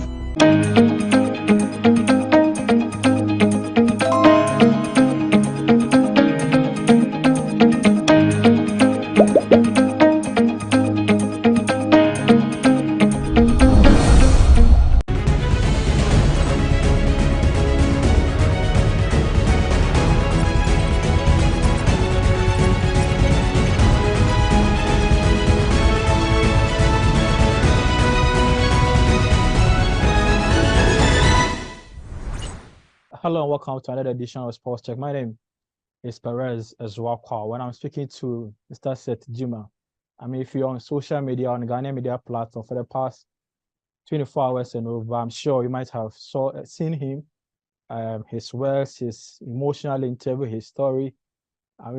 He's been trending. He's been all over the place for his incredible work in the UK for the past 24 hours, and we are delighted to be speaking to you. Hello and welcome to Ghana, Mr. Jima. Thank you for having me, brother. How are you doing? I'm doing well, my friend. First and foremost, let me say congratulations on your victory. There is a bit of confusion. Is it your first or second victory? Professional? Yeah, it's my second bout. Oh, okay. And so the story says that you were a Libra or a Mason here in Ghana. Then you traveled to the UK. So how did it all start for you?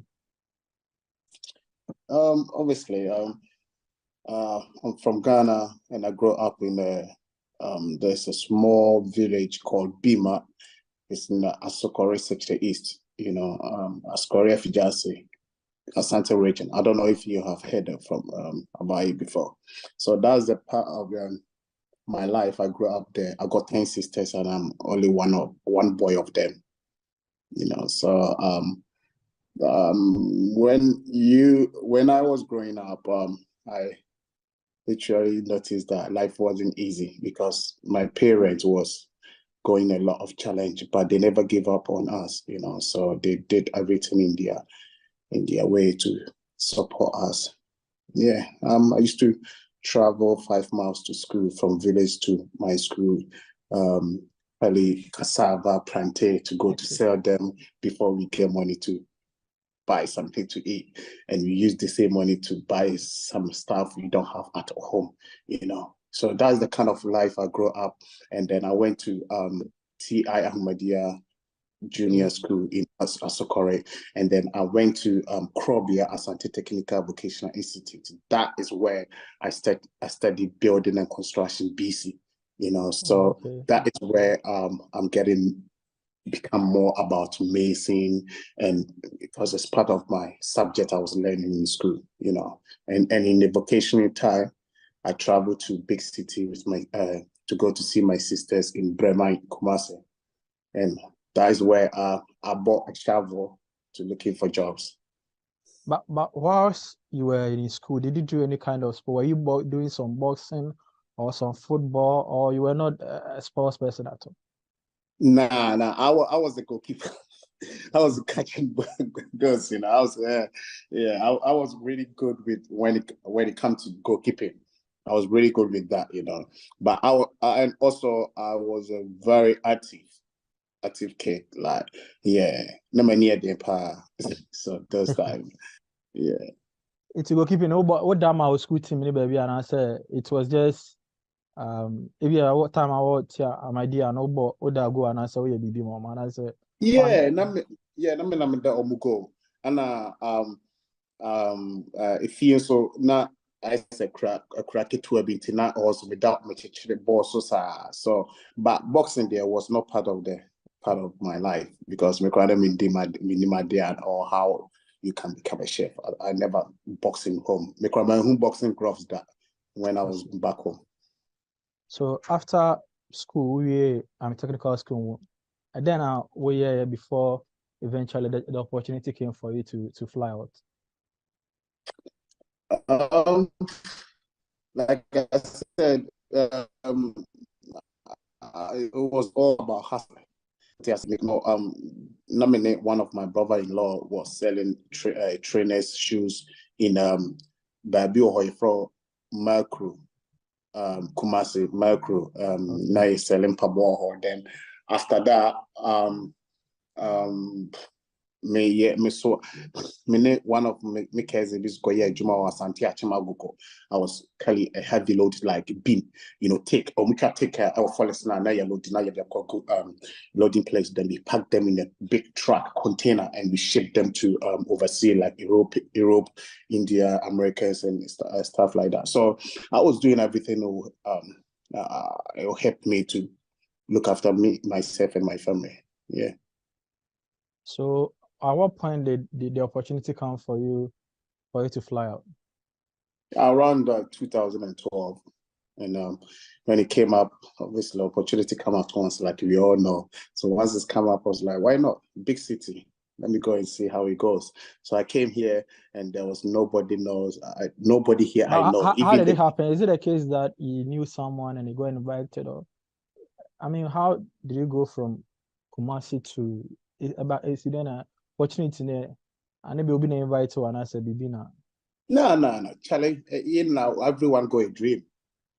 What do you say? Everyone, what you your dream is maybe just say your dream is maybe to travel to maybe big city like New York or maybe California to continue your life there. You don't know anybody. You don't need to have, or you don't need to know someone there. What do you say? So as long as you work, you have the capacity, you have amount to look after yourself. Challenge answer, you need to go. What do you say? So I said to myself, listen, baby, I'm a I'll go. So Brabby, and then me nimno. I will chrome her. I mean, catch him. Oh, let me know, Freezy. When you come, I'll come and meet you at airport. So I was very excited. But when I get to Heathrow Airport, he turned me off. Oh, wow. Yeah, he turned me off. After my friend cry, my friend I could see home phone. I can't remember. And no. Home, their home phone. Okay. Yeah, house phone. And Madame be picking what you looking for. And I'm body penetration. Was it one of creation? was like, oh shit. So how did you survive your early days in the UK with all these challenges? That is a good question. Yeah, because me buy say now my friend will be or Ghana and now on the friend I down for be or Okromoa and nipan be me tna check akra be 2 hours and nipan be fan free airport then me buy for a ban ho. No say how the this is how the life is in the UK. You got to pay bills, you got to this guy one gram inside the pyramid that kind of then it came to the point that I need to move out from the house because UK life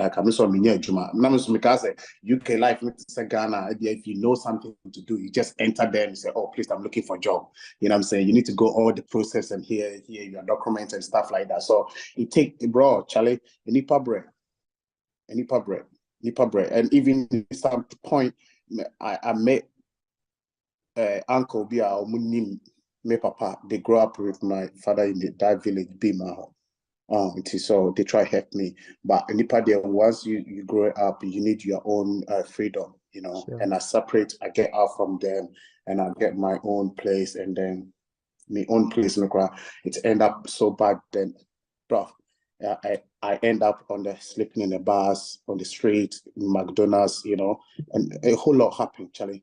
Nipa bread, but obende. Yeah, So at what point did the boxing dream start?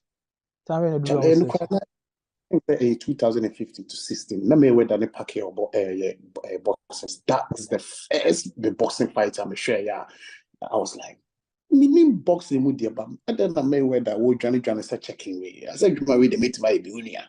So I just saying just like that, you know. And Madam when said, no, bro, these guys are different. They are different level. I'm saying, no, I can't, because one thing about me say, I'm always say, I do be the one to me. That is my motto. Okay. You know, I always said, I do be in what I mean to me. Because I do be in what I mean to me.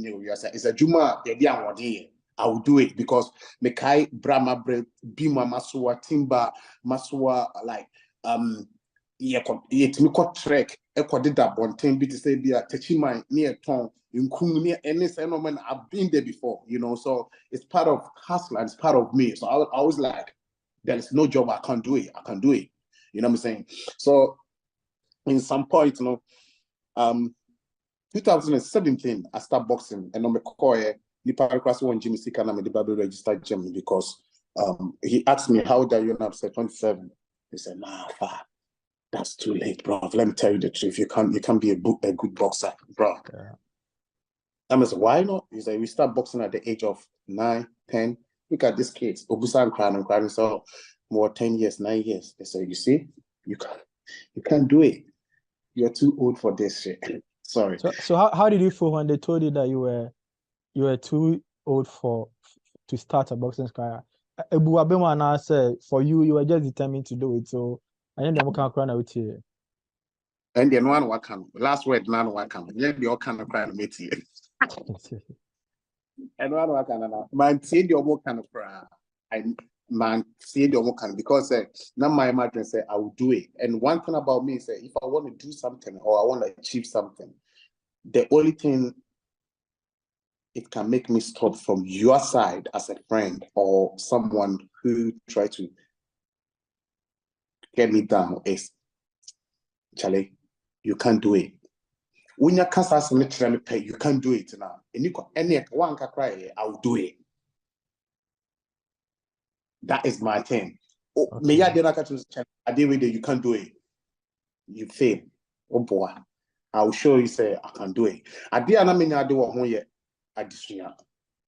What you say, but we are saying, who say, and you school can many pay for, and then many pay. What you say, in lie and how smart you are and clever you are, you can be successful. You know.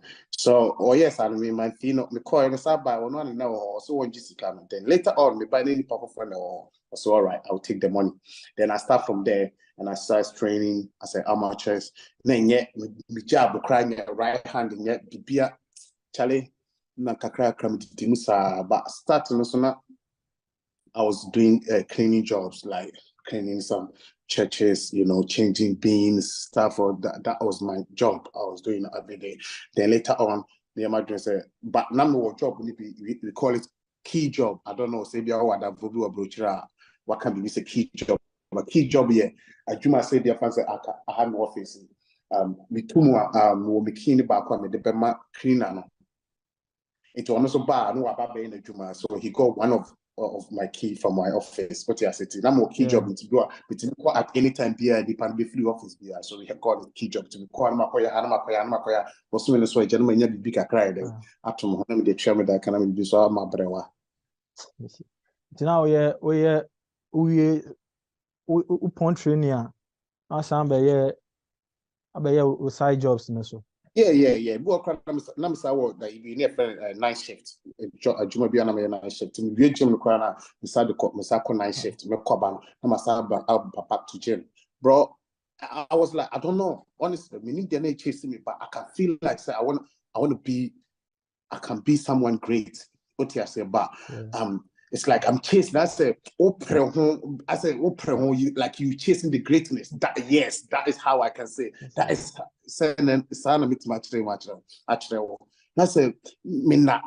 What you even sometimes we walk around me call Juma instead some for bus and we walk around 9 miles. Me for bus. Me call me backpack. Me boxing boots. Me club. Me boxing outfit. Everything in the bag. Now me run this work. Me come wash shower so na my shower na my start Juma. Go a share for no motion. Me say strong with you.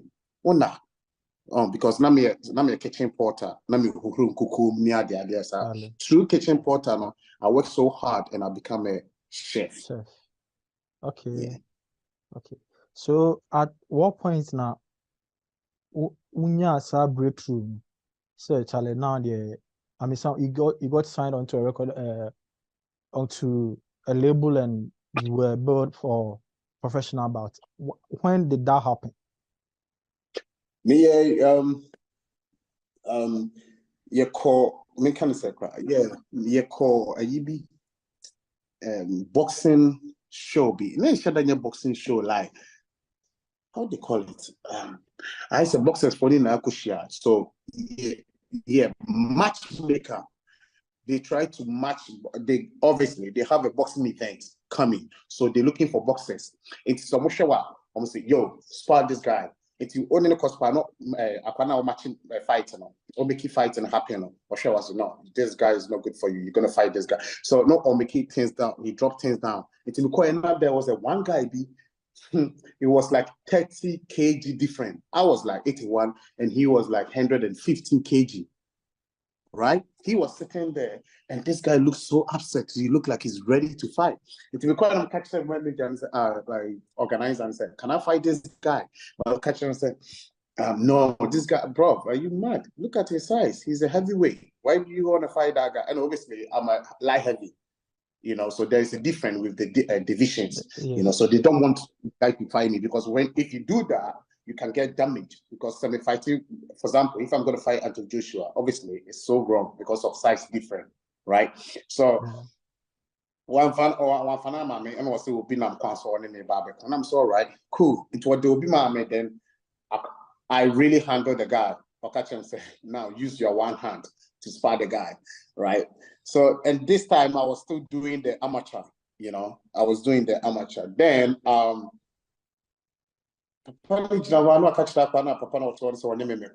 then the guy came up in the ring. He hit me and he pissed me off. I went inside and boom, I knocked him off. I will send you that video if you haven't seen the clip. When I knocked him out, and the way the combination, everything comes, strength and anger, aggressive, and everything, boom, I knocked him out, and then everyone film it, and people start to share it, and it's go viral, and it go everywhere. And then the following week, guess who posted? 50 Cent. Wow. 50 Cent posted the video, and everyone tagged me under the comment. He said, yo, this guy is freezing. That time I was my followers in Instagram. I was nobody. I was like 300 or 3,000. Then 50 yes, I'm now for follow post tagging me thing was said. Then I wake up and my followers went up. Boom! It go up like 15K. I was like, wow. Then I got interview from Sky News. I was then they was like, why you actually British Mike Tyson? That is where I got that name.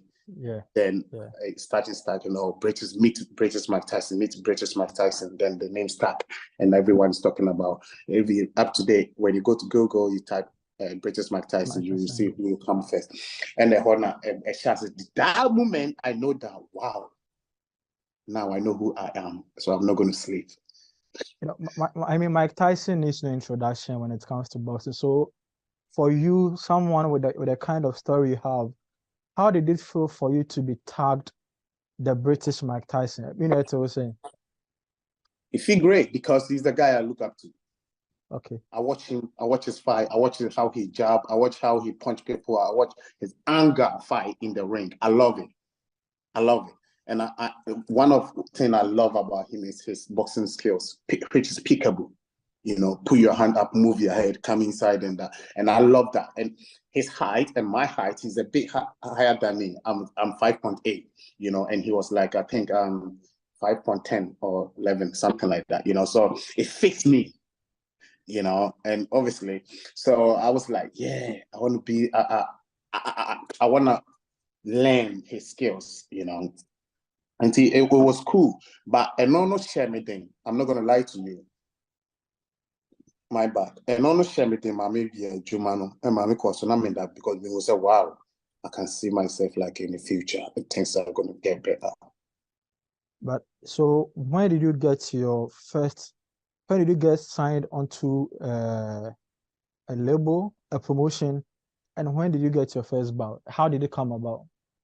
Yeah, me come amateurs now. My first amateur, I knocked the guy out 25 seconds, right? And then the next one, I lost. I keep losing. I lost 4 loss by points, you know. And one of me lost, and I got emotional because I worked so hard. I said, you enjoy something, you do something, but Okona and Kuyema, what you say? Like, oh, what? Then I changed gym. When I changed gym, I switched gym to another gym. Then that gym called Double Jab Boxing Gym. That up to date, that is the fastest knockout in that gym. That is 9 seconds. I can send you that video. And they gave me a certificate for that. I went there, boom. I was like, wow, and doctors look after him and that, you know. So that was so altogether, I think I have like 18 amateur fight. You know, and I become 2019, I'm sure 2017 or 19, I become a Haringey boxing gold medal. That is another competition. Be a or fighting for 3 days. Friday, Saturday, Sunday. You got to win all. Ulusua, you're out. And I did that and I won all of it. You know, so all these things, you know, it built me up. And normally my it's not that you. Oh, sorry, yeah, now we will be able to and right now we didn't have no, there is a whole lot you got to go. But I like the type of interview you're doing because you try to dig and know who is this guy, where he has been, why he become who he is now, why his name is trending. People don't look at that way. Everyone thinking, oh, Freezy McBones, British Mike Tyson. Now they even call Africa Mike Tyson. Now Ghana Mike Tyson. I don't even know. Everyone can call me whatever they want. That's cool. But people don't know why you become that. What makes you that? A lot of things pushing me. One, where I come from, my mom, obviously, I spreading my family side to you. Charlie, baby, if you what you say? Social point. No, because I saw a tweet someone saying that they could feel the hunger and the determination and the commitment in the punches you were throwing. I said, when you say Charlie, we need Majuma, we na I didn't do it. So it will be a shame. So punching in pan, I said, everything goes in. You don't leave anything out. Oh, no, I was great. Yeah. Bibia, when the nominee me for an interview, it was funny. He said, now, Chadiana, what to say? And I will be a member of the press. I think Kusia Bre. Now, what the Maba be see? I'll because of Minjao. I'll be you. What do you say? So it's part of the process. So that one is there in terms of the, and also the honor na a normal chassis ye kakra kakra bidini kosrono, and Buhuman reached out to me. Buhuman is a brand, is like a Nike. This is their outfit, and they look if I need a clothing outfit, I say even if you look at my pictures, I didn't like the same brand. Buhuma. They are my sponsorship. It's have a nine couple man so then I think next kaka krabi super up and I'm in Kojuma being go over Kuko Mubian. But when you say Ghana for me, one more. Yeah. It's the kitchen, no, not me kitchen. Honestly, I love kitchen because it's like a meditate. That it helped my mind to grow. Even that because of the kitchen, that's where now I got business going on. It's called Freezy Snacks. So check your social media. We call it Freezy Food. It's like a plantain chips. And now I'm gonna do jollof rice as well. So the whole I love kitchen. I love being busy in the kitchen, like I told you. All this kind of idea. I have my own brand going on right now. Okay. So into latest bout here, I mean everyone is talking about. How did you get to that level, and what going into the fight, what was the mindset? Yeah, before this fight, it's like almost like 4 years. Opia whom on the street. When are you fighting? When are you fighting? The Instagram, when are you fighting? Because it's like people want to see me fight. People want to see what I got. People want to see what I have because they see me sparring like professional people, great people, but they don't have a chance to see me on the main big show. It's a normal delay. Being Then last November, I supposed to have my first professional fight on November, but I broke my hand and I got injury and it got canceled. Then last month, 10th of March, I got my first bout. Then I stopped the guy Woodley. His name is Woodley. Yeah, I think so. I stopped him in the second round, 10 seconds. I stopped him. So this one, 2 days, Tokoya Mikoyi on 2 days. Your friend say, second bout.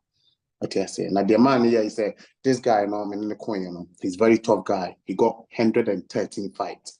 And he lose more of it, honestly. He lost a lot of his fight. But the thing about him is that he's one of the toughest guy in boxing in UK, which is journeyman and stuff like that. So he know more about the ring. He know how to take a punch. He know how to. So when in my mind, me, I just say, so Aquari, he know more about the ring than me because he started boxing. Let me remember. What you say? And now I get the opportunity. So if you go in like you get jab, move your head, jab, now this guy is going to get away with it. So I'm not going there to play with him. I'm going there to beat him like a thief.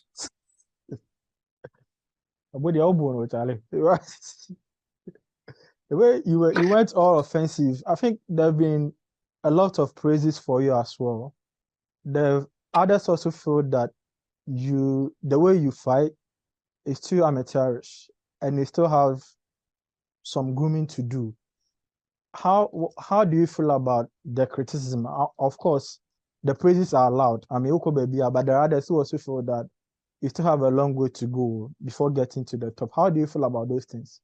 So who's our comments in India? If you do something and you don't have people to talk about it, that means you're doing something wrong. Yeah. You need people to talk about you. You need people to talk good, bad. It's all good. It's all come together. Like I said, I started boxing at the age of 27. And if you don't meet me at sure. So I assume I move them. Now I feel I'm opportunity fighting on the platform. So now I catch them say, oh, the way I fighting the won't go baby. And I no, I'm doing me, bro. I'm enjoying my boxing. I'm enjoying what I want. What you say? And one thing about I don't listen to what people say. I don't focus on that. I do me. When I came back, I watched the fight. I see things I need to do to make myself happy, not what the others saying. I always focus on myself. I always put myself first, and I always make sure I'm comfortable for what I'm doing. Okay, but of course, Ghana, for instance, have a history of, producing great boxers, the likes of Azuma, Joshua Kulete, those guys, they need no introduction when it comes to training boxing coaches. Are you going to reach out some of these people? Maybe Azuma, maybe Uber send you a video and say, oh, senior man, what they're sharing, maybe I'm advice, maybe. And now, for now, we know with team, you know, No, focused on. Sorry. No. Boxing is like politics. You don't see MPP goes on this to get information or idea or head. Yeah. Right? I start where I am, me and my team, me and my coach. If it doesn't go well, we plan together what next, what we should do, what that, right? And we bring what we have learned to the public, and the public will see. So I don't need they all kind. I still have respect for them. They are goats. They are legend. They are up there. I have love for them, right? But everyone, I keep myself to myself. I do me. Yeah, so I just want the best for myself, and I have my team, and we keep growing. We're growing. Charlie, remember, I started boxing 27, bro. 27, brother. What you are saying? I got nothing to lose. Like I said in the interview, I got nothing to lose. Every step in my life right now is a blessing. I'm a winner. Sure. So, yeah, keep going, brother. But what's the biggest objective for you? What do you want to achieve at the end of it all? Biggest of what? Your biggest objective in boxing. I want to have a title. But this year at least I need to have like 6-5 for year or 5-5. So next year I can start having a title. What's the mission I say? Yeah. Everything will come. I don't look at the big. I look at the big picture. That's the dream. I don't look at big top like WBC, IBF. No, we start from here to go here, step by step, 1 to 2. You know, we don't jump from 1 to 4. What I say? So right now, I stay focused. Now my real 2-5, 2 win. Woo, that's beautiful. Next one, manager when next month, please, you are out. Let's go. Give me the date. Okay, give me the event. There say, give me the opponent. Let's go. I win it. Next one, go. That is my thing. I don't jump. I don't look at so far like that. You know what I'm saying? Step by step, you build yourself up, and everything will come. Everything will be done. Your story is like a big inspiration. I mean, what would you say to people from similar backgrounds like you? And then what should they take from your story? Yeah, what I would say is like, never give up in life. Never say,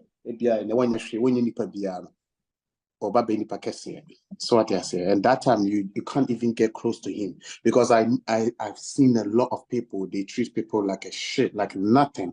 They don't respect them, you know. And right now, for example, myself, I'll give myself example. I know a few people, they put me wrong, they don't respect, they don't do nothing. In terms of humanity, they don't respect what you are saying, because so they look down to you. But now I've become someone. Just a few times, people start to be nice to you. You know, that is the big thing people need to learn. Always respect people and treat people according to you, how you want you to be treated. You feel me? That's the thing. And then another one, don't let your position you live in now judge you like you're not going to make it, or you can't be somebody great. No, it's possible. And don't let anyone decide your life to you. Your life is in your hand. Your life is like a movie. You are director, you are actor, you are this, you are cameraman, you are this. You need to control everything, right? Don't let anyone tell you because you're too old, so you can't do this, you can't do this. No, it's possible, brother. You can do it. You can do it. Me, like a crazy coming from somewhere, nowhere, no hope, bro. If you are crazy, so crazy, be declared so annoying. Now, this is my name, sisters, me call for this, and that form say, yes, sir, yeah, swap. Aside the buffet, the copper bunch be the business so the go home. What you say? Yeah. Me, and all this thing I don't want to talk about it, because me can't. It's a memory, like it's a picture. What you and I am emotional. What you say? Because now me team free ho abaha nene Charlie, and then sorry, cry me team did cry because Joy FM, TV, Kesben, TV today, here. Now I'm like, it's crazy. It's like a dream. You know, it's possible. Whatever you go in there, whatever you thinking, go for it. Because sometimes so much there will be a better challenge. I know any challenge compared to my food be any no and can't show you. Just do your job, do your thing, be you, you know. But the most important thing is that be faithful to yourself and be true to yourself. ABS man, nyame who say Kuresini na might be crowd winning me, or because I call you store ben or just boxer. Be true to yourself. Challenge na ya bre, but everyone got story. Oh, any independent do baby on person your mom say chrome for that be media January now I know as a bro. No, Charlie. We crossing you know what you are saying, yeah, baby didn't know so at training was also the said it. I mean, thank you very much for sharing your touching, emotional, and your great story with GhanaWeb. All the best to you and your career, and I hope to see you at the very top. Thank you very much for speaking to GhanaWeb.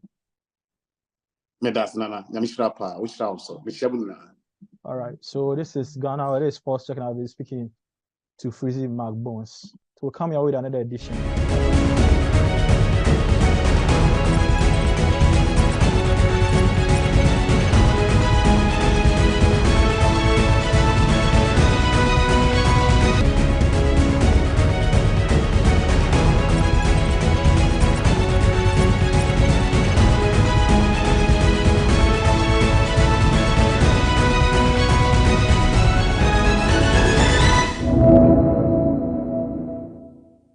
Now we have activity inside the classroom over there. Outside. And here some other activity can be done here. So you prefer to work here. Later on you can see. Became deafblind. And I was brought here to complete my education. I didn't receive. They did everything for me whilst I was young, but when I came here, teachers advised my parents to stop doing everything for me, but rather train me with skill. Now, back canocre. To sang pine, be I want to be a man in quite baby. Mommy, you can see my cotoso. Pepoga, send me sick from Lemonade Finance. While Brian did the shade and let me £2. Lemonade Finance. Say they sending money back home from UK, Canada, and now US. I accepted a instant charges. Extinguishing in Suya. Unbeatable. We should make promo code Dr. Like £10, $10, and $10 Canadian for the first transaction. With this Sunday download to Lemonade Finance. Welcome to the Ghana ICT Hub, a partnership between MTN Ghana and the Government of Ghana through the Ministry of Communications and Digitization. MTN pledged to support Ghana's digitization agenda in line with its ambition to lead the delivery of digital solutions for Africa's progress. In fulfillment of this pledge, MTN Ghana has committed $25 million toward the realization of the Ghana ICT Hub project. The objectives of the Ghana ICT Hub project is anchored on the following: to create an ICT-enabled environment for human capital and ICT skills development, to develop an ICT ecosystem through remote access delivery to facilitate job creation for national development, to provide a modern, state-of-the-art physical infrastructure to serve as a pillar for the digital Ghana agenda. The physical infrastructure, when completed, will provide 4,000 square meters of space with the following facilities: laboratories for technology training and research, innovation hub,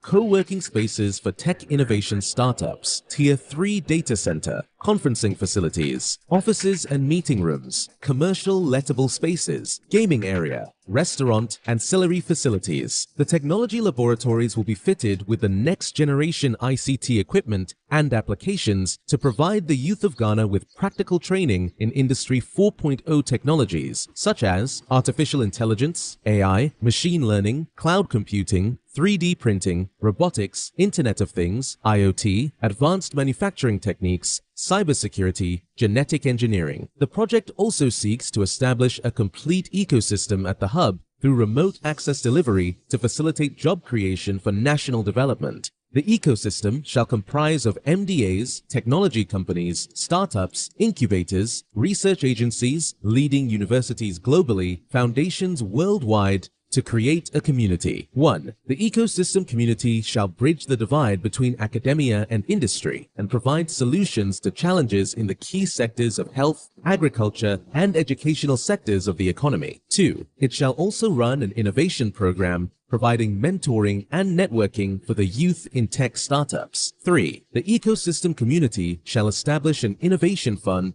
to support startups, research agencies, and other entities in the ecosystem. MTN Ghana and the Ministry of Communications and Digitization are championing the Ghana Digital Agenda for Ghana's development. Welcome to the digital age. Welcome to the Ghana ICT Hub, a partnership between MTN Ghana and the Government of Ghana through the Ministry of Communications and Digitization. MTN pledged to support Ghana's digitization agenda in line with its ambition to lead the delivery of digital solutions for Africa's progress. In fulfillment of this pledge, MTN Ghana has committed $25 million toward the realization of the Ghana ICT Hub project. The objectives of the Ghana ICT Hub project is anchored on the following: to create an ICT-enabled environment for human capital and ICT skills development, to develop an ICT ecosystem through remote access delivery to facilitate job creation for national development, to provide a modern, state-of-the-art physical infrastructure to serve as a pillar for the digital Ghana agenda. The physical infrastructure, when completed, will provide 4,000 square meters of space with the following facilities: laboratories for technology training and research, innovation hub, co-working spaces for tech innovation startups, Tier 3 data center, conferencing facilities, offices and meeting rooms, commercial lettable spaces, gaming area, restaurant, ancillary facilities. The technology laboratories will be fitted with the next generation ICT equipment and applications to provide the youth of Ghana with practical training in Industry 4.0 technologies such as artificial intelligence, AI, machine learning, cloud computing, 3D printing, robotics, Internet of Things, IoT, advanced manufacturing techniques, cybersecurity, genetic engineering. The project also seeks to establish a complete ecosystem at the hub through remote access delivery to facilitate job creation for national development. The ecosystem shall comprise of MDAs, technology companies, startups, incubators, research agencies, leading universities globally, foundations worldwide, to create a community. 1. The ecosystem community shall bridge the divide between academia and industry and provide solutions to challenges in the key sectors of health, agriculture, and educational sectors of the economy. 2. It shall also run an innovation program providing mentoring and networking for the youth in tech startups. 3. The ecosystem community shall establish an innovation fund to support startups, research agencies, and other entities in the ecosystem. MTN Ghana and the Ministry of Communications and Digitization are championing the Ghana Digital Agenda for Ghana's development. Welcome to the digital age. Welcome to the Ghana ICT Hub, a partnership between MTN Ghana and the Government of Ghana through the Ministry of Communications and Digitization. MTN pledged to support Ghana's digitization agenda in line with its ambition to lead the delivery of digital solutions for Africa's progress. In fulfillment of this pledge, MTN Ghana has committed $25 million toward the realization of the Ghana ICT Hub project. The objectives of the Ghana ICT Hub project is anchored on the following: to create an ICT-enabled environment for human capital and ICT skills development, to develop an ICT ecosystem through remote access delivery to facilitate job creation for national development, to provide a modern, state-of-the-art physical infrastructure to serve as a pillar for the digital Ghana agenda. The physical infrastructure, when completed, will provide 4,000 square meters of space with the following facilities: laboratories for technology training and research, innovation hub, co-working spaces for tech innovation startups, Tier 3 data center, conferencing facilities, offices and meeting rooms, commercial lettable spaces, gaming area, restaurant, ancillary facilities. The technology laboratories will be fitted with the next generation ICT equipment and applications to provide the youth of Ghana with practical training in Industry 4.0 technologies such as artificial intelligence, AI, machine learning, cloud computing, 3D printing, robotics, Internet of Things, IoT, advanced manufacturing techniques, cybersecurity, genetic engineering. The project also seeks to establish a complete ecosystem.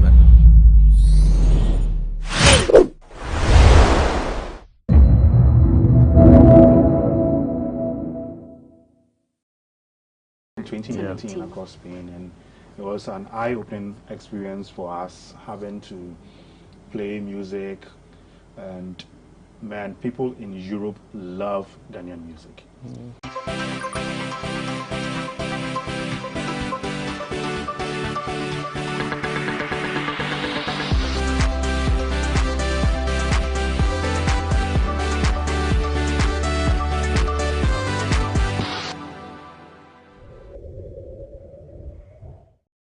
The African continent is blessed with some of the greatest music bands, and Ghana can boast of the band Fra, young, talented instrumentalists and singers making waves with their sound. It's a 360 conversation here on Talkatainment. I am Paula Amabruni. We'll take a quick break. We'll be right back. You're welcome back. You're still watching Talkatainment on GhanaWeb TV. Now, I have here seated on my couch 2 members of Ghanaian band Fra, George and Salom. Salom is the guitar player and George, he's the band leader and bass player. Yeah. Welcome, guys. Thank you so much. Great. It's good to have you. I've been following your progress and I love your music. You guys are doing amazing. And if you haven't checked them out, it's like, you know, you are missing out because they do real authentic African music. But let me find out from you. What do you do? Will you say it's Afro-funk, high life? How would you describe your music? It's Afrofusion. Okay. Yeah, but it's dominated strongly by high life. High life is like the bedrock, and we fuse it with various genres: jazz, pop, funk, Afrobeat, you name it. Okay, so just as your name say, Fra, I feel that energy. Great. So, the band, just tell us the genesis. How did Fra come to be? And then the members. Let me start. How many are you in the band? So the core members of the band are 6. But we have a 7th member who's like an ad hoc member. Yes, we started out in 2015. But prior to that, we had been playing together as friends. We were actually in the same church together. And George and the drummer had been friends since high school. And they met the keyboard player along the line. And I think one day they came to Koforidua, where I lived, for a workshop, and they met me over there and we became friends. So around that time I was in Legon and we linked up, exchanged contacts, and when I came back to school, I was on vacation. When I came back to school, I met up with them and I started playing with them. So in 2015, we just came up with the idea of, you know, coming together to form a band and doing our own music, even though we're like playing at pubs and bars by then and doing cover stuff for other artists. So later, the following year in 2016, we decided to brand ourselves properly, and the name we came up was Fra. Fra. Yeah, you came up with it. Yeah. So what is the real meaning? I know like Fra is in Chi, you say it's a mixture. It means mix. Mix. Yes. Great. You make mention that you started from the church. Yeah, some musicians say, oh, once I was born in my mother's womb, I just knew how to sing. I started singing and all that. But with the church, we have some instrumentalists who say, okay, maybe when you play for the church, you feel like, oh, it's free and all that and all that. What would you say about that, the church where you came from? In churches where maybe they feel like, okay, the instrumentalists, they are part of us, so, you know, no money and all that, they are just playing for the God and all that. How would you balance that? Because I've had a lot of people say it's just free like that, all of that. Well, I think it depends on your personal arrangements or agreements with the church. Some people play for free and some people play to be paid. So, yeah. I think it's a personal decision. Okay. Yeah, some people decide just to play to help the church or, you know, for God. and others also see it as a business. But you know, for us, we play in church just to support the church because we are already okay with the band. I see. You understand? I see. Yeah. Well, one thing I observe is that with bands, it looks like it starts with a 4-member. So if somebody that you want to start up a band, what are the core instrumentalists, or what do you need on board or in your team to make up a solid band? I think every band is made of primarily of a drummer, a bass player, and a keyboardist. And usually there's a singer. So at least 4, although I've seen a lot of bands with less members, like 3. It's very common in America and Europe to meet what we call a jazz trio or even a normal trio, where we have just like a drummer, a bass player, and either a keyboardist or a guitar player. There's several examples like that. The most popular one I can think of right now is John Mayer, who has his own trio. He plays the guitar and sings at the same time. Okay. He's being backed by a drummer and a bass player. So if one of the members is going to double as a singer, then 3 can do it. But 4, 5, 6, 7, I mean, you can go above that. I remember this man, Fela Kuti, had a team of running into like 40 plus. Yeah, when he traveled with a very large team. But to answer your question, there's usually a core in the band, which starts out, in our case, we were 4. And when the band becomes bigger, when you guys gain some traction for yourself, you can definitely build up on that and bring other people on board to beef up the sound. Okay. Okay, great. So you coming together, what has been your greatest inspiration? What is the goal? What is the plan? So for us now, I mentioned early on that we started out as a cover band. Then it got to a point where we were like, no, we need to take ourselves, put ourselves out there, come up on stage front and center, and brand ourselves as an artist. Why did we go in this direction? We look back at Ghana's history and we realized that most of Ghana's music from the 80s, 70s, and 60s had been born in band culture. We've had a lot of bands coming up from Ghana and making a big name for themselves out there in the West. The most prominent example being Osibisa. Yeah. Ramblers, E.T. Mensah, the African Brothers Band, like so many of them. If your father or mother, if your parents or grandparents had any vinyl records, you would see most of these bands I'm talking about out there. And I think as at now, not many of them are active. I can only think of Pat Thomas and the Kwashibu area band, Ebo Taylor, and a few others. Yeah, but we don't have any current crop of like contemporary bands doing the same thing that they were doing back then, making the same impact that they were making back then. So we decided to take it upon ourselves to be the guinea pigs in this case, and our little experiment has blown up, and you're looking at it right now as FRA.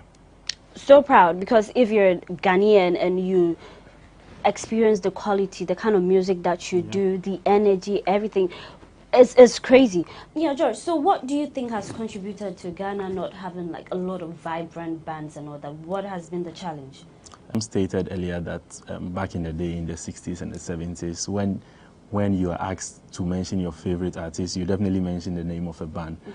But we learned that around the 80s, there was a little bit of political unrest with the coups and the military regimes and all that. And, you know, some of the band's music were political. And, you know, there were curfews and all that, so the bands couldn't perform. So most of the active bands then left Ghana for Nigeria and other African countries and Europe. So that sort of killed the band culture around that time.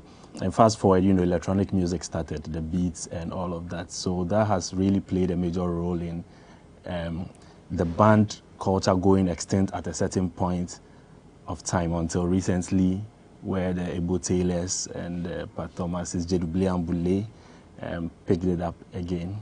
Okay. Yeah. All right. So you will encourage more young people to, you know, form bands and all. Later we'll talk about the challenges. But I want to find out, who are your greatest top 3 music bands? Everybody got an inspiration though. I think we have to answer this question Individually. Yes. Okay, George, how are your case? Top 3 general? Yeah. In general. In general, wow. Man, definitely Osibisa. Okay. Definitely Osibisa. And then Ebo Taylor and the Salt One City Band. The last band. Okay, I'm gonna come back to you. Salam, give me your favorite. Yeah, so Osibisa is also a favorite with me, not just because of their sound, but even because of their style. I actually love the album covers because they have this very psychedelic feel to them. Looking at the album cover and listening to music totally transports you somewhere else. So Osibisa definitely my top 3. Actually, the band, most of us love Osibisa. And I can also talk about a band which I got into recently from Nigeria called The Cavemen, who are also doing very well in Nigeria. I think they're one of the new bands on the scene who have really shaken things up and gathered a following in a very short time. Okay. Yes, and I actually love vintage stuff, so I'll also talk about Earth, Wind and Fire, which is a band from the US. I don't know if you've listened to any of their songs. After the Lab is Gone, September, and a few other very hits of theirs. Yeah, they're very popular with older people, but I like to revisit stuff like that because sometimes they lend you ideas when you're crafting up with new things, and that is actually something that we also like to do. Yeah. Inspiration is really key. Now let's talk about music. I've got a lot of your favorite, but then 30 Billion is one of the things I like. Tell us the story. How did it come about? What is the thing behind it? Okay, so I really wish Virgin, our drummer and composer, was here to give more light on this because he usually comes up with the song ideas. Okay. But he came up with the idea for that song. He was like, he wanted us to try something which was more hip, had this Afro beats and poppy vibe, which a lot of youthful people who resonate would kind of vibe along to. And somehow that phrase 30 billion came into our minds because the video has a song along those lines. Yeah. Yes, and it's not like we took the phrase from him. We looked at the elements of the song.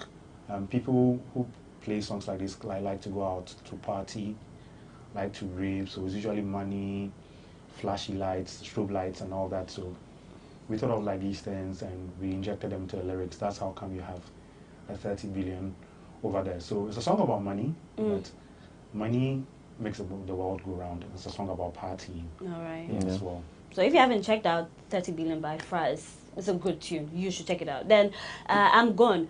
I love it when musicians take issues that are in society and, hammer, call for change and all that. So your music should have something inside where, and then in I'm Gone, you talk about domestic violence and all that. I've seen musicians here, not just band, talk about issues, even in government, stuff when things are not going to do so, they go talk about that. Yeah. But then the moment a musician is bold enough to address issues of the society and maybe go after the government, you tag that's partisan. Yeah.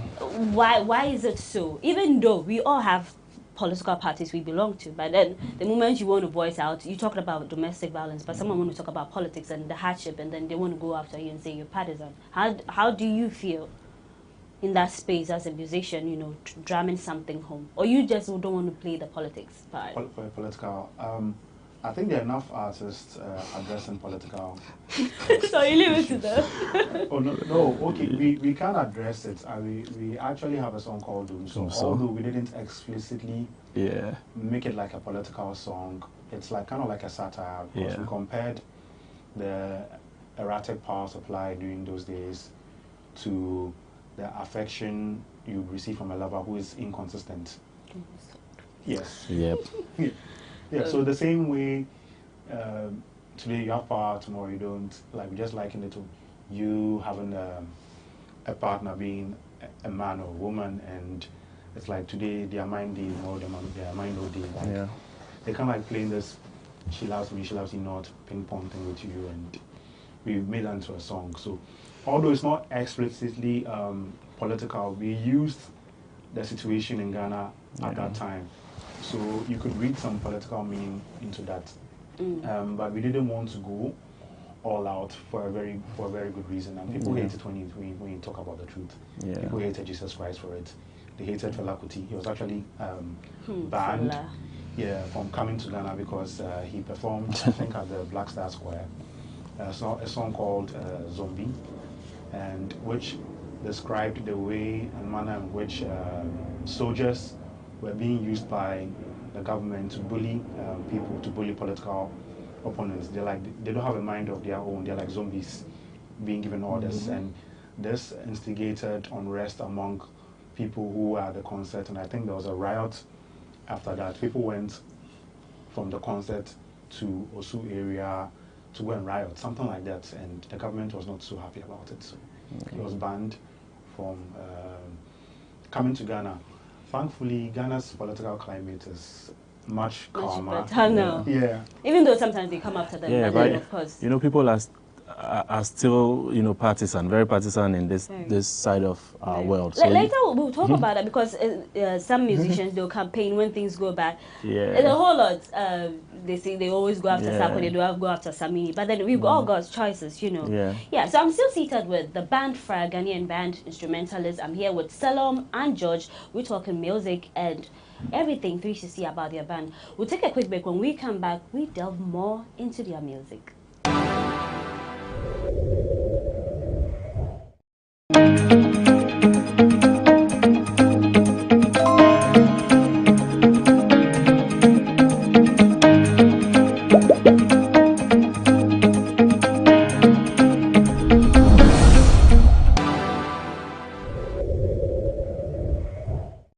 Welcome back. You're still watching Talkatainment on GhanaWeb TV. I'm here with the band Fra. Would you say that Ghana, the country where you are, they've given you your flowers in terms of the good music that you do, the traction, everything, appreciating on all levels? Would you feel like the flowers have been given? Well, I think they have, because anytime you come to a Fra concert, the place is always packed, and that wouldn't have been the case if people were not supportive of what we do as a band. But you know, there's always more room for improvement. Like, we would like the media to, you know, throw more light on what's going on in the band side of music. It's like all attention is towards the artists, the people who do solo projects and all of that. But a lot of attention has not yet been given to the band side of things, but there's wonderful things going on at that side of music too. So I think the media should try to also look towards our direction. We have good musicians there, and if you were at our concert, our last concert, which was just 2 weeks ago, you would have been so impressed. We had some of the finest bands in the country perform on that night, and they may not be known down here, but trust me, everyone gave the performance of their lives. That's what we do at our concerts. It's always a jam, involve the audience in everything that we do. So they always go home with a lot of great memories. All right. Yeah. So Ghana, Shatawale got the Esther movement, and then Stonebwoy being native. So if you're a fan of Fra, how you call yourself? You're part of the family. Framen. Family. So family with Fra.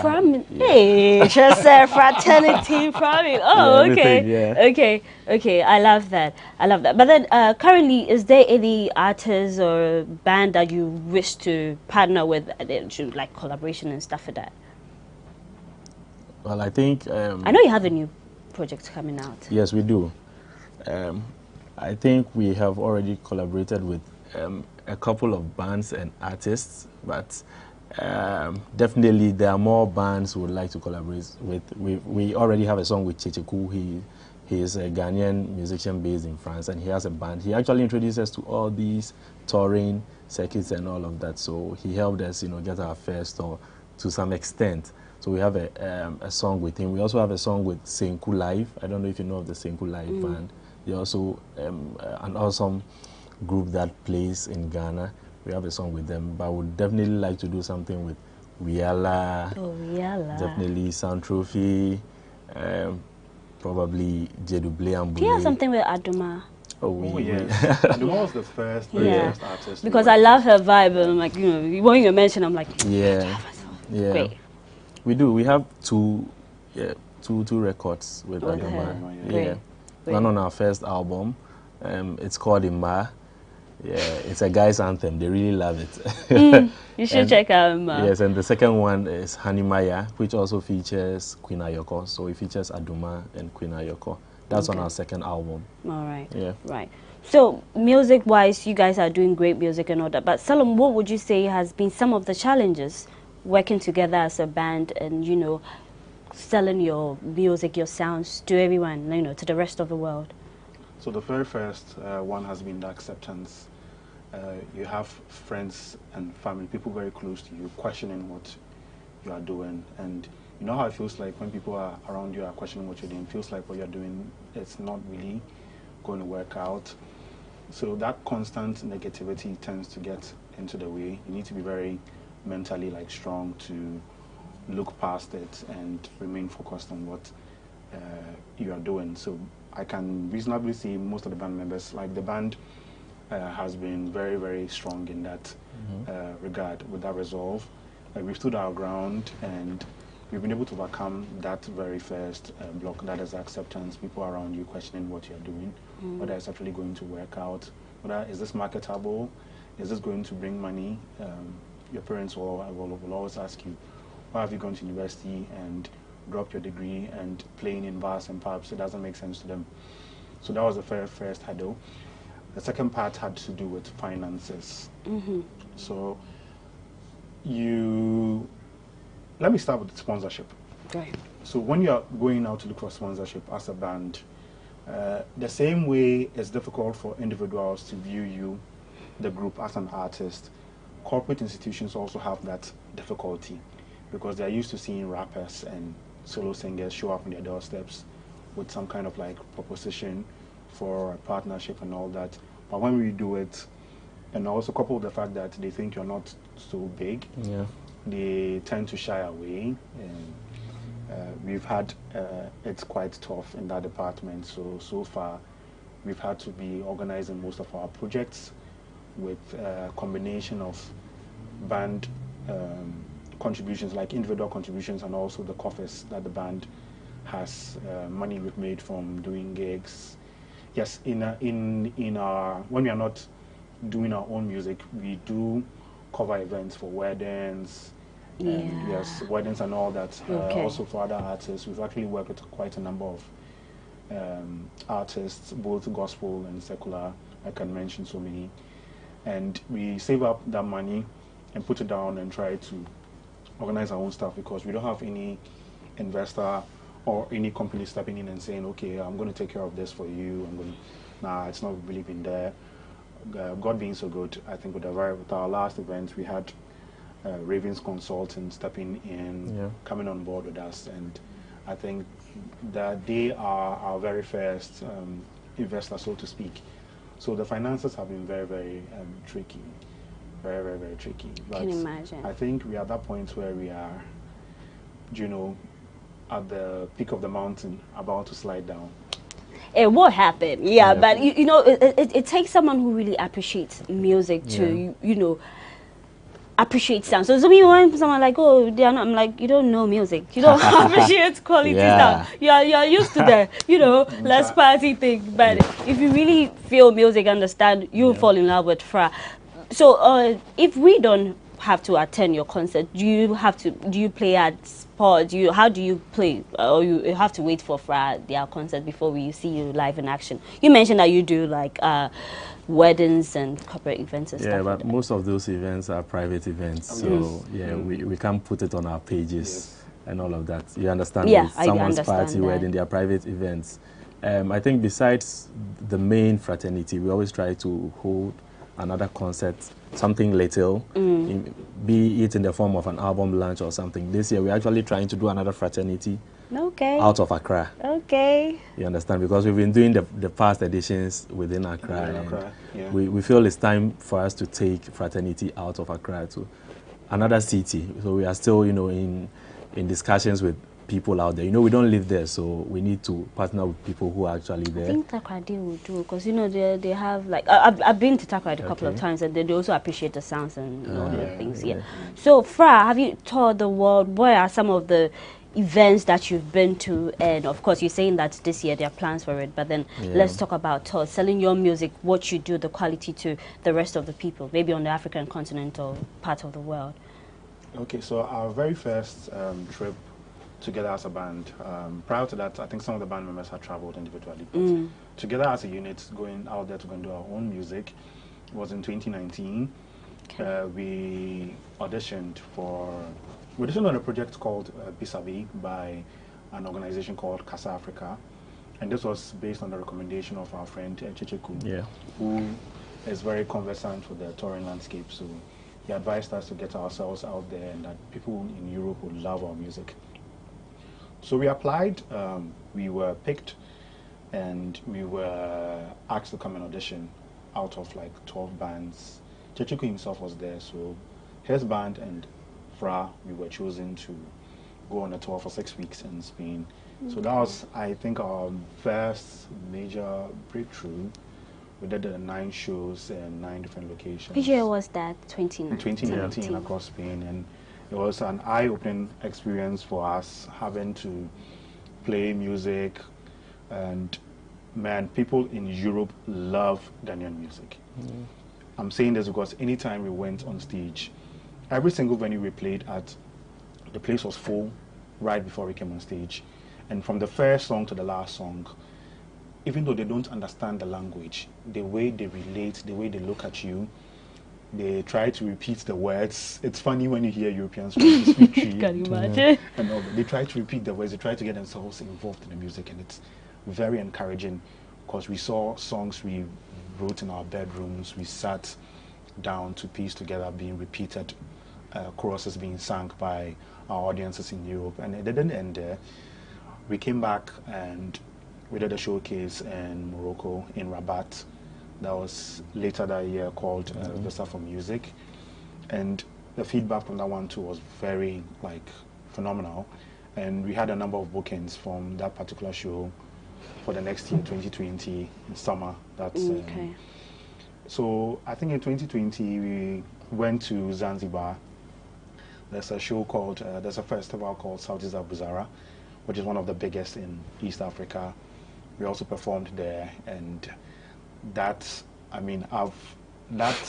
show, I just want to go back to Zanzibar just because of that show. It's written all over your face. Okay. Yeah, when we came back from Zanzibar, and I think that's when COVID struck. Yeah, okay. So we couldn't make it for any of our bookings.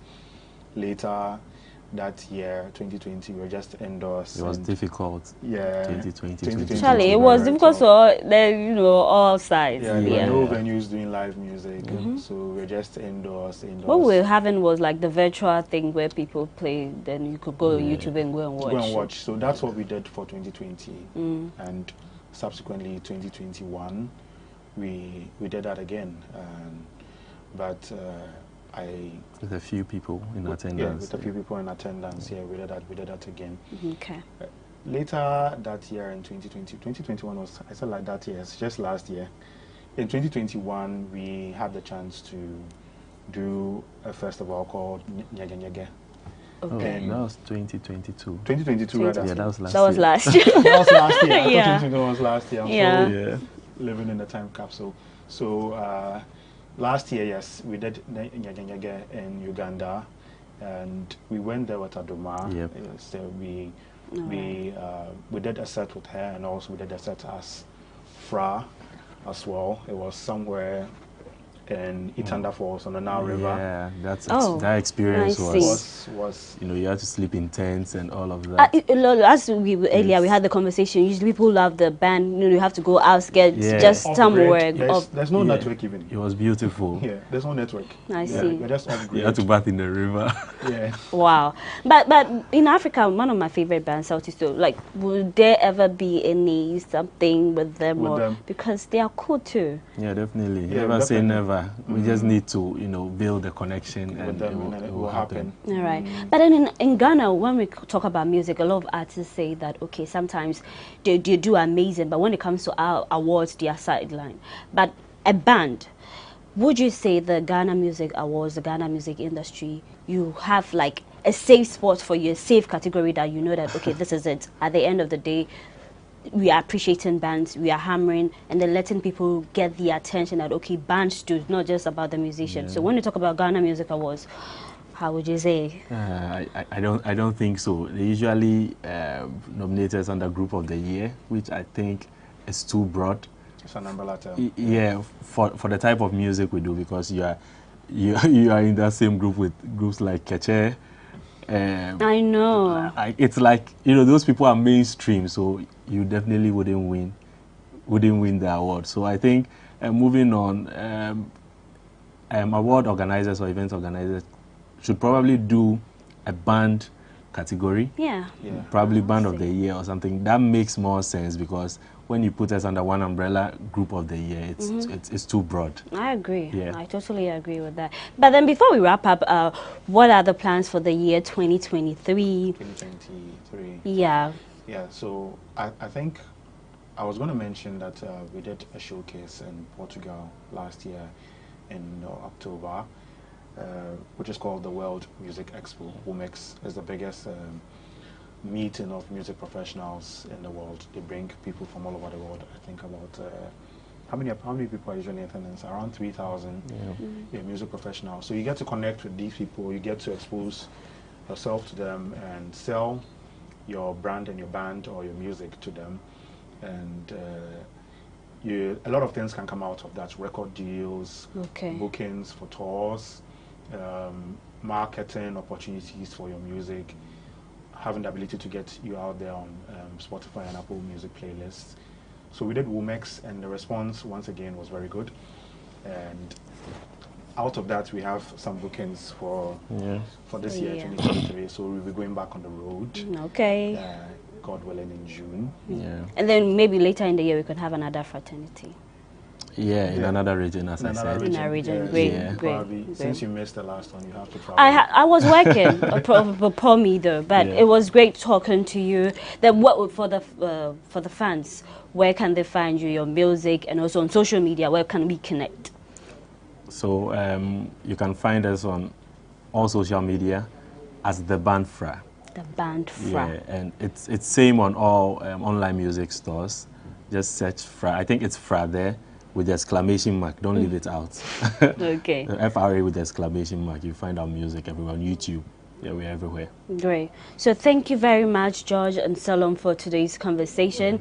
And I must say, you guys are doing amazing. Thanks. The first time I heard your sound, I was blown away. I was like, this is good. I love good music too. So I was like, yeah, this is it. So for those of you who are yet to discover Fra, you know you've missed a lot, but you can join the family. Yeah? Yep. Yeah, great. So thank you very much for doing this with us. We really appreciate you. We're going to support, as you say, the media. So whatever you're going to do, we're going to get on board, because good music, we love to also see that, okay, Ghana is winning on the international platform, whatever. And then when we talk of bands, they're going to chip in, Fra, not just like your CBSA, the Ramblers and all that. The new school too are on board. Thank you very much. And to you who did the watching, I must say thank you very much for watching this episode of Talkatainment. I am Paula Amabroni. We'll be back with something bigger. Thanks for watching.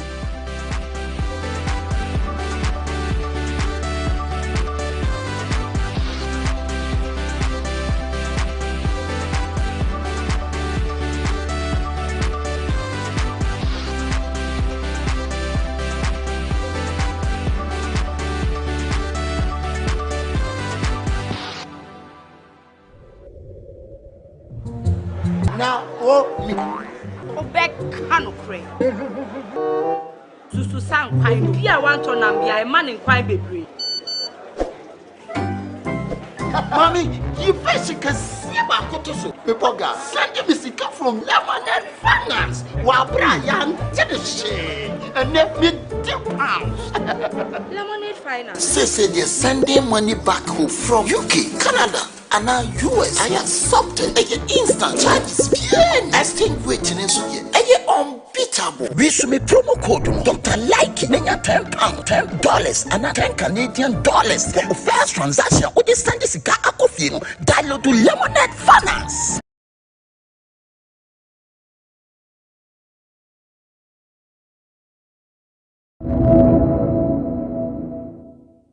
Now we have activity inside the classroom over there. Exercise. And here some other activity can be done here. So you prefer to work here. Later on became sick and became deafblind. And I was brought here to complete my education. I didn't receive, they did everything for me whilst I was young, but when I came here, teachers advised my parents to stop doing everything for me, but rather train me with skills to do it on my own.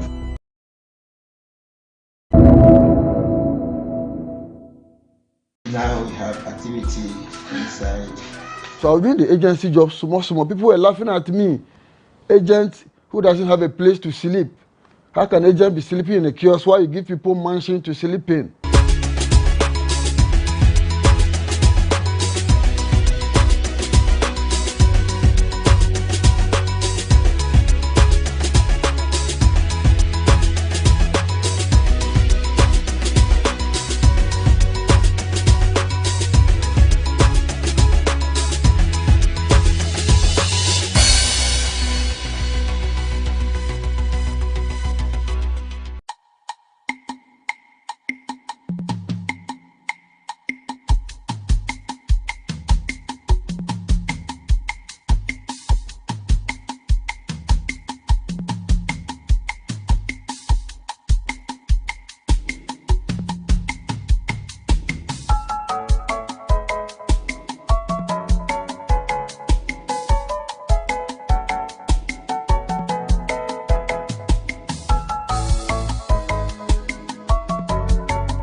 Today is a good day, and indeed it is, because you know sometimes for many people they get lucky and also unlucky at the same time for several reasons. Welcome to this week's edition. We tell you the story of the man they call the celebrity painter Bright Hojo, whose story is an amazing journey from village life into the city. Today he's the man that paints the Flagstaff House, or what we call the Jubilee House. Once again, welcome.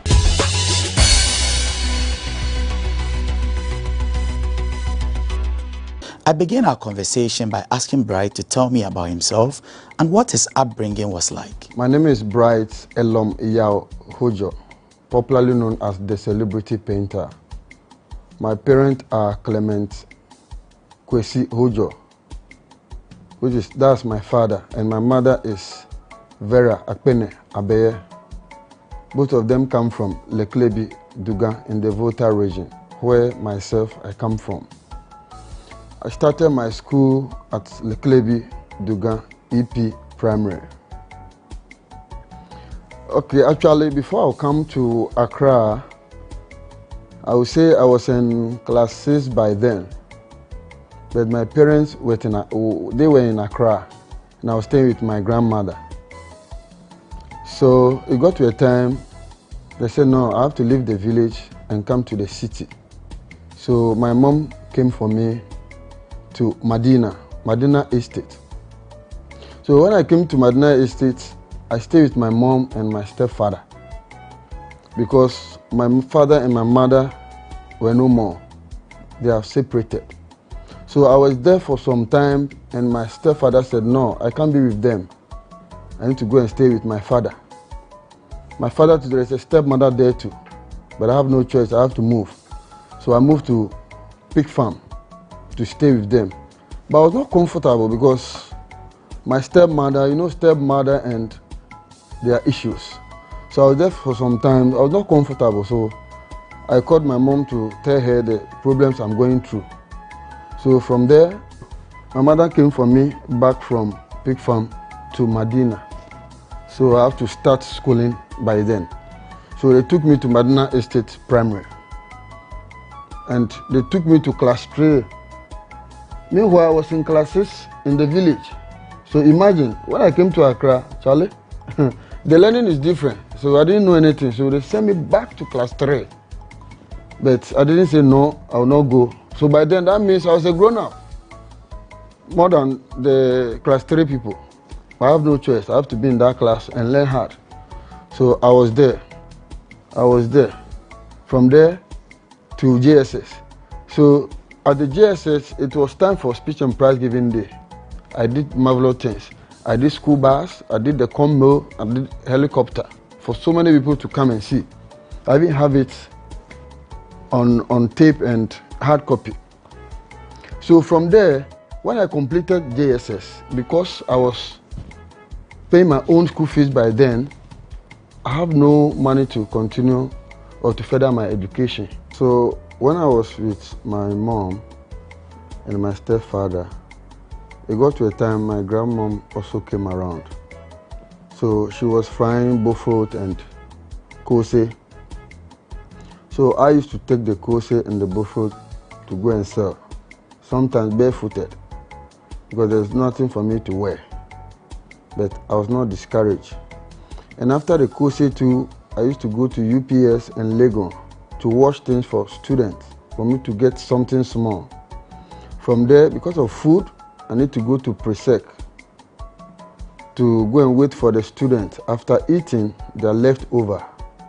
I and my friends, that's what we go for. We package it and bring it home and eat.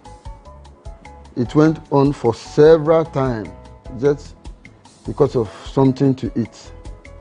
So from there, I would say life became so challenging, and it got to a time my stepfather wants me out from the house. So I have nowhere to sleep. So I need to go and get a kiosk and uncompleted to lodging.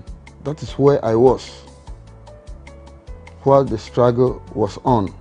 Since there was no money at home to support your education, how did you break through in life?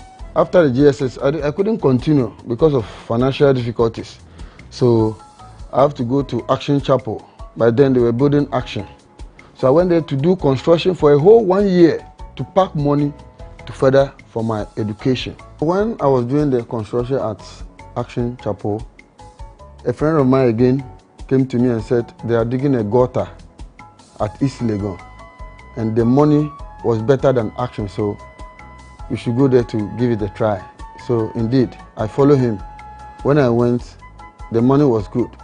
So I paused from Action to the digging of the gutter till they finish before I go back to Action, because Action always, because the job is big, they always want workers.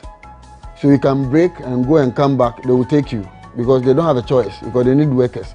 So I break from Action and I went to East Legon to go and dig gutter like for 2 or 3 months. After the gutter, then I went back to Action again to finish the construction over there to get my money through 1 year to further my education. So after that 1 year, I got money and I went to, my first choice was Kimbo Tech. So I went there to deposit money there for them to be taking that money from my money till it got finished. So when I was in school too, I was doing mates, I was selling kose and bofrot and all that. I was doing mates from Accra to Circle to Medina. That was weekends. Whilst I'm supposed to be in, how do I say it? I was supposed to be in class, Saturday classes. but I don't go for classes because I needed money. So I've been doing this mate work. Sometimes I carry my classmates. I don't feel shy. I carry them. I carry my teachers from school on Saturdays. I don't feel shy for them to see me that I'm doing that job or not because I know what I wanted. So from there, and I started small to this level. So how did you actually come to become a painter? So from SS, I know that I can't get money to further my education. So what do I have to do? I need to think what to do next. So because I was a Christian, so I've been going to church. So by then, there was a program in my church that they needed people to go and do at Takrade. That's a leadership course. So I was one of the appointees to go and represent the church for that course. So I went. So when the speaker was talking, he spoke about how to start your own business without a capital. So when I heard that, I said, wow, I need to be serious with this particular topic because I don't have anything and I want to be somebody in future as well. So after teaching, I jotted down my point. So when we were coming back to Accra, I was thinking, what can I do with my life? Because I have nothing. So, and because when I was in school, I used to do art. So art is part of me. So I was thinking, how can I bring my art work out for people to see?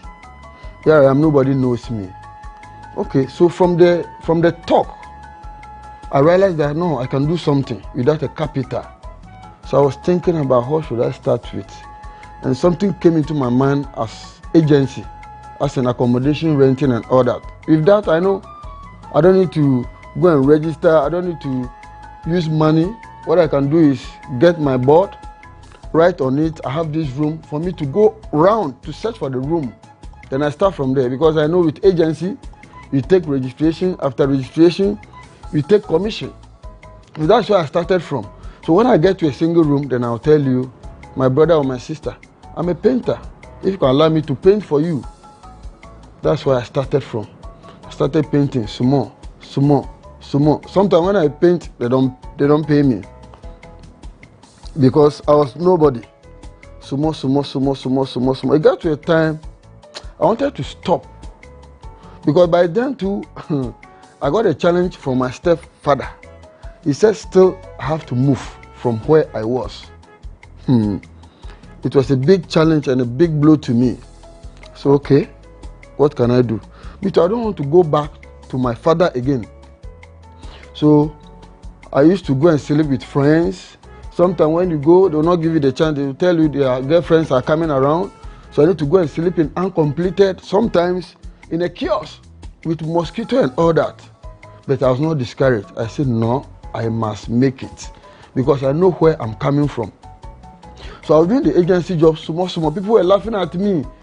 Agent who doesn't have a place to sleep. How can agent be sleeping in a kiosk while you give people mansion to sleep in? I didn't mind their comments because I know what I want.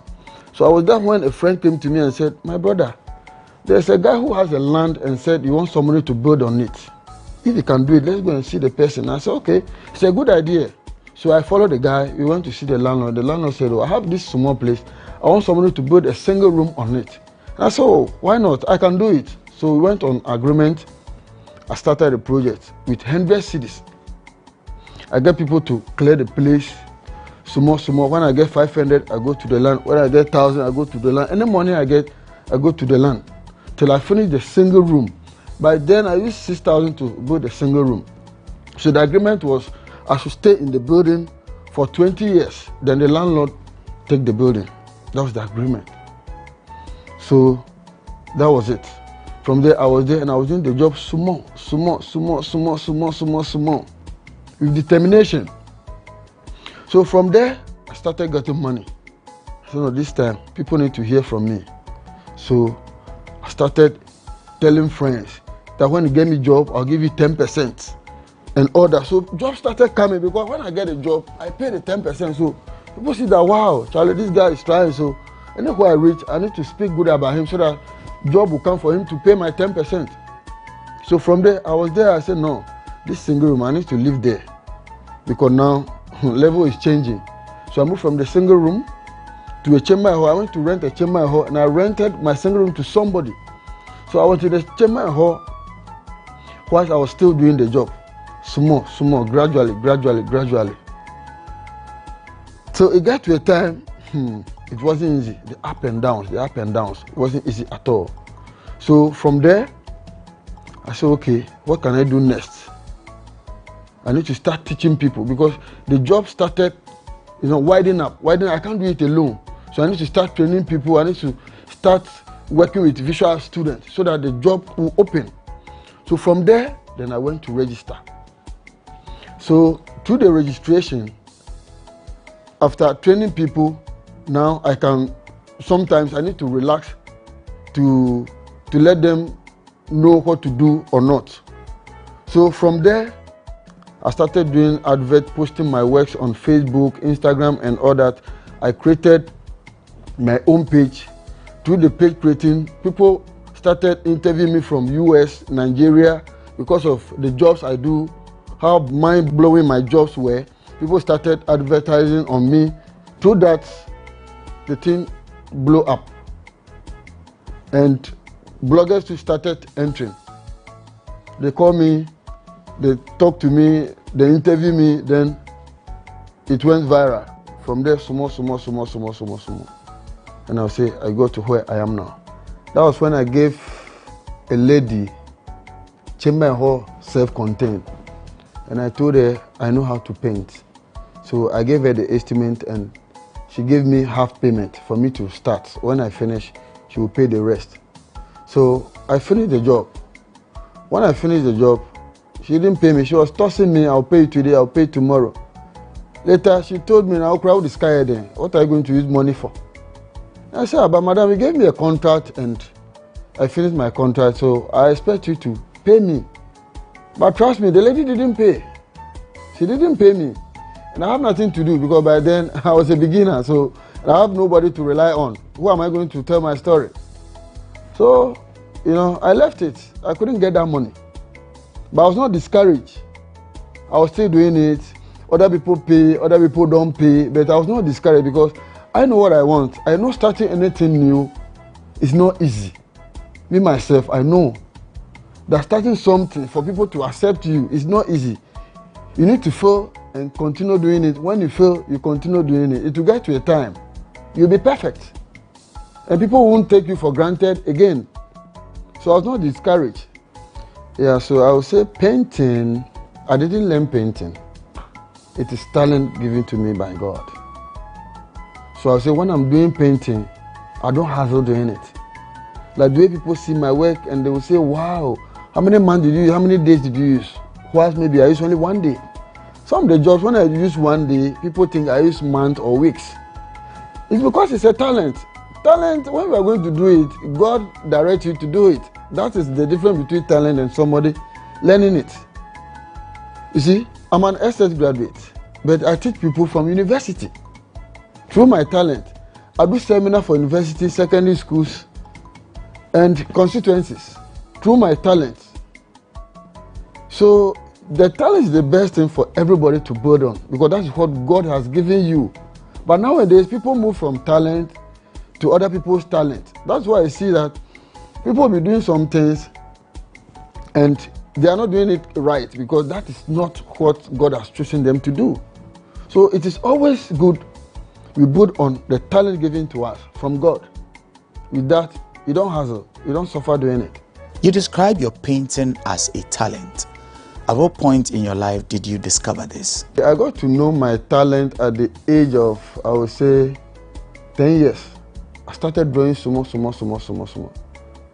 That is why even at our speech and prize giving day at the JHS, I did so many things. I did Comel, I did helicopter, and I did school bus.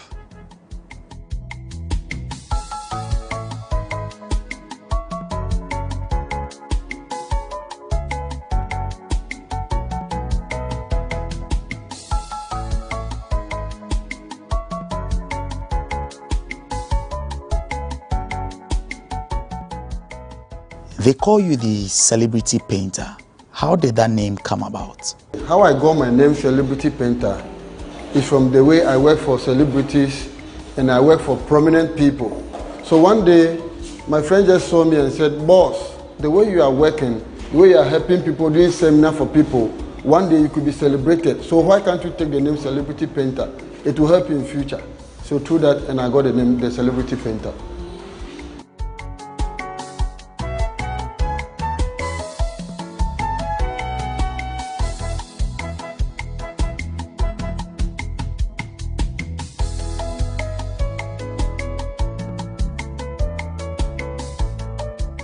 Who and who have you worked for, and how big is your portfolio? I would say, coming to my scope of work, or the people I've worked with, I would say I've trained people like 500 and above. I've trained people like 500 and above. And I've been doing seminar too for secondary schools, constituencies, and university. I would say the secondary schools, that's Pantech, and the university is Legon. Yeah, I went there to train them. And talking about the people I've worked with and the companies I've worked with, I can't remember all, but I can mention few. I've painted Action Chapel, Tema. I've painted ICGC, East Legon. I've painted Cocoa Board. I've painted for Stone Boy. I've painted for Mubarak Wakaso. I've painted for, let me say, so many people. I've forgotten. Okay, I've painted for Tony Eboa, and I've painted GRA. I've painted, my latest job now is Flagstaff House. I painted Flagstaff House. And I've painted for so many estate developers. Manette, Trasaco, Black Rock Estates, so many of the estates. I've painted them. I'm their painter. I have contract with them.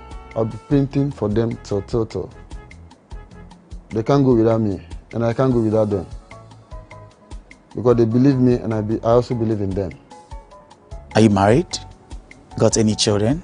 So talking about myself as a family, I would say I have 2 kids, 1 girl, 1 boy. But I'm not married. Yes, I was with a lady, but we are no more. We separated because of 1 or 2 challenges. But we understood each other and we part ways. You are a young man who has been able to break through in life. What would you say to other young people out there? Okay, the advice I'll give to the young ones is they should look out for their talent, what God has given them. And they should stop this cyber fraud. It will not help them. Because when you build on your talent, I would say, Ghana, people don't respect painters, or they don't believe in painters.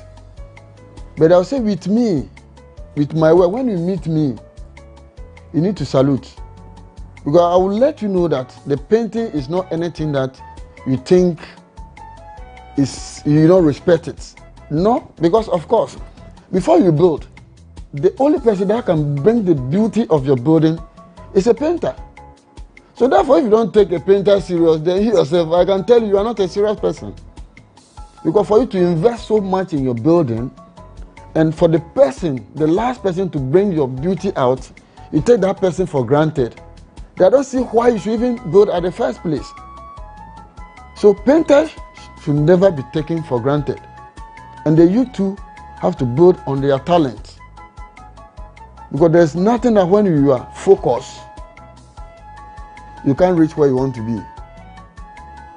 You need to be focused, serious, and know where you are coming from. And build on your talent. And you'll surely be there. That's my advice to the youth. You have received a lot of recognitions which you've displayed here in your room. Would you mind taking us through some of them? So, I would say this is a citation from Talent, Tahoof, and Advanced Media through my seminar works that I've been doing. Yes, they are my backbone. Because every seminar, I have a team. They will come and talk to you. Celebrity painter want to come around to teach you people for free. You don't charge. I do seminar for free. So after the seminar, this is what they presented to me for a citation.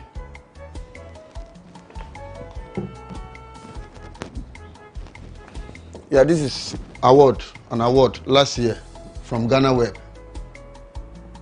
I happened to win the Youth Empowerment for 2021 category.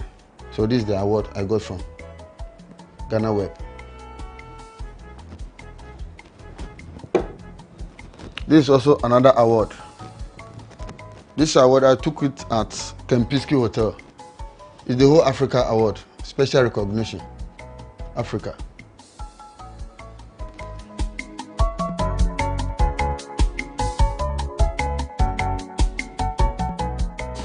Truly, they say everyone has got a story, and that's the story of Bright Yao Hojo that we brought to you on this episode on GhanaWeb TV with me, Eche Atisu. Remember, there is news for you when you visit www.ghanaweb.com. As always, be kind to one another.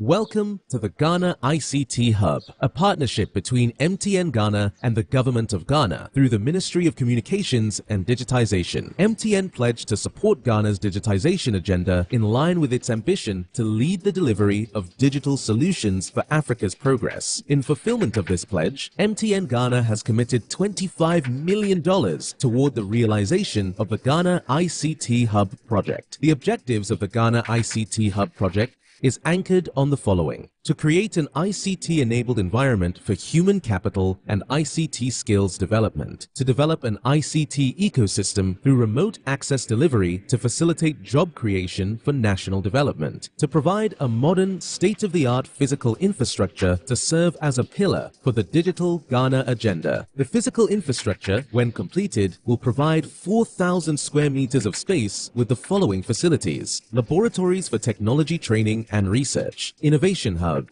co-working spaces for tech innovation startups, Tier 3 data center, conferencing facilities, offices and meeting rooms, commercial lettable spaces, gaming area, restaurant, ancillary facilities. The technology laboratories will be fitted with the next generation ICT equipment and applications to provide the youth of Ghana with practical training in Industry 4.0 technologies such as artificial intelligence, AI, machine learning, cloud computing, 3D printing, robotics, Internet of Things, IoT, advanced manufacturing techniques, cybersecurity, genetic engineering. The project also seeks to establish a complete ecosystem at the hub through remote access delivery to facilitate job creation for national development. The ecosystem shall comprise of MDAs, technology companies, startups, incubators, research agencies, leading universities globally, foundations worldwide, to create a community. 1. The ecosystem community shall bridge the divide between academia and industry and provide solutions to challenges in the key sectors of health, agriculture, and educational sectors of the economy. 2. It shall also run an innovation program providing mentoring and networking for the youth in tech startups. 3. The ecosystem community shall establish an innovation fund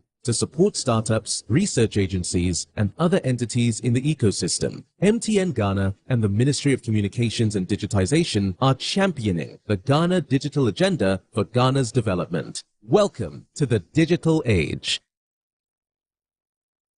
Yeah, the motivation is that looking at the economy. The economy is very hard. There's no work for the youth. We are struggling to get something to, manage ourselves.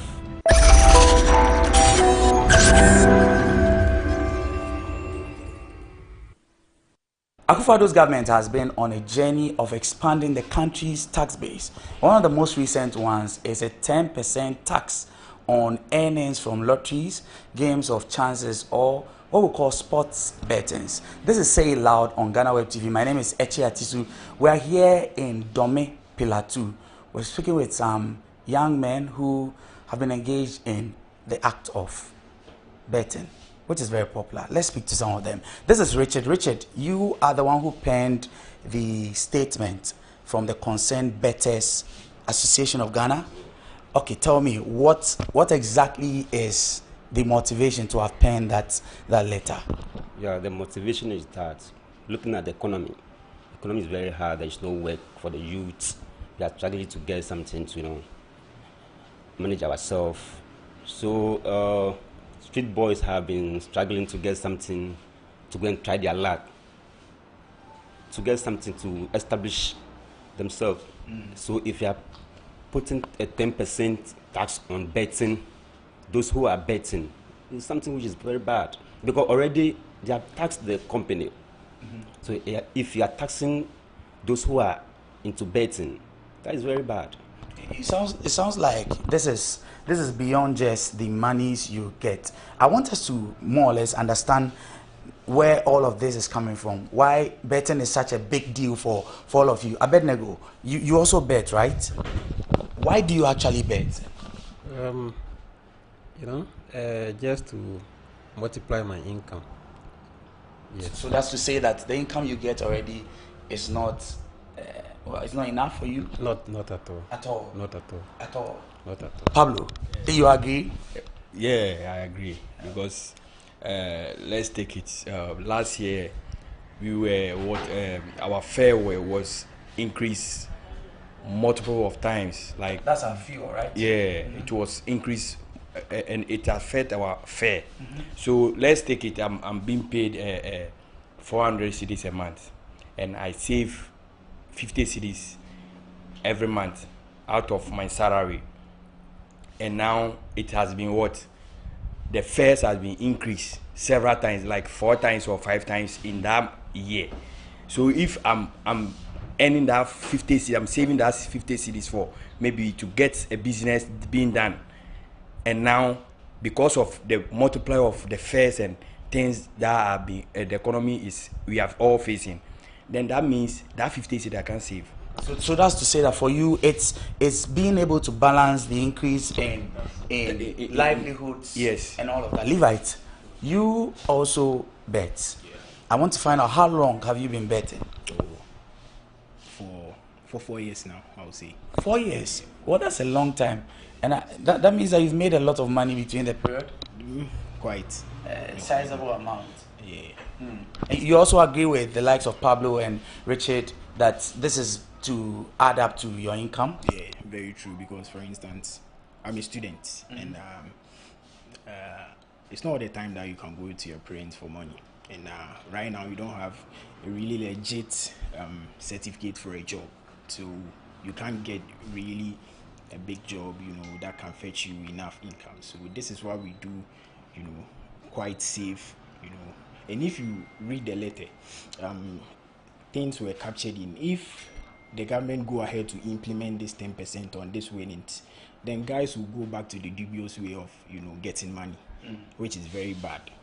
So I think the government already is not, employing a lot of youths, and this gambling has made us, get something for ourselves and all that. So I think already we are paying tax.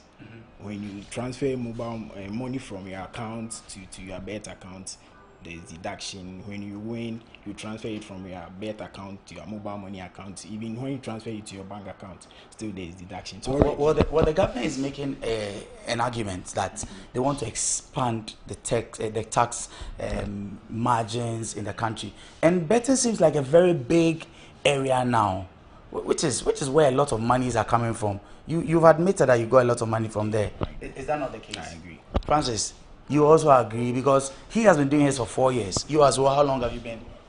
Been betting around 7 years.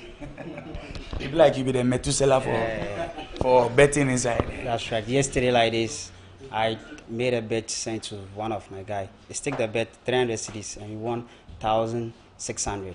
Oh, wow. Right. So if he took his 300 out, he make a profit 1,003. So if government you wanted to take a tax 10%, but through the company of the bet, you tax them 25%. Either they win or they lose, you tax them 25%. So how can you wanted to tax we the youth we are struggling because no job, we are just struggling. I just win a bet to set my business. I employ people. I pay taxes. You and I had an informal conversation before we started this, and you said you got the money to start your business from betting. That must have been some big cash, because I don't see, is betting that lucrative? Yeah, if I don't stick, if I'm sticking bet, sometimes I stick bet 1,000 Ghana or 500. And that gives you a return of how much? Sometimes I lose. So if government wanted to tax me 10%, so if you want to try to tell me that if I place a bet, I didn't win, you want to try, I should keep trying. If I win, then you take that 10%. No, that's not making sense to me at all. That's an interesting, very, very interesting analogy you create there. This is Jupiter. Jupiter, you as well. You look like the calmer person, but I want to suspect that you are also as involved in betting as much as possible. How well or not is this betting thing for you? Because it seems everybody else agrees. Do you also think that is like the best thing for a young man like you now? Yeah, I think there is no job opportunity and the youth are struggling, and moreover we are creating a chance for ourselves. And I want to ask the government, if you lose the bet, is it going to replace our money which we involve in the betting for the youth? That's what I want to ask the government. How much or how many times does a person lose a bet? No, maybe for you. Let's take a situation. Yeah. For me, I try and then try over and over. If I don't win, I try, and it's not all that. It's not all that time that you win the bet. So I want to. I get your point, Richard. You have also been betting for long. You are like the boss here. Yeah. What's the highest, if you can tell me, that you've ever staked bet? My highest stake. Sometimes. What's the highest money you put into a bet? Sometimes 500, 1,000, 700, and from 1,000 below. So you've not done anything above 1,000 cedis. I see. Now, this is quite an interesting thing. All of you, or a number of you, have said that this is because there are no jobs. What kinds of areas or what kind of jobs are you looking out for that the issues of betting is solving now, that maybe perhaps the state authority should be looking at? They should create jobs for the youths. What kind of jobs are we that they can pay well. Not that you create job that you pay 500, 600. No, because somebody can use 100 Ghana, stake, get about 50,000. And that's from the comfort of their home. Yes, and that 50,000, you can use that 50,000 to establish yourself. Like my brother is saying, he have won and used that money to establish this one and employ many people that he's paying tax here. So the betting is helping us a lot. So the government should rather pray for us to win and use the money wisely to do something so that they can tax the thing that we are using the money for. Francis, you run the business. It's a barbering shop? Yes, a barbering shop. How many people do you employ? How many seats over here? So there's 1, there's 2, there's 3, there's 4, there's 5. I think there's another. I have to use 6 bags because of 5. Okay. My other shop, I have 7 workers over there. So plus this. So that's like 14? Yes. So I used to pay that. I pay taxes too. So I want to ask the government that the bets of the company, right? You tax them, right? And I heard that they said we the youth, we are lazy. We don't want to work. So that's why we are sticking the bet. So I wanted to, if they want the youth to stop sticking the, then they should stop the bet company. But is betting a lazy job? It's not a lazy job. It's not easy. It's not. Tell me how difficult or not. It's not a lazy job. It's not easy to tell me that maybe Man City or Manchester. You said, oh, Man City will win. I'm not the one going to play the ball. It's just the confidence I have. I have confidence Manchester will win. And I just put my money on it. And Manchester won. And you say, oh, Manchester have won, so the money have won. So I have to, if maybe I stick a bet, maybe 1,000 cedis. Maybe I'll do maybe 2 odds. 1,000 cedis, I win 2,000. If I win 2,000, if I take my 1,000 out, I made profit 1,000 cedis. So Gavin, you want to tell me that my 1,000, you take 10% out of it. But 10% is it so much? It's too much. You want to take 10%? It's not so much. It's actually too much. Too much. So I wanted to ask, okay, if I didn't win, so Gavin, you want to try to tell me I should keep trying. I should keep trying. So if I don't have money, I'll go and still go and use it to stick a bet. Or am I lying? Which is not something any of us wants. Levite, you are in school. Doesn't betting take you away from your books? No, not at all. Not at all? Not at all. Because I feel the sense that you have to spend a lot of time on your phone and do all the permutations. It doesn't take you away from your books. No. Right now, it's much easier to place a bet. Gone are the days you have to go to the betting centers to, place your bet. But now, in the comfort of your home, anywhere you are, you can place it. And now there are a lot of odds platforms. On Telegram, you can get on WhatsApp, Facebook, on Twitter. So it's not just on the apps that... No, you can get odds from places. People even sell them. If you trust them, you send your money, they give you the odds and you place it. Oh, that's new to me. Interesting. Yeah, people sell the odds. So it's not really time consuming. And if you know what you're doing, you just do it and you're done. Richard, I want to come back to you because you are the one who heads the group. How big of a market, let me call it that, is the betting market? How many people, just give me a number, actually, maybe Dome, how many people do you think actually engage in betting? I can say, it's a lot. There are many here. When you say a lot, can you give me a figure? Like, Abednego, you seem to have a number. More than 70%. 70% yes. of the people living indigents here in Dome. Yes. And if you take Ghana, the whole country, we are about more than 80% of the population. Big men. Interesting. Yeah, ministers? Yes. They have been calling us for us and all that. I know ministers who have been calling for us. Big people have been calling me for us. And I've been giving Richard, I want us to get this. You've had a minister call you? Yeah, of course. A minister of state? And they want all people. Yeah, big people. People have been, we know them. They have been calling us. I can't mention names, They have been calling for us Friday, Saturday, Sunday.